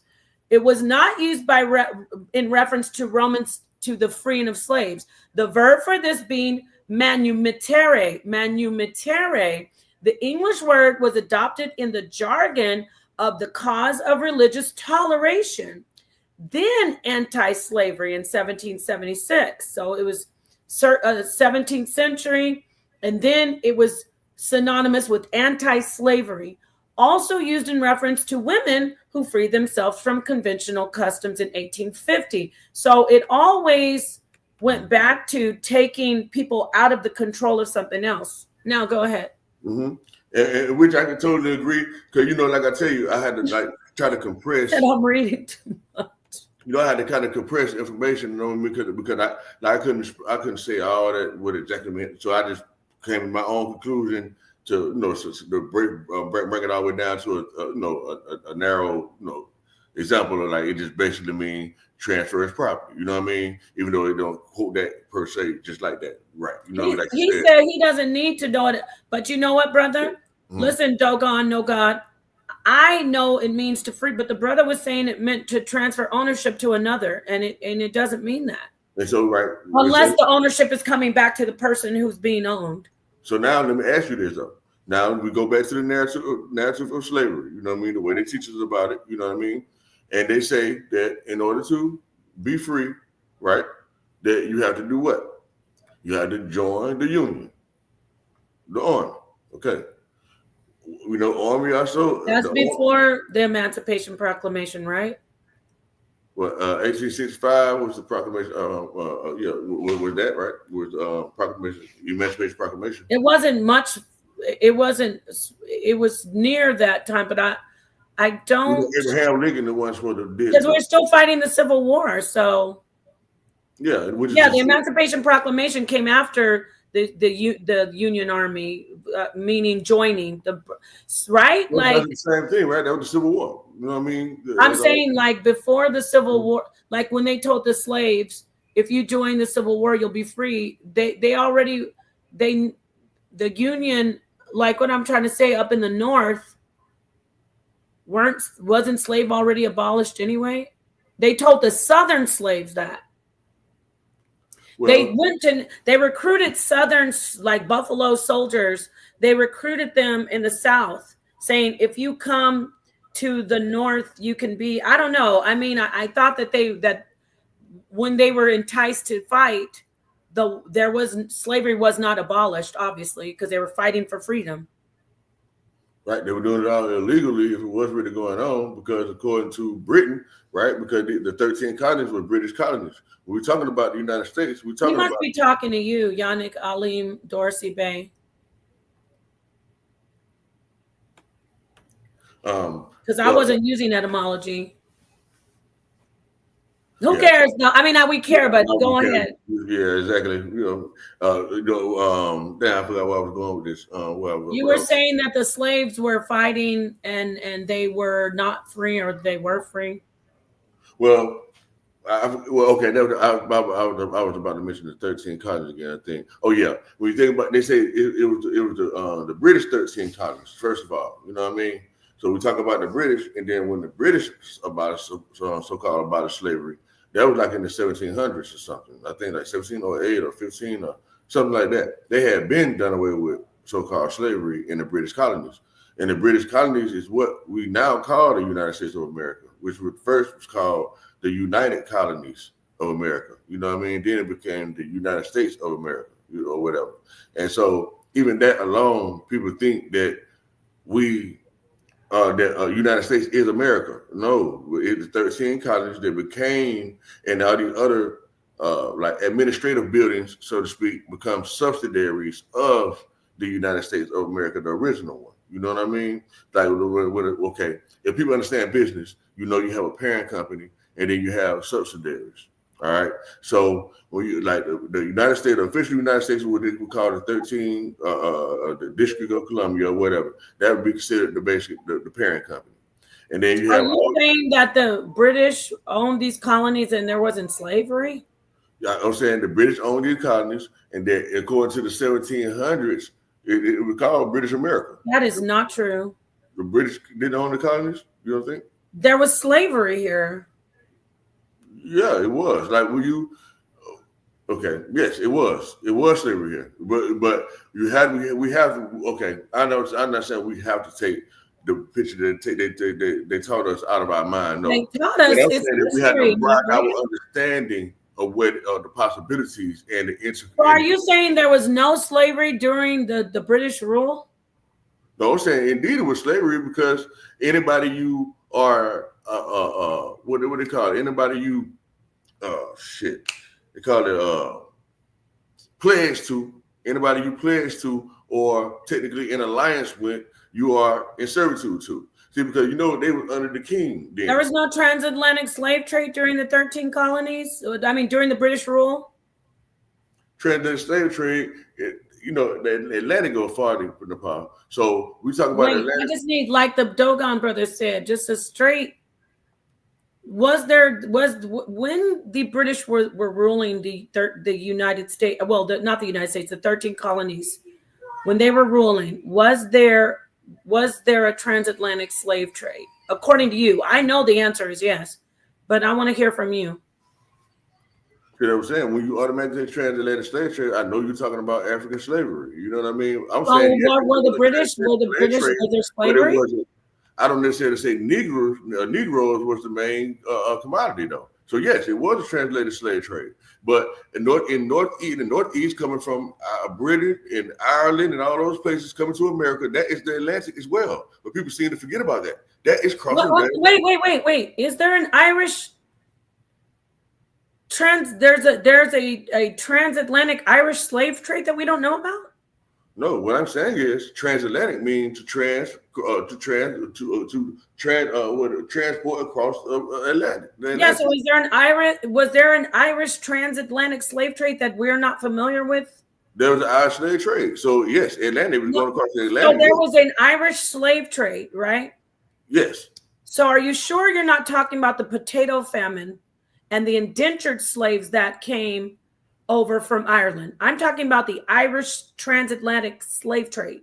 Those are some of the people we know, you and I know, that there is no search wording to say the Irish transatlantic slave trade. We know that. What I'm saying why is there not? Why not? Why not? Why doesn't it say African transatlantic slave trade? Because it went on for centuries and it's well documented and it was worldwide. I'm asking you. I'm answering your question. Okay. It was worldwide. Mm-hmm. It was South America, North America, Europe, and they were coming from Africa. Mm-hmm. Let's take a look at what you're calling the Irish transatlantic slave trade, but that they're hiding from us. Mm-hmm. Let me go get some information on the potato famine of Ireland. And yes, there were indentured slaves, and yes, those people suffered. But let's take a look at the potato famine and compare it to the centuries-long transatlantic slave trade. I'm gonna let you keep on with your thought. I'm gonna go look it up for you. And so I'm very familiar with the potato famine, what they call the Black Plague. You know what I mean? And most people are not familiar with it going back into the 1300s. The potato famine and the Black Plague are not the same. Yes, it is. Okay. The potato famine is an aspect of that happened with the Black Plague. Okay. Yes, that's what I'm saying. It's all under the same umbrella, and it all derives from the Little Ice Age. Have you ever heard of that? Let's get the potato famine, and then let's do the Black Plague, and then we'll do the Little Ice Age. See, it all started from the Little Ice Age, Napah, and Little Ice Age started like in the 1300s, and on up to the 1300 up into like the 1800. That's when the late part of all the different Irish and people coming over here was the potato famine, and that alone will let you know that these people didn't have anything. When you do any, I know you have, but when people do any research on the potato famine and on the Black Plagues and all in the fire plague, it was so many things going on. And when you look into it, it'll let you know that the average age during the potato famine, when people started coming over here in large droves, that the average age was like 17, 18 years old in Europe. So these were adults we were talking about, you know what I mean? And then we go into the orphan trains and all this type of stuff, you know what I mean? It's showing who was being transferred. Can I ask a question? Are you calling the potato famine the Black Plague because what happened to the potatoes? Or are you talking about the Black Plague with the sickness of yeah. What I'm saying is that the bubonic plague? Yes, the bubonic plague. The bubonic plague and the potato famine are two different things. Yes, they are two different things, Napah. But all I'm saying is that they all. Now the potatoes were turning black from this type of no, that's not what I'm calling the Black Plague. No. Okay, so you're still sticking with the bubonic plague. There is a potato famine. You're right, and then there also was a bubonic plague. You know what I mean? So there was different aspects. All I'm saying is that all that falls under the umbrella of what you call the Little Ice Age that many people don't know about. Everybody talk about the Ice Age. They talk about thousand years ago.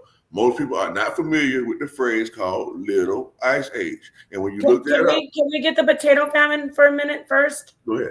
And then we'll get to your Ice Age. And so let's look at this. First off, everybody, there's a lot of information on this. I want to get the one with the dates. So I'm going to start with Wesley. I was going to do this one. It says Wesley Johnson, but how about we do the history.com? Let's do that one. Now it started in, you'll agree with me, the potato famine started in 1845. It lasted about 7 years. 7 years, y'all. Mm-hmm. Okay, 7. Not hundreds and hundreds of years, like the transatlantic slave trade for Africans. The Irish transatlantic slave trade lasted 7 years. And I'm not trying to, first off, I am super sensitive about the potato famine. The comment that indigenous Black man said, it is, yes, they horrific things happen to the Irish. I say they meet the curses with the things that happen. They were called Black people too. Hold on. Okay, stop. Please stop for a second. That doesn't mean that I'm going to put Irish potato famine on the same level of horror that Africans met and experienced in the African transatlantic slave trade, which lasted for centuries. Okay, I want to make that clear. Let's read about this. And let's see. So I'm definitely not insensitive, but since there's a comparison being made, unfortunately, we have to show the difference. I didn't make that comparison, right, Napah, about the potato famine being worse than the African slave No, trade. no, but you are presenting these different groups of people, Yes, and but I'm going back before that. you're implying that they also had experienced slavery. So yes, They you were- are comparing them to us. Yes, you are. I'm Yes, saying, or I'm else we saying wouldn't not be talking comparison. about this. We No, would what be I'm saying talking is about not what this happened. specific incident. We can't talk at the same time. Go ahead. Yeah. I was just saying that not this specific incident is not what I'm comparing to at all. That's one aspect of what happened in the whole little ice age. And it started from the 1300s. So in actuality, from the 1300s to the I don't 1619 want or to get whatever. into that yet. Okay. I want people who don't know about the potato famine, and then you can get into that. Okay, yeah. Go ahead. Okay, so the Irish potato famine, also known as the Great Hunger, which was horrible, and it's not something that's a light thing. But see, I'm sensitive to their plight and their experience. Even our own people aren't even sensitive to what happened to their own ancestors for hundreds and hundreds of years in this country. The Great Hunger began 1845 when a mold known as Phytophthora infestans, or P. infestans, caused a destructive plant disease that spread rapidly throughout Ireland. The infestation ruined up to 1/2 of the potato crop that year and about 3/4 of the crop over the next 7 years. So it lasted approximately 7 years. The impact of it lasted a little bit longer. When I say a little bit, definitely not centuries. Because the tenant farmers of Ireland, then ruled as a colony of Great Britain, relied heavily on the potato as a source of food, the infestation had a catastrophic impact on Ireland and its population. Right there, they're not being kidnapped, snatched from the shores and from their homes. So right there, since we have to compare, I'm going to do it. Since we need to stop this nonsense of always trying to say, oh, it happened to everybody and oh, get over. We're going to show they're not being snatched and put on ships naked and branded and vomiting on each other and babies and have being pregnant and thrown overboard and and raped. Okay, but they did experience a lot of horrible things. But I'm going to make that comparison right off rip. Before it ended in 1852, and to the people out there who have suffered this with Irish heritage, which I have Irish heritage, this is not to make you feel like your people didn't suffer, but you see what we're up against. Unfortunately, Black people always trying to compare or discount what happened in the African slave trade. Before it ended in 1852, the potato famine resulted in the death of roughly 1 million Irish from starvation and related causes, with at least another million forced to leave their homeland, not being captured from their homeland. They had to leave as refugees. Slaves were not refugees. They were cargo and commodity. Okay. Should I keep going or are we good on this so far? Yeah, keep going. It's pretty interesting. You're going to get to a lot more details about stuff. Oh, in Ireland, 1800s, with the ratification of the Act for the Union of Great Britain and Ireland in 1801, Ireland was effectively governed as a colony of Great Britain. We know this. Together, well, you do now. Together, the combined nations were known as the United Kingdom of Great Britain and Ireland. As such, the British government appointed Ireland's executive heads of state, known respectively as the Lord Lieutenant and the Chief Secretary of Ireland. Okay. I know some of the people out there don't like all this reading. Okay. In a nutshell, though, the Great Hunger begins when the crops began to fail in 1845. As P. infestans results of the infection, Irish leaders in Dublin petitioned Queen Victoria and the Parliament to act. And initially they did. So they actually got help, repealing the so-called corn laws and their tariffs on grain, which made food such as corn and bread prohibitively expensive. Still, the changes failed. So they were hungry, and government tried to make some changes and help them, but the changes failed to offset the growing problem of potato blight, with many tenant farmers unable to produce sufficient food for their own consumption and the cost of other supplies rising. Thousands died of starvation. That's horrible. And hundreds of thousands more of disease and malnutrition. This isn't the same as being snatched from your home and sold into slavery. You're right. That's not the same. What is worse? The But when violence they of silence. prove for sure that happened, what you just read. Excuse me? I said they could literally, they actually can't prove for sure that just happened. That what you read that did happen. What do you mean they can prove for sure? We can prove for sure that slavery of the Africans happened. Not really. Yes, really. What? Oh, wait. Hold on. The same historians who agree and put together the information about the potato famine also put together the information and the accounts of the transatlantic African slave trade. That you hear the madness, y'all? So you believe that it happened to the Irish. You believe that the Irish had a potato famine and they suffered slavery for 7 years, 10 years tops maybe. And when I say that, I mean they put themselves into indentured slavery. You believe that, but the plethora of information that proves that there was a transatlantic you just denying slavery is facts that it happened, because it's also psychologically you have this coping mechanism, and others it's so traumatic and it's so horrible that you have to say it didn't happen. That's proof that I'm not saying that per se. That's what I'm saying. You know what I mean? I'm not saying that. Okay. All right. So like we look at this servitude, then we look into apprenticeships. You know what I mean? Like you were just saying, you read deeper into the information. Who gave you the information on the potato famine? No, listen. This one. No, I did historians give you the information on the potato famine? Historians. Hold on.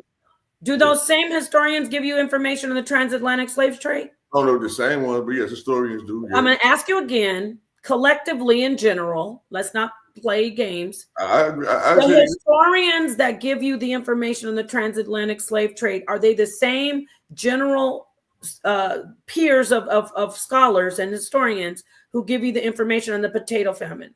Yeah.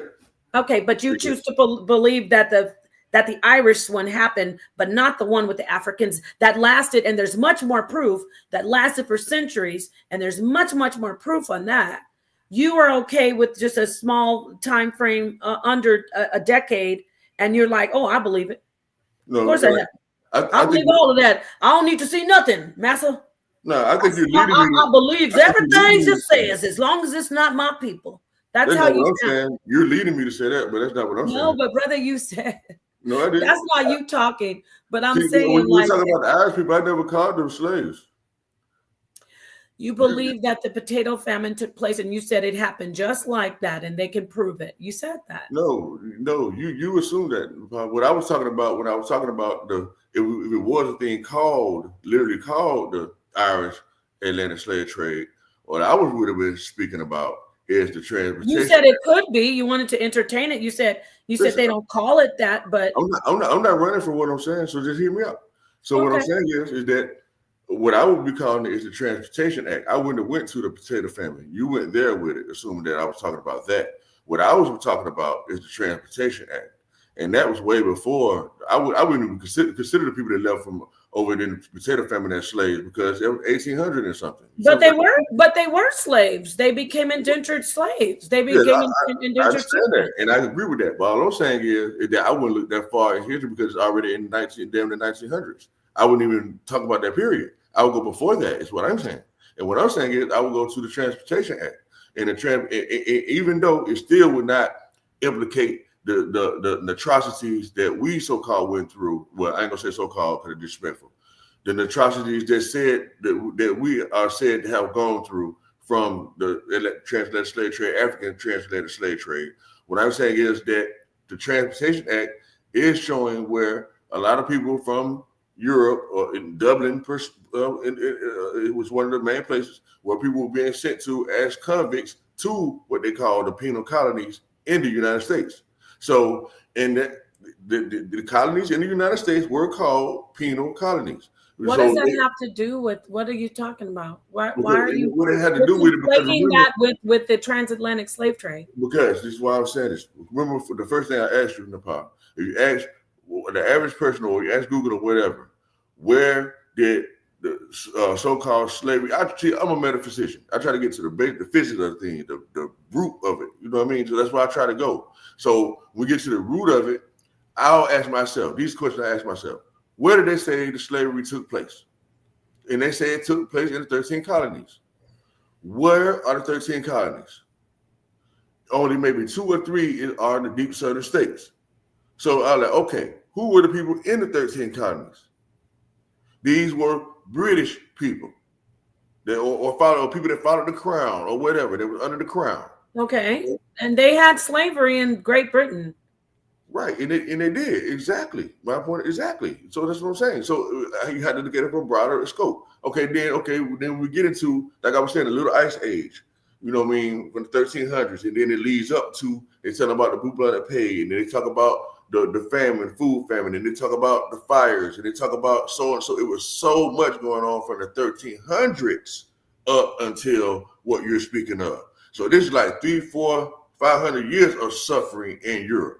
The same people. What does that have to do with the slave trade that they suffered in Europe? Right now. So now you know what you're doing? You're saying, see, you don't understand. This is why they had to get these slaves, because they had the potato famine and they had the little ice age and this is what I'm leading come on, you can't blame them. All I'm saying, listen, Napah, I'm not leaning on no side of the fence. I'm see, like right now, like I understand you personally, you got emotions. No, it's not personally. You listen. You not necessarily personal. What I'm saying, hold on. Go ahead. That's called conflating. We already know that things happened in Europe with the bubonic plague, the potato famine, all of these horrible things that happened. That doesn't have anything to do with the you got me saying transportation, with the exploitation and the kidnapping and exploitation and the turning people into commodity. That has zero to do with Africans being taken and sold around the world. What does that have to do with them having famine and illness in Europe in the 1300s? Nothing. Has nothing to do with it. Again, first of all, I'm not leaning on no side, right? All I'm saying, I'm not leaning on any side. I'm telling you the fact. All I'm saying, I'm just stating what has been told. Actually, I am leaning on the side of the truth. Exactly. So what I'm saying is that I'm just delivering information for what it is, and they're saying in their information. Now I didn't write any of this, so anybody can be. What are they saying? Who's they? So what I'm saying is they're saying that we were slaves and everything like that, and they never even mention white slaves at all, unless it's indentured. First of all, why would there be white slaves coming from Africa? Okay, that's a good. Why would they mention white slaves? They're coming from Africa. Again, West Africa. Again, when you look at your words, when you understand what they actually mean, we'll understand that we don't know. Captives.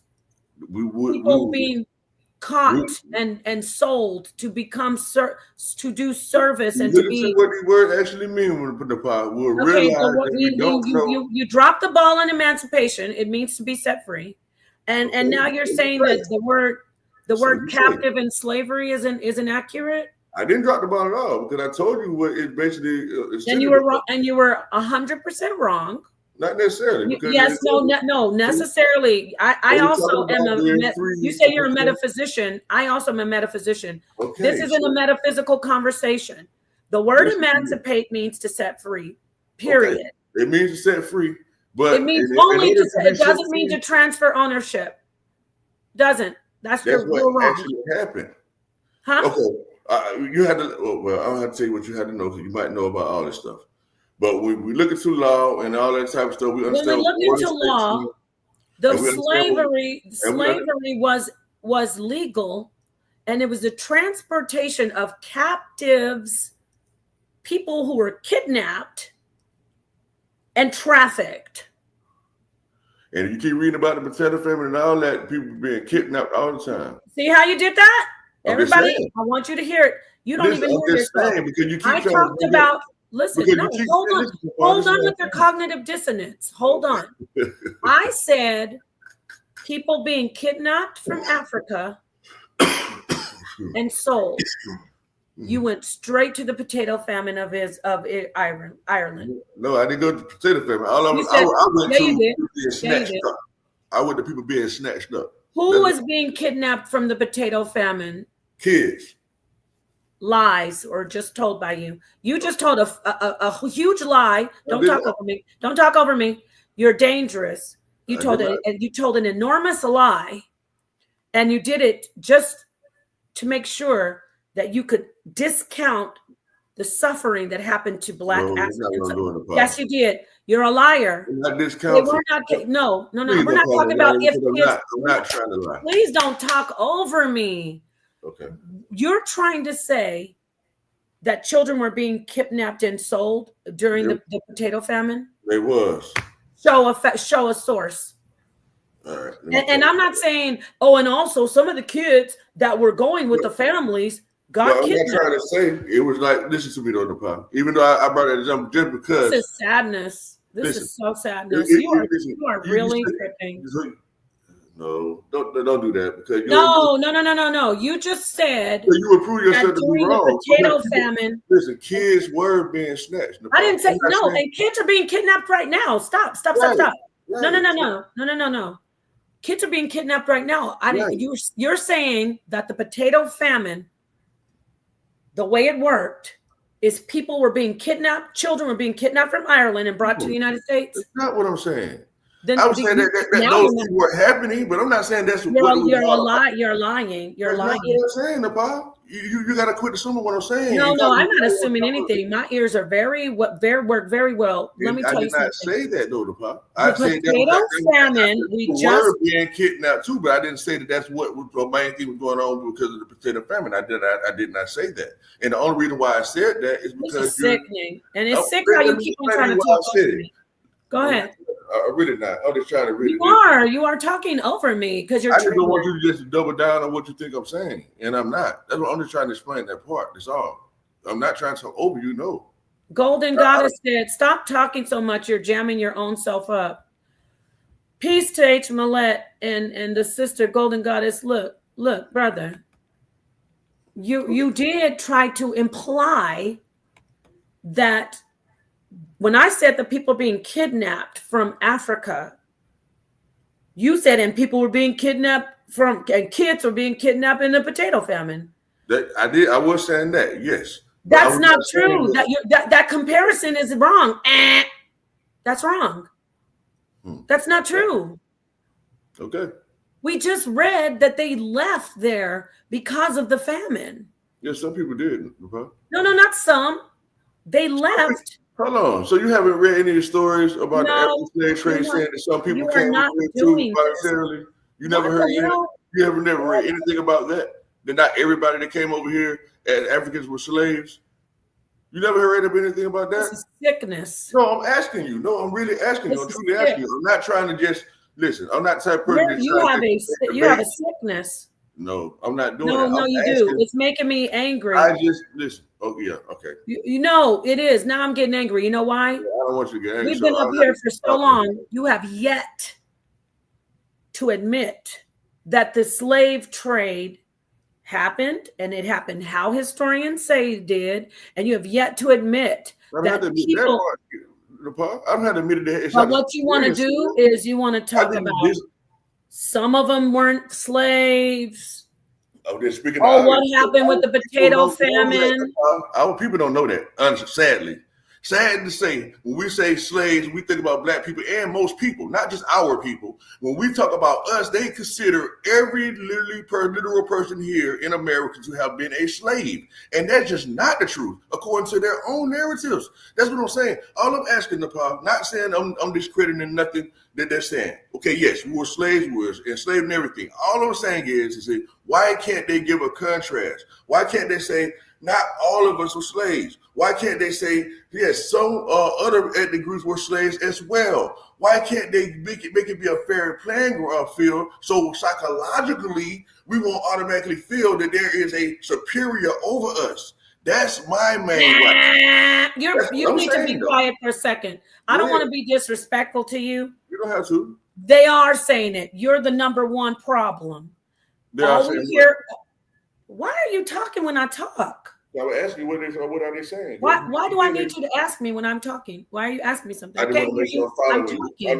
How can I hear you while I'm talking? And you're talking still. It's strange. Every time I say something, you got to get used to being on a panel. I know we talk over each other sometimes, but it seems like every time I start talking, there's this extra stuff you're saying. I want no more. Go ahead. No, please, I want you to hear me. It is being said. You're saying it right now. You brought up the Irish. You want to talk about the Ice Age Junior. You want to talk about the potato famine. You want to talk about the bubonic plague. You want to talk about everything else besides the fact of the travesty of the transatlantic slave trade with the Africans, not the Irish transatlantic slave trade. The Africans. You don't want to, you haven't sufficiently discussed that with me. It was horrible. And this fool right here saying this woman is very rude. You are psycho. One thing I'm not is being rude. Okay. This brother is up here talking about how everything else happened in the slave trade that I feel very strongly about. And I think I'm handling this very well. I respect him. And you don't seem to hear him talking over me. And you look like a clown with these thigh-high boots on. Look at these boots in this picture that he put up, that he designed. He has on some little tiny ass tights, draws, and the boots go up. And then the skin isn't. You're mad at me because I look better in those kind of boots than you do. That's what you're mad about, Duke Murdoch L. Anyway. Yeah, I agree with you, Napah. Thank you, H. The slave trade was horrible. It really was. It's okay. Because you said I'm not talking to you about the actual transatlantic slave trade. Oh, he said you have a wig. First off, are you mad? Are you mad that I have a wig? This is what I'm talking about. These psycho. This is a brother. This is a black man. This is a black man. You have a wig. What's wrong with a wig? You're a woman. And you probably have the same one, boo boo. Okay. Now, what's next? And I love the wig. It looks cute, and I got a lot of hair up under it, baby. Kiss to the sky. And what's wrong with a wig? We're dealing with a man who's on another level, who lays in bed at night thinking how he can get his conversion surgery done, what he got to take out and put in. So I'm not worried about him. So anyway, yeah, peace to you, though. I'm not mad at you, but don't come in here mad. Don't come in here mad because you see a woman who actually looks as good, if not better, because there's some good-looking transsexuals out there. Keep on, peace to you on your transition and on your journey, but you are mad, boo-boo. You wanted my attention, and you got it. Anyway, he's mad because he must be thinking you fine and handsome, and he got mad because he thought he had to defend you. So he's so hurt. Wonder Woman. Anyway, let's stop talking about this because you getting me angry over the. Now I'm gonna make you happy now, Napah. Okay. Now, well, I am so triggered. I'm going to tell you something. I'm triggered over people denying the slave trade. I hate that. No, listen to me. Now I'm agreeing with you, okay? Because you said I'm not acknowledging or agreeing, okay? And I am, right? The slave trade was atrocious. Shout out to my sister.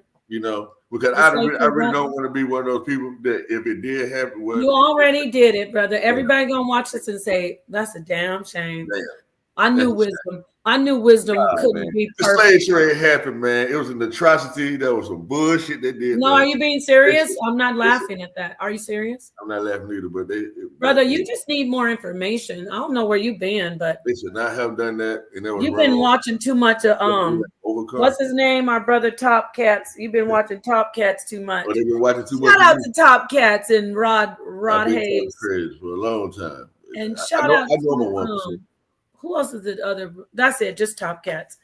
But That now, brother- let me ask you a serious question, though, Napah. No, and of course, I'm not. I can't. I don't believe in being able to persuade anybody. I think I did very well because usually I would go off about the slave trade, and I think I handled it. Talk about it. And Like your demeanor was great. I did get a little feisty because you kept on talking over me, and I just wanted to hi-ya karate chop, but I didn't. Like that. I guess I have a hard time like allowing people to form a conclusion of what I'm not. It's okay. What did you want to ask me? Because we're going to close down. We've been up here for 5 hours. Well, basically, well, you probably ain't gonna really answer it the way I want you to answer it anyway. But I'm gonna ask. Even though I understand your perspective, so I don't see why you would even try to see why the slave trade didn't happen or whatever. You know what I mean? Because I have tried to see why it didn't happen. I listened. Well, okay, cool. Well, let me ask you this.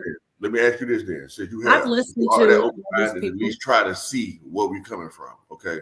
I've listened to my sister Bethy. Shout out to Sister Bethy. I'm gonna give a few bullet points to where they kind of like shape my understanding of what I think. You know what I'm saying? To where it's more to it than what they're saying. Okay. First of all, I already You're trying to read my horoscope in them fancy ass boots. These boots are made for walking. That's just what they'll do. One of these days, these boots are gonna walk all over you. I'm just kidding. That's what you look zesty as hell. You look zesty as Italian over here. Random. You need to change that avatar.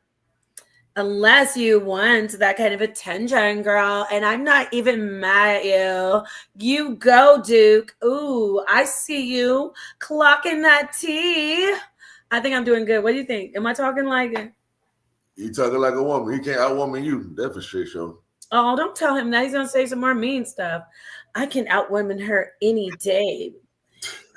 Slay said, thanks for the design. Oh, he is very, very fancy. Said, thanks for the design critique, girl. You need to stop smoking that stuff. He is very prissy, right? H. Millette. He is so prissy. Ooh, he's feisty and zesty. So we're just playing around. Okay, so what were you were going to ask me a question, and I promise I'm going to close out. We've been up here for Golden Goddess says, I'm convinced he just likes the sound of his voice because this is nonsense. Oh, I love her. Most people would think that, so I ain't even mad at you. I can understand how it's nonsense, because I understand if the status quo is not. He does have a commercial storytelling voice. I talked over you. You have that voice like you should be reading. Don't think I'm being funny. I'm not dissing you. This is not shade. You should read Uncle Tom's Cabin. You should do like those audio book narratives like. Long ago, in a very, very small town. Like Morgan. Like an African narrative. You have that voice like Morgan Freeman. I didn't even want to be doing an African narrator. It did not really happen that way. In long time ago, in the 1300s, we had what we call now the Ice Age Junior or the Little Ice Age. Your voice is like. As a matter of fact, since you're being funny about that. Yeah, because people already think I'm talking crazy. At least you had the decency to bring up at least something I'm talking about, even though you were saying you TKO. I'm being serious. You have that voice like you could do like character voiceovers like they come to visit the old man living in the tree with the pipe. What y'all want? You want to hear about the potato family? Just kidding. Go ahead. What were we going to ask though? What were we going to say? What were we going to say? Yeah, you ain't lying though. People say that a lot though, so it's funny. He does have that voice. Like if you just close your eyes, everybody, don't look at the screen. Say something. I just picture They be this like, man, man with I thought you was a big dude.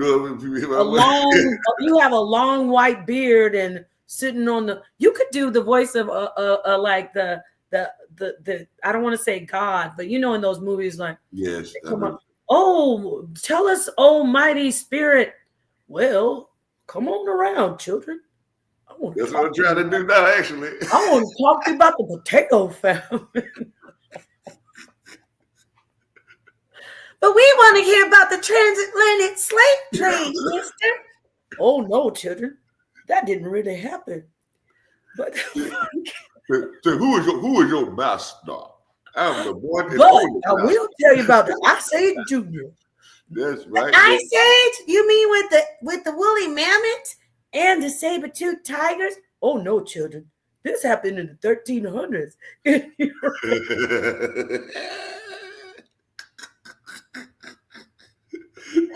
Oh my God. You're a motherfucker. Oh, I love it. No, but you do have that voice, brother. You could definitely. Can you do me this one side then, right? Since you clowning on me a little. No, I'm not clowning on you. I knew you're gonna think that. Every time I hear your voice, it's really cool. It's a cool. Look, you know I be doing voice. I do voice impersonations. No shit. I'm gonna try to get yours down, but I can't. Yours is too. It's too difficult. To be able to, You see, I can't do yours because mine just sounds goofy, like I'm doing my slave. No, yours is very distinguished. First off, you know how I do that slave thing, like Massa, is we gonna do? Yours is more like the older, wise black man, and he's sitting on the throne, like children, bring my children forth. I need to tell them what the fate will be. You could do the voice. You could do the voice of Jacob. Oh shoot! You could do the voice of Jacob on that scene in the Bible when he was like, when Joseph found him, he said, "Who wants to have my son?" What was it, Benjamin? I'm in Hoti. Who wants my son Benjamin to come to Kemet? I can't lose him. I surely would die. Do it. Say that part. You know what part I'm talking about? Do you know the Bible? It's like Reuben and them like, Father, we need to get the grain. Oh yeah, you have that. You have the Benjamin. Benjamin must stay here. I remember that part. Say that. Look, did you hear him? Y'all say it again. Yeah, you can't take Benjamin. Benjamin must stay here. I tell you. Look, oh my gosh, let me get my. I'm not quick at it. Yeah. Now, if you would have slowed it down, been a little bit more serious, people would be envisioning Israel right there. Yep. I know I would. You got the part. Okay. You got the part as Jacob. You got the part as Jacob. So go ahead, close out. We did go full circle. Go ahead. If you would like. He acts like he guessed. He acts like he guessed my sign. You know, you be watching me all the time, getting all my fashion tips and following me. Talking about she's wearing a wig. He wanted to check and see if this was a wig, so he could go get it. If you want, I'll drop the link on where you can buy it, but it's probably out of your price range. I'm just saying. Go ahead. Yeah, that trolling shit real, huh? I'm glad you joined me though. You got to come up here and talk about consciousness. Stay away from the slave trade. Don't talk to me anymore about the slave trade. Lord, don't. Yeah, I don't want to either. I meant the African slave trade. Anyway, I like the happy side of you. So I forgot. I was happy. I forgot. I meant the African slave trade. I know I got to make that distinction with you because you are into the Irish slave trade. No. I think you got me wrong. And I want to say that there was no Irish slave trade, by the way. Well, okay, cool. But I do want to say this for the record, right? Because I did not say that it could not have happened, right? Because remember when I said that it was quite possible because of how close Brazil is to Africa and things like that. And I could see that easily being a thing done, you know what I mean, being brought from Africa to the South America and everything like that or whatever. And people possibly from going from there up to the Caribbeans and everything. So I'm not saying that it could not have happened at all, Napah. You know what I mean? But I do know, according to when we do actually look into the actual history, because we all came through this school of thought, well, not gonna say we all, but I have studied the traditional understanding of what they saying happened. You know what I mean? So I can easily see how that happened as well. You know what I mean? I can. You know what I mean? I can see, hey man, yeah, it just well, could have been a trend that say trade, and they're bringing niggas there. Well, and because of these reasons and those reasons, you know what I mean? But Right. but then when I end up finding out, see what that's what I'm saying, by me not ever knowing at all that any other ethnic group or that any other groups were enslaved. That's why it's such a, I guess that's why we speak about it so much, because it's not that known, first of all, right? And it's like What's not that known? That other people were actually slaves to the common man. No. I just wasn't quite listening to you because I was looking at how I made a friend with my friend. Duke said I'm kind of lit. See, I knew you want to just be friends. You just had to come in here and say, girl, where'd you get your look from? Where'd you get your wig? I'm gonna leave the link for you, boo-boo. And those boots, you know I need to know where you got them because I'm ready to wear those boots. Yes, honey, I will be getting those boots. So peace and love to you, Duke Murdoch L. No, you're wrong. And Marquise, you're absolutely right. Ghana says it happened, and we all know it happened. What do you mean? We don't need to know about anything. Whenever we bring up, I take that back. Let me stop. When we bring up the transatlantic slave trade of Africans, that's not the time for us to start talking about everybody else. Sure, we need to teach about the potato blight. That's a big deal. We need to talk about the travesties that are happening in other countries and that happened with the other people with their history. That's a huge deal. But when we bring up slavery of our people, everybody wants to talk about something else. Am I lying, y'all? Put a 1 in the chat if I'm just saying this. It's not even against the brother. Have you noticed every time somebody starts talking about the transatlantic African slave trade, there's always some information inserted or someone coming in to insert information about, well, it happened to everybody. And slavery, let me tell you about the history of the word slavery. And it's like, why? Because it's not being told. Yeah, I did to my eyes. Because it's not being told. That's why. Okay, for me, the reason why I would do it, right? Even though I believe me, I'm taking heed to Napah, okay, and how to talk to the average person. Not average, not your intellect. No, I'm saying like the person that come and believe the same thing. You know what I'm saying? I need to have a softer approach to it. You know, first of all, if I do believe so drastically, you know what I mean? I can't even, oh, this just happened. And I try not to even take that approach for real. You know what I mean? I just try to give different aspects that's not being explained on like as common as the Negroes being slaves in the Atlantic slave trade or whatever. So basically, let's say it's like this. Like this, according to the Bible, right? It doesn't matter to me if Jesus was a real man or not, because I care about the spiritual aspect of what's going on in the book. The physical part don't matter to me. So it wouldn't be, I wouldn't want to make that an argument, because we could argue back and forth. Was he real? Was he not? It don't really matter. What was the message? Can we talk about that? Like, do we understand what the message was given about it? That's more I like to talk about, right? It's like, okay, they said we were slaves. Okay, well, were we on the slaves? Like, what was slavery? You said, let's say we were slaves. It's a fact, and it's really well known. No, I'm not let's saying. Say that you agree that we were slaves. Okay.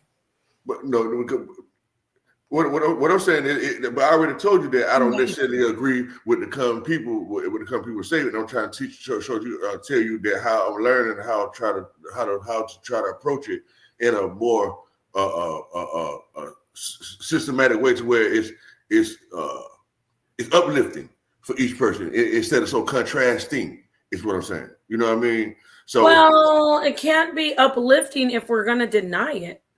That's what I'm saying. So that's what I'm saying. That's why I had to have a softer approach, so it won't be so contrasting. Because when we deny it and you agree to it, that's the contrast. So that's not going to work. You see what I'm saying? So what I'm saying, I had to be able to approach it to where I can't say that it didn't happen. I cannot say that. And then according to the like you said earlier, according to the same historians that will say this happened and that happened, you know what I mean? You can't cherry pick, so to speak, you know what I mean, through the information. Okay. So, hey, we got to look at some type of reality, unless I can indefinitely prove that none of this stuff happened in a way. So I totally agree. So it is kind of like an oxymoron or option none to say it just didn't happen at all. You know what I mean? Nobody's going to take me seriously to me at all. You know, in that case. But I hope to think is that if I do, you're losing the audience. Keep it up, Wisdom. Come on, you can do it. You're losing them. You're losing them. Trying to explain too much. I told you we got the toughest environment over here. The audience is too sharp, and they're like, we don't care how late it is. Yeah, he's on that. He's on that reefer too much. I sound old. Well, this is reefer. He's talking reefer madness, y'all. You know, it puts you in la la land on cloud. You know what reefer madness? You know, reefer madness was a real like campaign against marijuana use in like the 50s. It was called reefer madness. You're talking reefer madness. I heard that word a long time. Smoking on that reefer. It's okay. Peace to Max and H. Millette and Caleb and all the family that's listening, and of course all the mods. If I missed you, that don't mean that I didn't kiss you in my heart. You know, kiss the mind, not the lips. Don't start going down the. I'm not talking to the mods. I'm talking to anybody. Okay, so see, I'm tired, but I don't have reefer madness. This is called Slap Happy. So let me ask you this, Napah. I'm gonna ask you this. Yeah, leave your email so we can. Israel was in America. So we got that hot one, hot two, hot. Who knows that song? Nobody knows what I just sang. You must have a phone number because you come out at night. You heard me, Napah? Freaks come out at night. The freaks come out. The freaks come out, dog. I'm just kidding. Truth set you free. You know, and I heard that before too. Truth set you free. A truther set you free. I'm just playing around. I have heard that. You're not a freak, but the conversations about slavery, children, gather around. I need that flashlight in the dark, like, gather around, children. I'm going to tell you a scary tale. The land of Israel is in America, and America never had slaves from Africa. Oh my God, Mommy, I'm scared. Yes, be scared. Be scared of the truth. You know what's kind of funny though? Not the truth. It's not funny. Peace, right? Max. Can I? Okay. When I do the research on the slavery in America and everything like that, right? What they say too is that at first, well, let me not say that part, but the Negro didn't really become slaves to the 1800 part. Like the permanent slaves. Is that true, or do you believe that part of it? Negroes didn't become slaves until the 1800s? No, I don't believe that. Okay. We got to do this some other time. We're going on 6 hours. I can't. I feel so bad that I took. We needed to have two different conversations, and I don't want to just cut it because then we're going to lose the input from the chat. Next time, you put your stuff in the back. Okay, there it is. My phone number again. Well, I got. No, I don't need. I just need your email so I can invite you. Okay, what I'm saying is just in case I can't, I don't see it. I don't check email like that. So if you did want to send a text something, maybe we'll just call like you did that one time with what you say? You remember you called one time before you and I never called you. Don't play with me up here in this. Don't listen to me. It's not gonna be bad. I'm gonna tell you how you did. And you're gonna wait. I called you on your phone. Let me tell you. Don't play. No, I ain't saying you called me in no head, y'all. I'm not saying. When did I call you? You got to give facts. That's what I'm trying to tell you. Hold on. What's the guy named Killer Priest? Listen to me. You remember the guy that you put on the Killer Priest show? Hold on. Stop. You mean that Killer Priest called you with me so we could get you on the show when I was working over there? Remember? Yes. No. I need a confirmation because you said a lot. Well, type in your thing on Killer Priest. No, wait. You're saying that we called you to put you on the Killer Priest podcast? Yes. Okay, you said I called you. Like, I don't be calling men up like that. Don't play with me. I'm going to try to tell people. That's what I'm telling you. That's what I was about to say. Be clear, sir. Yeah, I was being clear. You didn't let me finish the part. You cut me off. Because I was trying to explain. Okay, say it again. Say it fully like you were going to say it. Because we got people out in the audience thinking, I'm be calling brothers up like that. Because I was saying that I might not be able to see my email all the time. I don't really check it like that. So I said, just in case, I would leave my number. Then I was thinking, I was like, hey, you might already have it because you and Killer Priest had called me before. That's what I was about to say. You know what I mean? Killer But Priest they can called you only with me on tell. the phone to get you on Yeah, the show. Killer Priest called, whoever called. But Somebody you know called. why I'm The doing pot this? told me that she was gonna get me on the Killer Priest show if she can or whatever. Or she Wisdom. whatever. Yes, ma'am. Wisdom. The reason I'm saying this is it's not you. I Okay. know. Thank you. Oh my God. She knows. Oh, She's okay, okay. because Yeah, man, people that's what will I'm be saying like, right now. oh my Yeah, I God. get what you're saying. I ain't mean to say it like that. Brother, let I ain't me mean to just say it like say that. it's not, you don't have to apologize. You Okay. won't, I thought there was it's something not like like you're trying to say, even if I did call you, it wouldn't have been a big deal, but I don't call people that. because people would say, I'm trying to get, are there any man that I've ever even interacted with? There's some crazy people out there saying, I want to sleep with the guy. And that's Right. why I was just saying, be clear on what you say. It's not you. You're not a bad person, but like she said, some stuff will start over just that one statement. They'll clip it and say, see, I told you there's some sick people out here. Man, that's whack as fuck too, man. Y'all niggas need to get a fucking life, man, for real. Yeah, I'm tell dead them ass serious. You know wisdom. what I mean? Like No, that shit that's softer right. than a bitch. You know what I mean? I don't understand you niggas, man. Not You know too what I many mean? curse words though, because the channel we need to. Okay, man. I go There's, crazy. but it's all good. It's all good. There's got to be a rule that when the pod's voice is heard, everyone else goes quiet. Okay. Yeah, man. Don't worry about Caleb. Don't That's nobody right. say anything. All right, listen. I didn't know that's what that said. No, All right. everybody. You know what? It's all good. I talk over people sometimes, but I think that reefer's got them really going, folks. Oh no, I'm always blazed. You know I what I like mean? messing with you with the Yeah, reefer. Nobody says reefer anymore. Like yeah, that's it. nobody even says ganja. Or Like that we're like pine. Yeah, they say gas and stuff like that, yeah. right? Well, it ain't reefer. That ain't reefer neither. Peace to you, brother. I'm gonna let you go. All right. I want to say thank you for joining me. I'm going to get in touch with you because I'm going to bring you on for a consciousness build and the visionaries. It's all good. You did great showing us that you don't think the transatlantic slave trade happened. That's what we got out of it. Oh man. So peace to the darkest minds of the light. Peace to wisdom, one of the darkest minds of the light.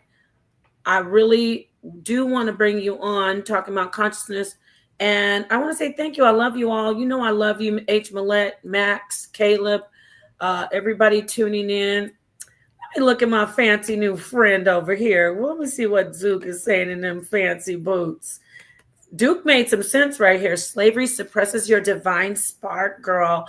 Oh, yes, boo-boo. Let me drop you a bomb right here in them fancy divine boots, okay? Don't play with us. Slay. All right, everybody, I love you. Good night. Peace to the darkest minds of the light. Y'all stayed with me a long time. I don't usually do 5 hours and 30 minutes, do I? Only when I'm crashing out, right? HMLS.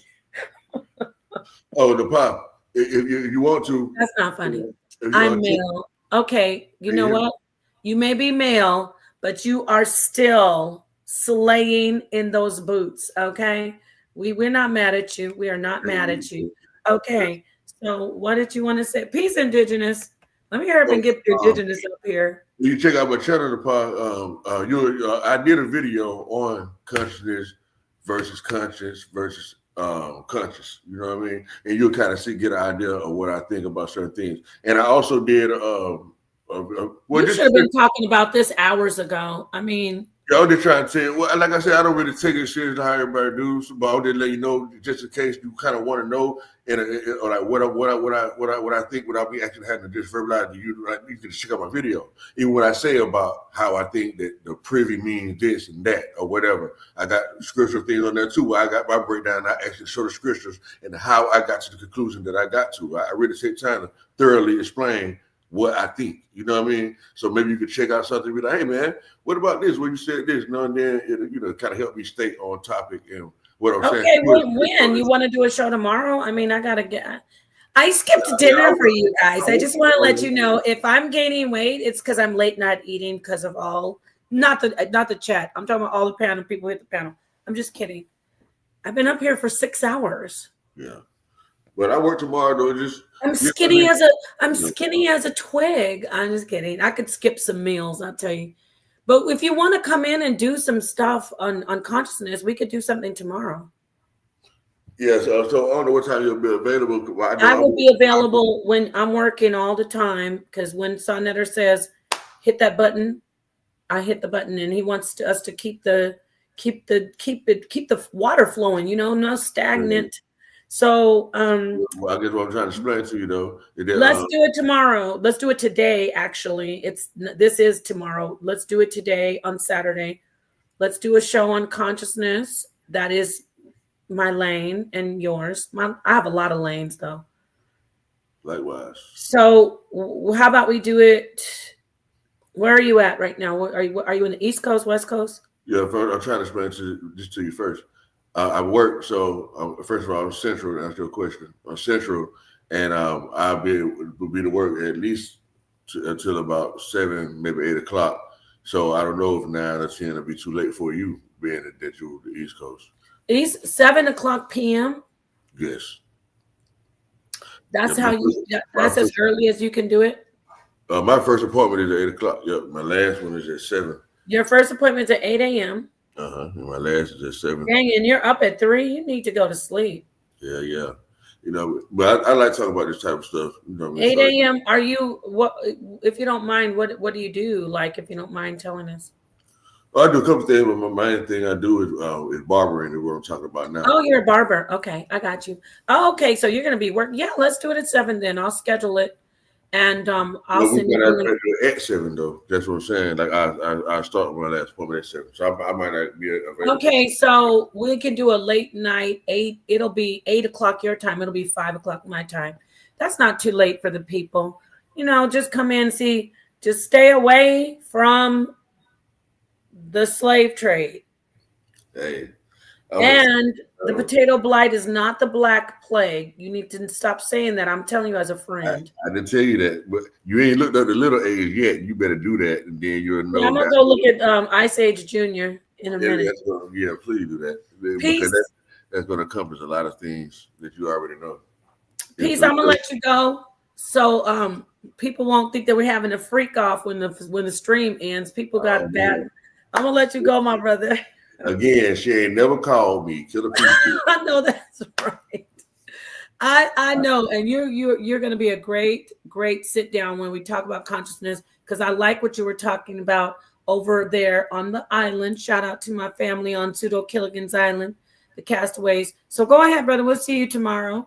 I'll schedule it. I'll send you the link. We will do the show at 8 p.m. Eastern Standard Time.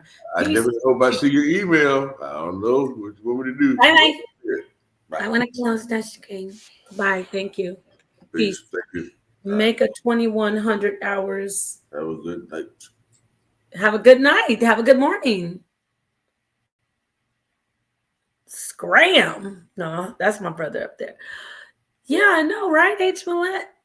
It's fun. I was laughing too. H. Millette chilling with me and Max and Caleb. I'm so thrilled. Max said daylight savings time, standard time is from November to March. Thank you. Got the best mods right over here in the HOK. All right, y'all. Caleb says, amazing stream, Napah. Really a wonderful job with the panel and directing topics and still being able to refute doctrines. I appreciate that, Caleb. Caleb is like, Caleb and Ascent of Phoenix. They are, how do I say it? They go, it's like a part of my mind that's projecting out of myself. Like Caleb is the side of me that's like, you got this, Napah. You can do it. And Ascent of Phoenix is like always giving me, when I bring up a topic, she's always giving me the information, like really detailing it. So I appreciate both of them. I appreciate Max and H. Millette, of course. They're the OGs. But peace to everybody, Indigenous, everybody was here. Peace to my friend with those Mr. Bossy boots. And we will see y'all today, later. Peace to the darkest minds of light. Don't forget to hit the like button to get this video in the algorithm. Something is really going on. It's crazy how it's going with Sonetter Studios, how they be messing with the views on YouTube. Please hit the like button so we could get the algorithm in sync with our whatever's going on in the land of AI and YouTube and algorithms and computers. It's all crazy. So let's see what H. Millett says. We're going to tell you to sit your butt down. That's right. I've heard you say such things before, my love. And even though you may have been right, I often did the opposite. No, I was looking at something. Even though you were right lots of times, I still didn't do it. And I made the mistake of not doing it. Yeah. Sit my butt down like right now. But when I said crash out, you said no about something. I said I usually don't do streams this long unless I'm crashing out. So let me go ahead and yes, I know what you're talking about. I was looking at something, but yes, I often have heard that, but I'm trying not to let the see red, I love you too. I love you. I know you love me. I know you're right. Yes. You say Max will be in here talking about, oh God, Max, I'm gonna talk about you, what you do sometime. You're like in the stream. I'll be looking at Max going in the stream. But you know what's good. Max will be telling me in the stream. I'm ending the stream now. I'm listening to you, Max. Peace to the darkest minds of the light, to HOK mods, Max the mod boss, H. Millett the queen. I can't even see you over on the R.I.S E channel. It's bizarre. Peace to Caleb and everybody. All right, I'm really ending it now, y'all. It is tomorrow, God status. Whew, Lord, it is late. But it's good. Let me see what she said. Max. All right, peace. Let me end this. I'll see you guys soon.